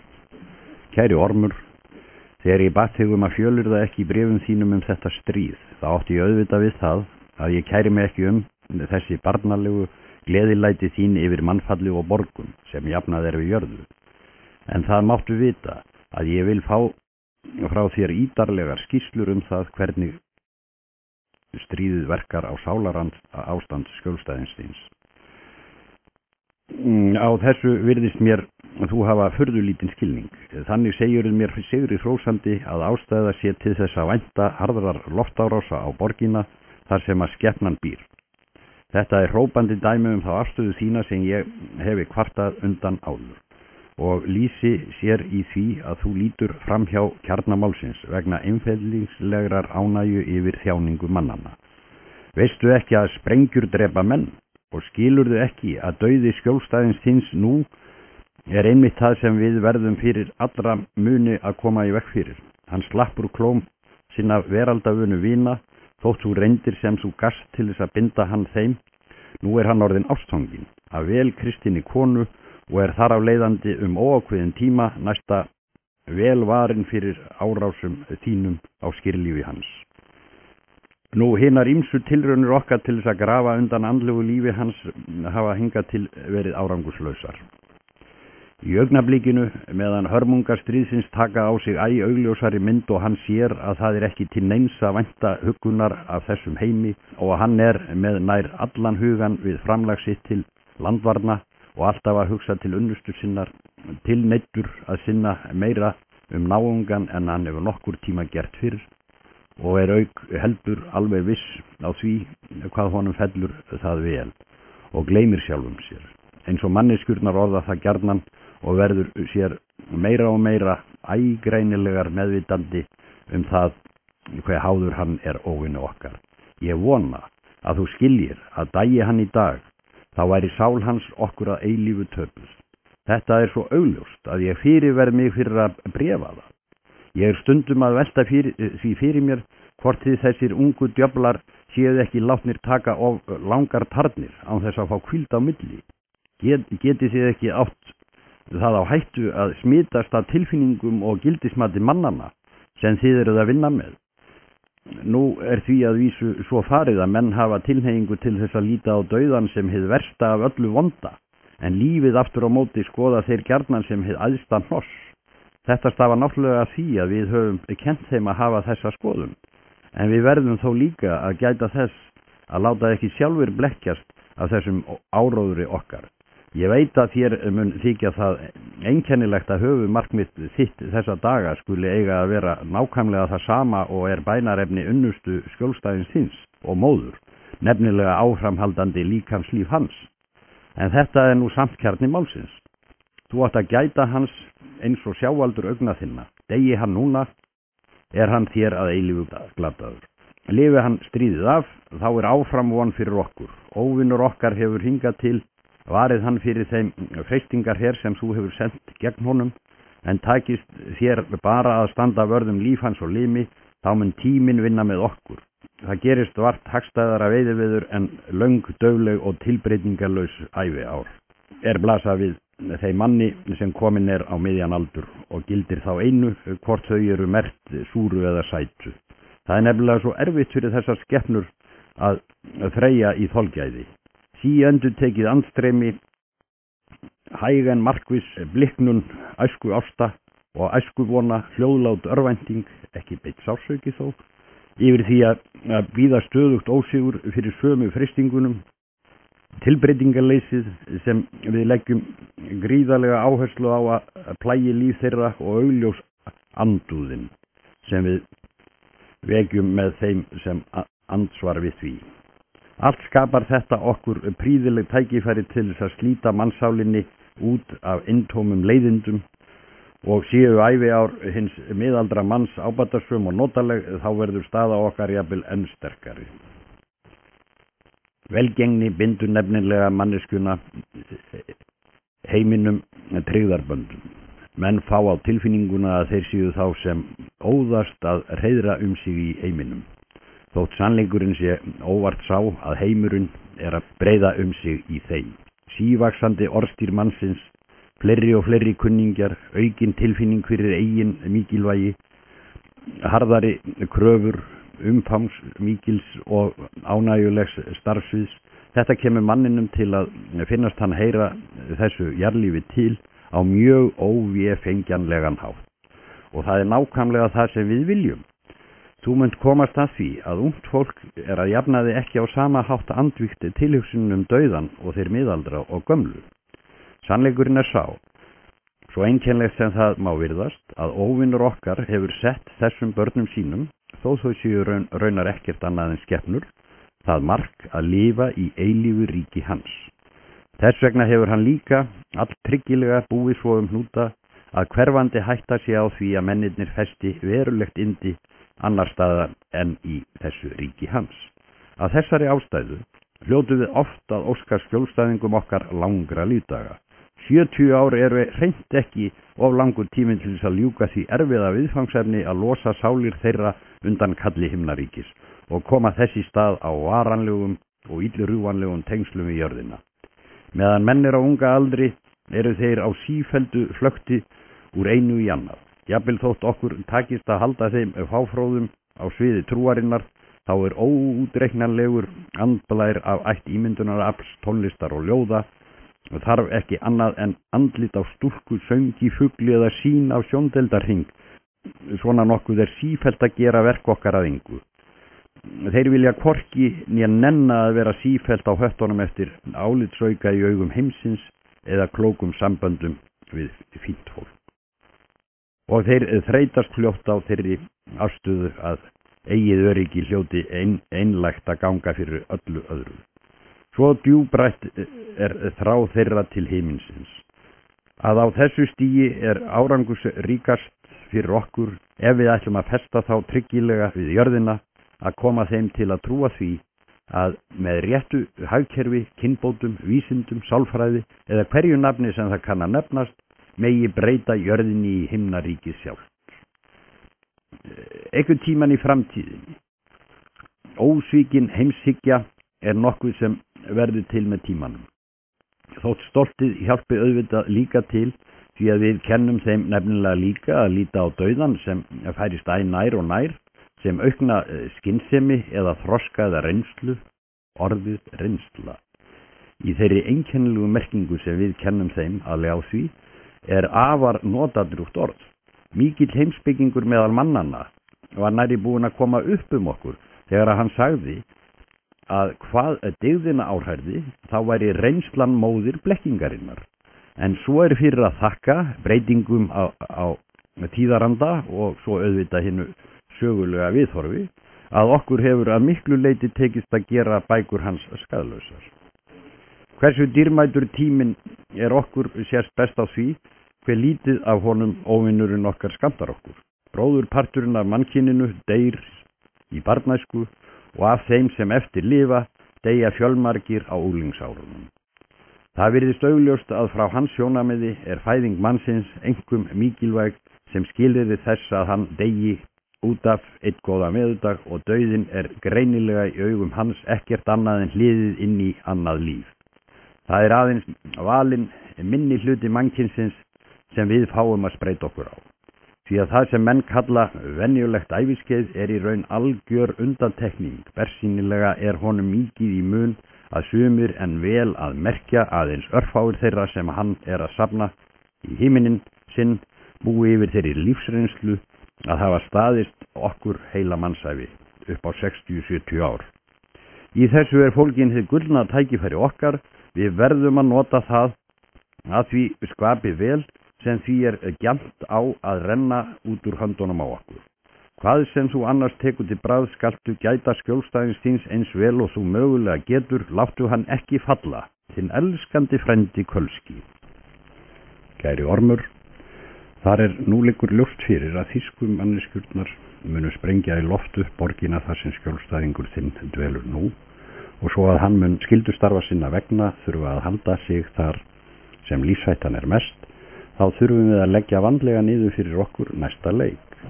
Eigum við að leggja okkur í framkróka að ýta undir ragmennsku hans og bleiðurskap, eða eigum við að efla með honum hugrekki ásamt því stolti sem fylgir, ellegar þá að kynda sem ótæpilegast undir hatur hans í garð Þjóðverja.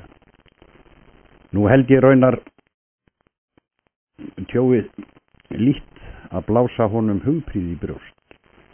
Það tekst okkur víst ekki að sinni. Rannsóknarstofnun okkar hefur nefnilega ekki enn lánast að finna uppskriftina að svo mikið sem einustu dygð, þótt stöðugt sé auðvitað vonast eftir árangri.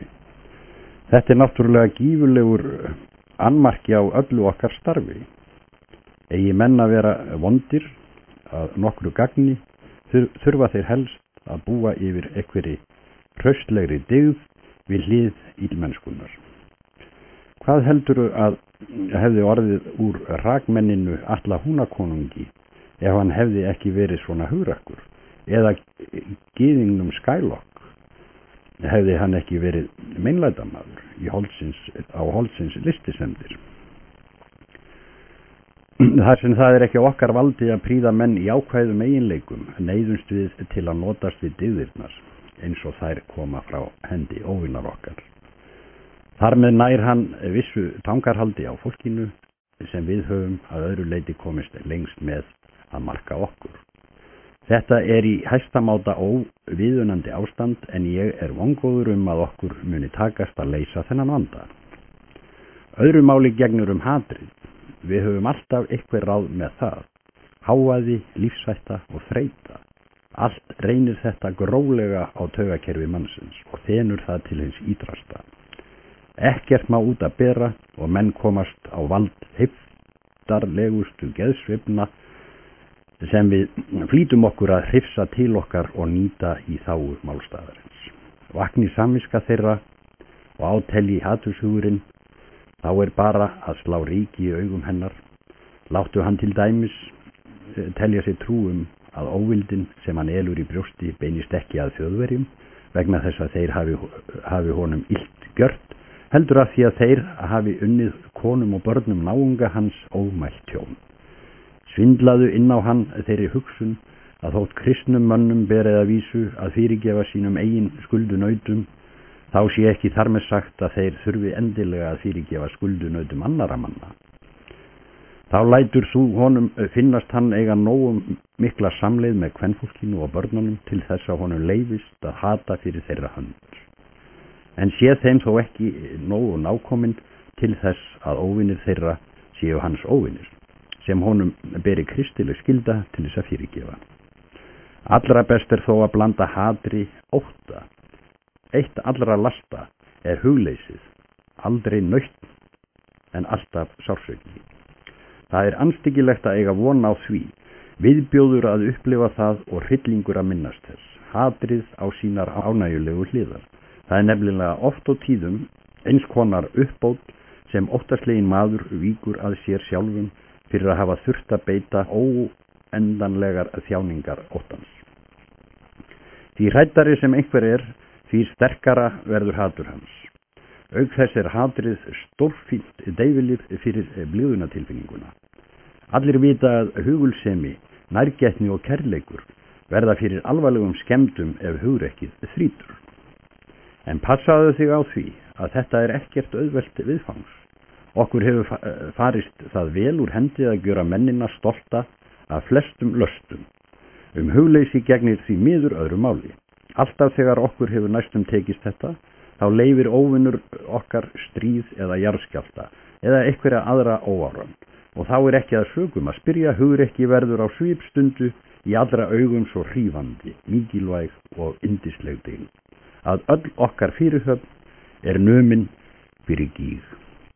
Og aftur komin upp svo sárgrætilega staða að það að minnsta kosti til einn löstur sem allir skamma sín fyrir ofan í tær. En grípum við til þess ráðs að ala á bleiðuskap skjólstæðings okkar, þá hættan sú að leið verðum við til þess að þeir komist hressilegar til þekkingar á sjálfum sér. Takið að fyrirlíta eigin persónuleika með þeirri iðrun og auðmýkt sem fylgir. Og sannleikurinn sá að þegar 1000 manna þurfa í fyrsta skipti á ævinni að horfast í augu við eigin rámennsku í síðasta stríði, uppgötuðu þær leið, svo ekki var vilst allt það sem rúmast í orðunum siðferðislegt gildismann. Á friðartímum getum við hindrað fjölda fólks í því að leiða hugan nokkrum tíman að spurningunum gott og illt, en á stríðstímum slík umhugsunarefni brennd inn í vitund þess í þeim mæli að ekki einu sinni djöflar á borðið okkur megna að fá það til að ýta þessum þöngum úr hugskotinu. Við í bannsettri klípu með þetta. Ef við leyfum réttlæti og kærleika að blómstra í mannheimi, þá rekum við sjúklinga okkar beint í flasið á óvinunum. Ef við aftur framköllum hjá þeim ranglæti og hatur, þá leiðir það fyrr eða síðar, og hann leggur blessun sín yfir það, til styrjalda eða byltinga. Og áður en nokkur veit hefur spurningin hugprýði, bleiðuskap, gott og illt vakið 1000 manna af siðferðislegum dvala. Reyndar kann þetta að vera ein af ástæðum þess að óvinnur okkar hefur skapað heiminn svo hættulegan og viðsjálfverðan sem raun ber vitni. Þannig að siðferðileg vandamál og verða alltaf í brennidepli.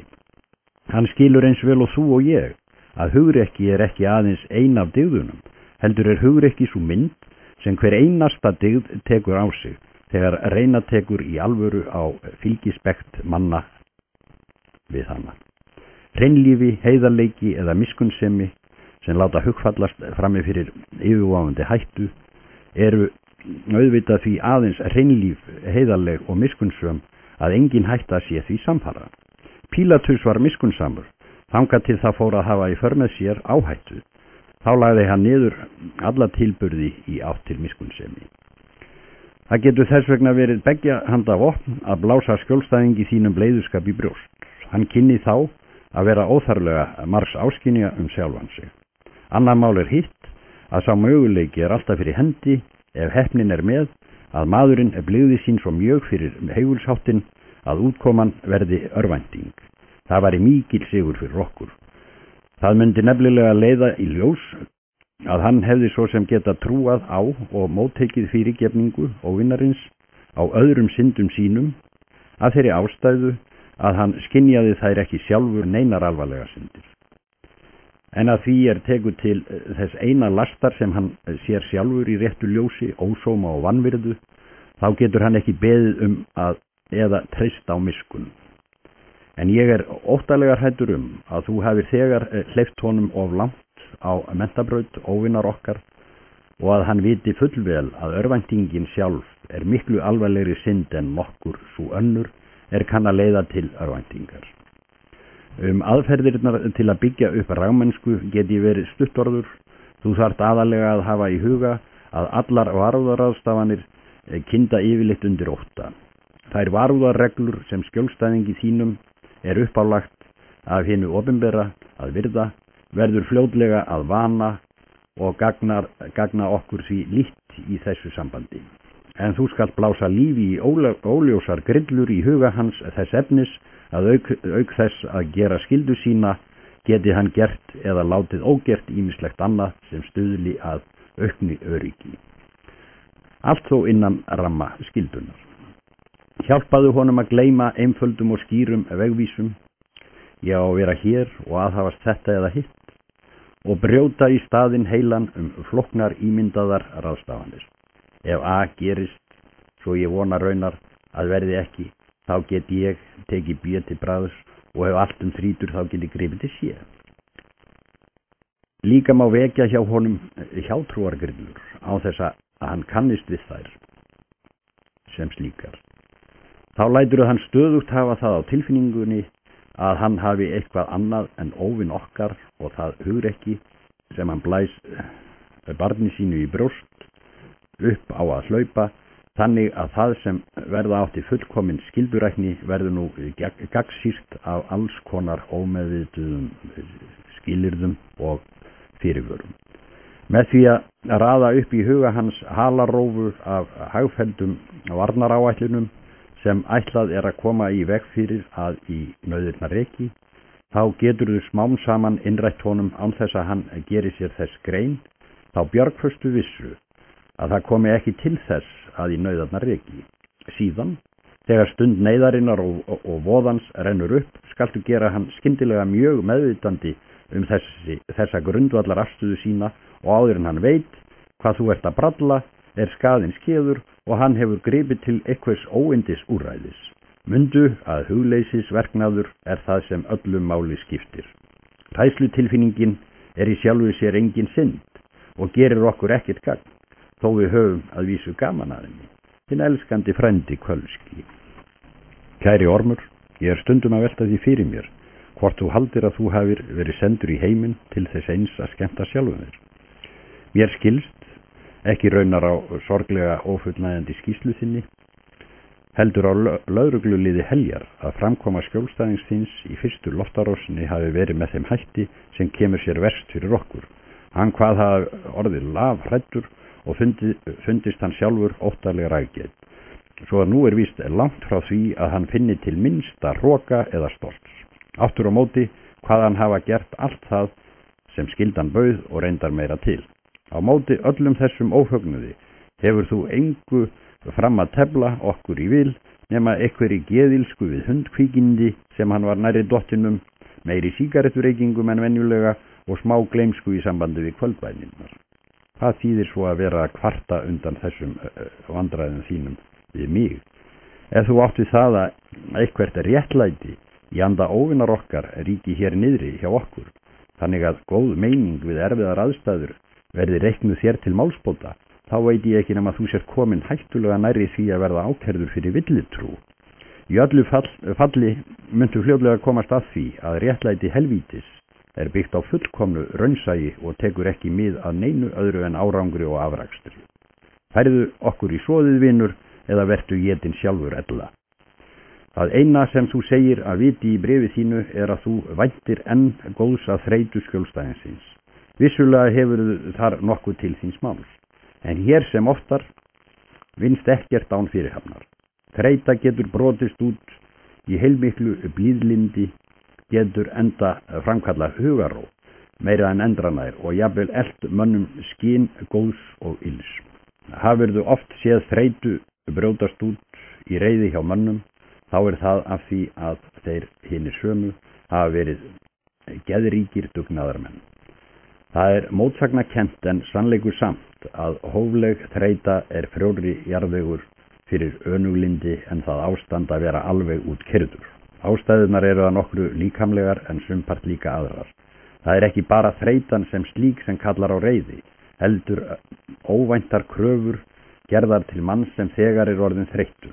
Þegar menn vænta einhvers liggur yfirleitt mjög nærri að þeim farið að finnast þeir eiga rétt á því hinu sama. Tilfinningu vonbrigða má með tiltölulega lítilli fyrirhöfn á okkar hálfu snúa í tilfinningu móðgunar. Eins og ég nefndi við þig einhvern tíman áður. Það því eftir að menn hafa sætt sig við hið óhjákvæmilega og gefið frá sér vonina betri tíð og hætt að hugsa svo mikið sem hálfa klukkustund fram í tíman sem auðmýkt og blíðlindi þreytunar fara að verða okkur skeinuhættar. Þegar þú ætlar að gera þér mat úr þreytu skjólstæðings þíns, verður þú fyrst að fylla hjarta hans af tálvonum. Komdu inn hjá honum einhverjum heimskulugum ástæðum fyrir því að óhætt sé að ætla að ekkert verði úr annari lottarós. Láttu hann stöðugt vera að hugsa það. Hve yndislegt það verði að leggja höfuð á koddan annað kvöld. Undirstrikaðu þreytu hans með því að láta hann halda að hún verði brátt úr sögunni. Því nefnilega svo farið að þegar erfiðleikum og álagi líkur eða þegar menn halda að slíkt sé á endarunnið, þá fá þeir það leið á tilfinninguna að þeir hafa ekki getað borið þessa byrði stundinni lengur. Hér, eins og í viðuregninni við hugleysið, mest undir því komið að varna því að menn gefist alveg heilshugar og hreinskilnislega.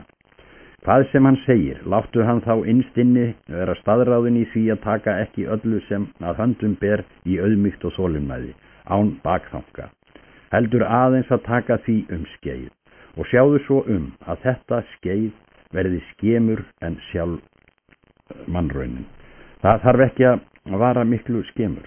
Þegar við gerum árás á þolinmæði, skirlífi og sálarþrek, þá mest gaman að láta viðkomandi örmagnast einmitt þegar lausnin var í sjónmáli.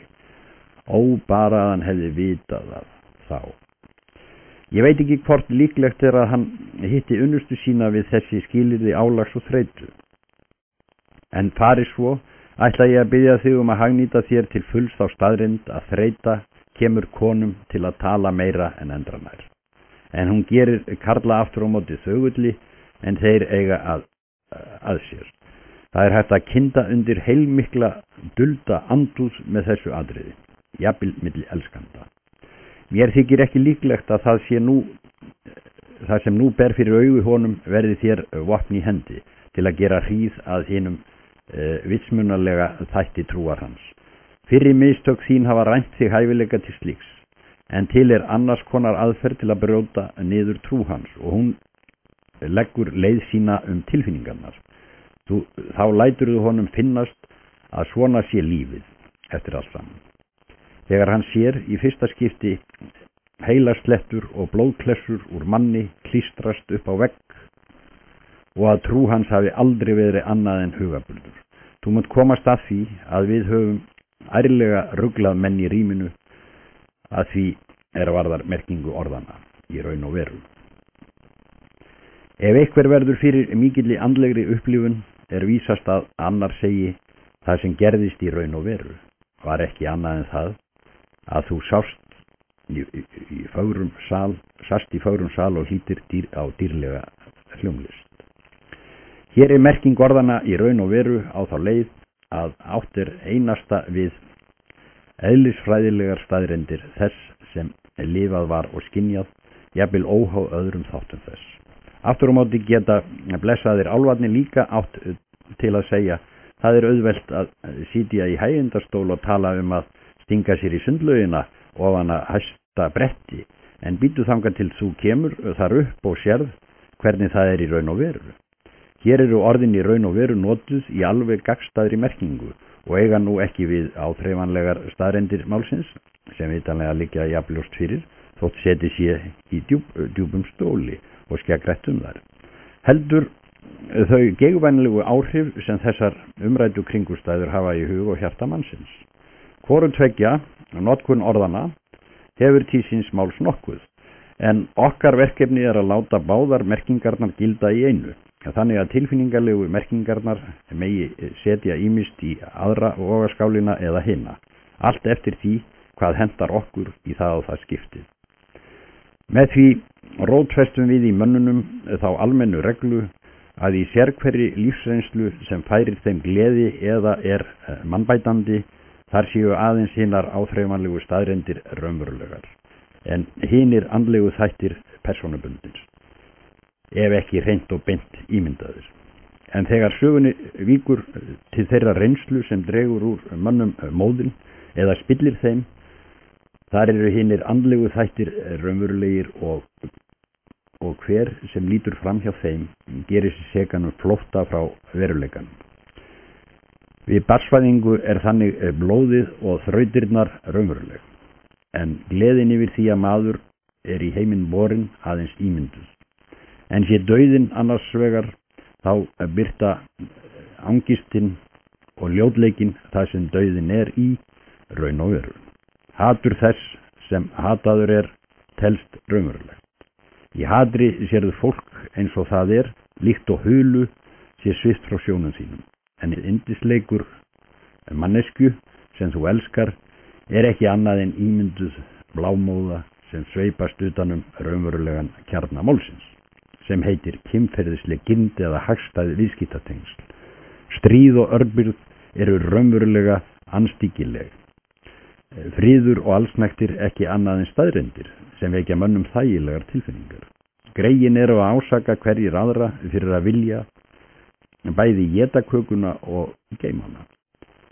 En svo okkar starfi fyrir að þakka að yfirleitt lenda þeir í því sprengklægilega klandri að borga kökuna fullu verði en éta hana svo ekki. Haldir þú rétt á spilunum, mun skjólstæðingur þinn ekki eiga í neinum erfiðleikum eða flokka þær tilfinningar sínar þegar hann sér illa útleiknar líkamslegar náungar síns liggja á götunni. Hann mun óðara skipa þeim á bekki með þeim tilfinningum sem opinbera veruleikan sjálfan. Það tilfinningar sem ósjálfrátt grípa hann þegar hann leiðir augum glöð börna leik eða fagurt landslag á góðri stegi. Þær tilfinningar mun honum veitast auðvelt að skilgreina sem einbera móðursýki. Þinn elskandi frændi Kölski. Elsku yndislegi ormur, gullið mitt, krútið mitt. Nú þegar allt tapað, snýrðu þér til mín vælandi og spyrði í fávisku þinni hvort ástarorðin sem ég ávarpa þig með hafi haft nokkra raunverulega þýðingu í huga mér. Auðvitað. Það máttu bóka að ást mín til þín og þín ást til mín lifandi eftirmynd hvor annarar. Ég hef alltaf gynst þig, alveg eins og þú, vesalingslónið þitt, girnist mig. Munurinn aðeins sá að ég sterkari. Ég býst við að nú munir þú verða afhent mér til eignar og ráðstöfunar. Og hvort ég unni þér, já, eins eitt og hægt að elska nokkur lostætan munnbita. Þú hefur látið mannsál ganga þér úr greipum, skerandi sultarveinið í tilefni af þessum skaða bergmálar nú öllu tilvistarstig konungsríkis háaðans. Já, allt niður að lágsætinu sjálfu. Ég svitna af reiði þegar ég hugleiði þetta, eins og ég viti ekki full vel hvað gerðist á því augnabliki þegar þeir hrifsuðu hann frá þér. Allt í einu var sem ský væri numið frá augum hans. Hann sá þig í fyrsta skipti, hann gerði sig grein fyrir þeim tökum sem þú hafðir haft á honum og vissi að þú hafðir þau ekki lengur. Láttu það nú verða upphafið af kvölum þínum að hugleiða hvernig honum leið á þessari stundu. Það eins og hrúður fjallið af gamalli ben. Það líkt og að ná bata eftir að hafa þjáðst lengi af anstíkilegum, hristurkenndum útbrotum. Það var eins og hann afklæddist og fleygði frá sér að fullu og öllu blautri og skíturi flík, sem lengi hafði límst við líkama hans. Eins og það sé ekki fjandans nógu sárt að horfa upp á þessi kvíkindi í jarðlífinu, þegar þau berhátta sig úr blökkum, þröngum flíkum og busla í volgu baði, rimjandi af velíðan og teygja úr fótunum, sem nú eru ekki lengur þjagaðir af ríkum skóm. Hvernig heldurðu þeim líði þá þegar þau fleygja frá sér görmónum í síðasta skipti og stíga ofan í hið guðdómlega þrifabað? Því meira sem ég hugsaði þetta, því bölvaðra finnst mér það. Hann slapp og vel. Engin nagandi kvíði við dauðan á næsta leiti, engar yfirlýsingar frá læknum, ekkert elliheimili, engin skurðstofa á spítala, engar tálvonir að lifa lengur. Nei, þessi stað frelsun á broti úr sekúndu. Aðra stundina virtist okkur veröld ein blasa við, sprengjugnýr, hrynjandi hús, púðursníkur í nösum, bragða sprengjuefni á vörum, fæturnar þrútnir af lúa, hjartað dofið af skelfingu, höfuð sljótt af svima, en í næstu andrá var allt þetta horfið eins og dögg fyrir sólu, gufað upp eins og ljótur draumur og myndi aldrei framar skipta neinu máli. Þú gjörsigraði klaufi, tókstu eftir því hver áreynslu laust og eðlilega þetta jarðarinnar kvikindi gekk til fundar við lífið nýja. Það var eins og hann hefði aldrei gert annað. Og sástu hvernig allar efasemdir hans urðu í einni sjónhending, ekki til annars en hlæja að þeim. Ég heyrði hvað svínabesti sagði við sjálfan sig, já, auðvitað. Svona var þetta allan tíman. Allar þrengingar þræddu sömu braut. Þær urðu þungbærari og neyddu sig til þess að skjögra niður rökkvað öngstræti, sem virtist alltaf vera mjórra og mjórra. Allt í einu, einmitt þegar þú hélst að öllu væri lokið og ekkert eftir nema myrkur, sjá, þá kom geisli á skuggskjáin. Nú skein víðáttan við þeim á ný og allt varð svo undurgott. Tannpínan ágerðist, en svo lá skemmdatönnin einn dag á borði tannlæknisins. Draumurinn var það martröð, en svo vaknaðirðu. Þú deyrð og deyrð, en síðan dauðinn einn dag að baki. Hvernig gat ég nokkuð tíman efast þetta? Í sama bili og hann leit þig kom hann og auga á þá. Ég veit hvernig það var. Þú hrataðir aftur á bak nærri fallinum koll og blindaður af ofbirtu. Veruleikinn af þeim, en hann var nokkurn tíman af sprengjunum og vopnaskakinu. Þvílík niðurlæging.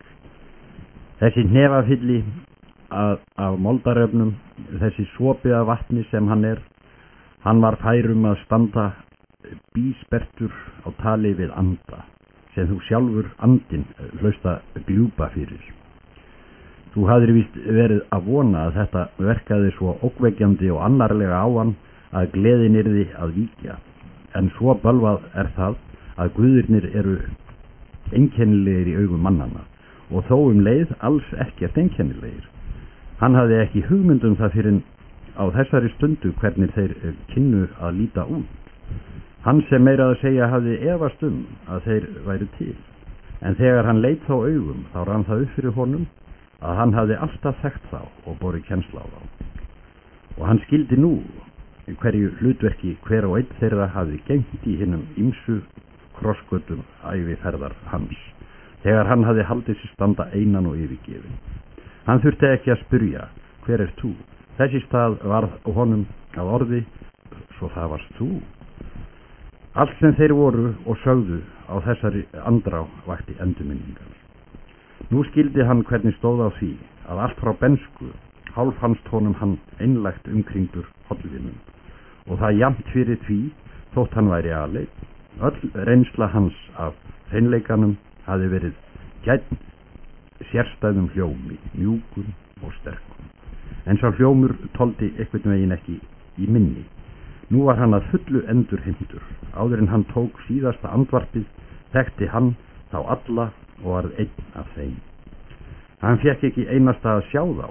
Hann sá líka hann sjálfan, þessi skepna.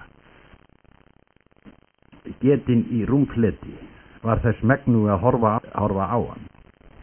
Það sem í þínum augum krefjandi ofbirta í augum hans hlýtt og skært ljós og í mannsminn. Þú myndi víst, ef þú gætir, vilja skýra tilfinningu skjólstæðings síns fyrir eigin smæð í návist hans, sjálfsfyrirlitninguna og hérna algjöru syndavitund. Þú vildir víst fegin líka þessu við þá köfnunatilfinningu sem tekur þig þegar þú heyrir þann óheilla þitt sem stendur á hásætinu. En ímyndaðu þér ekki neitt slíkt. Hann kann að vísu enn að þurfa að líða þjáningar, en þeir fagna öllu því líku og vilja ekki skipta á því fyrir nokkra jarðneska unaðsemd. Öll gleði í hjarta, huga og skynjunar sem þú gast eitt sinn freistað hans með, já, jafnvel fögnuður sjálfrar dygðarinnar, virðist honum nú ámóta eftirsóknarverð og blíðu hót afdankraðar skækju væri í augum þess manns sem alla ævi hefði þráð æsku ástina sína og haldið hana dána. En fengi nú þá gleðifregn að hún væri lifandi og hefði rétt í þessu verið að knýja dyra hjá honum.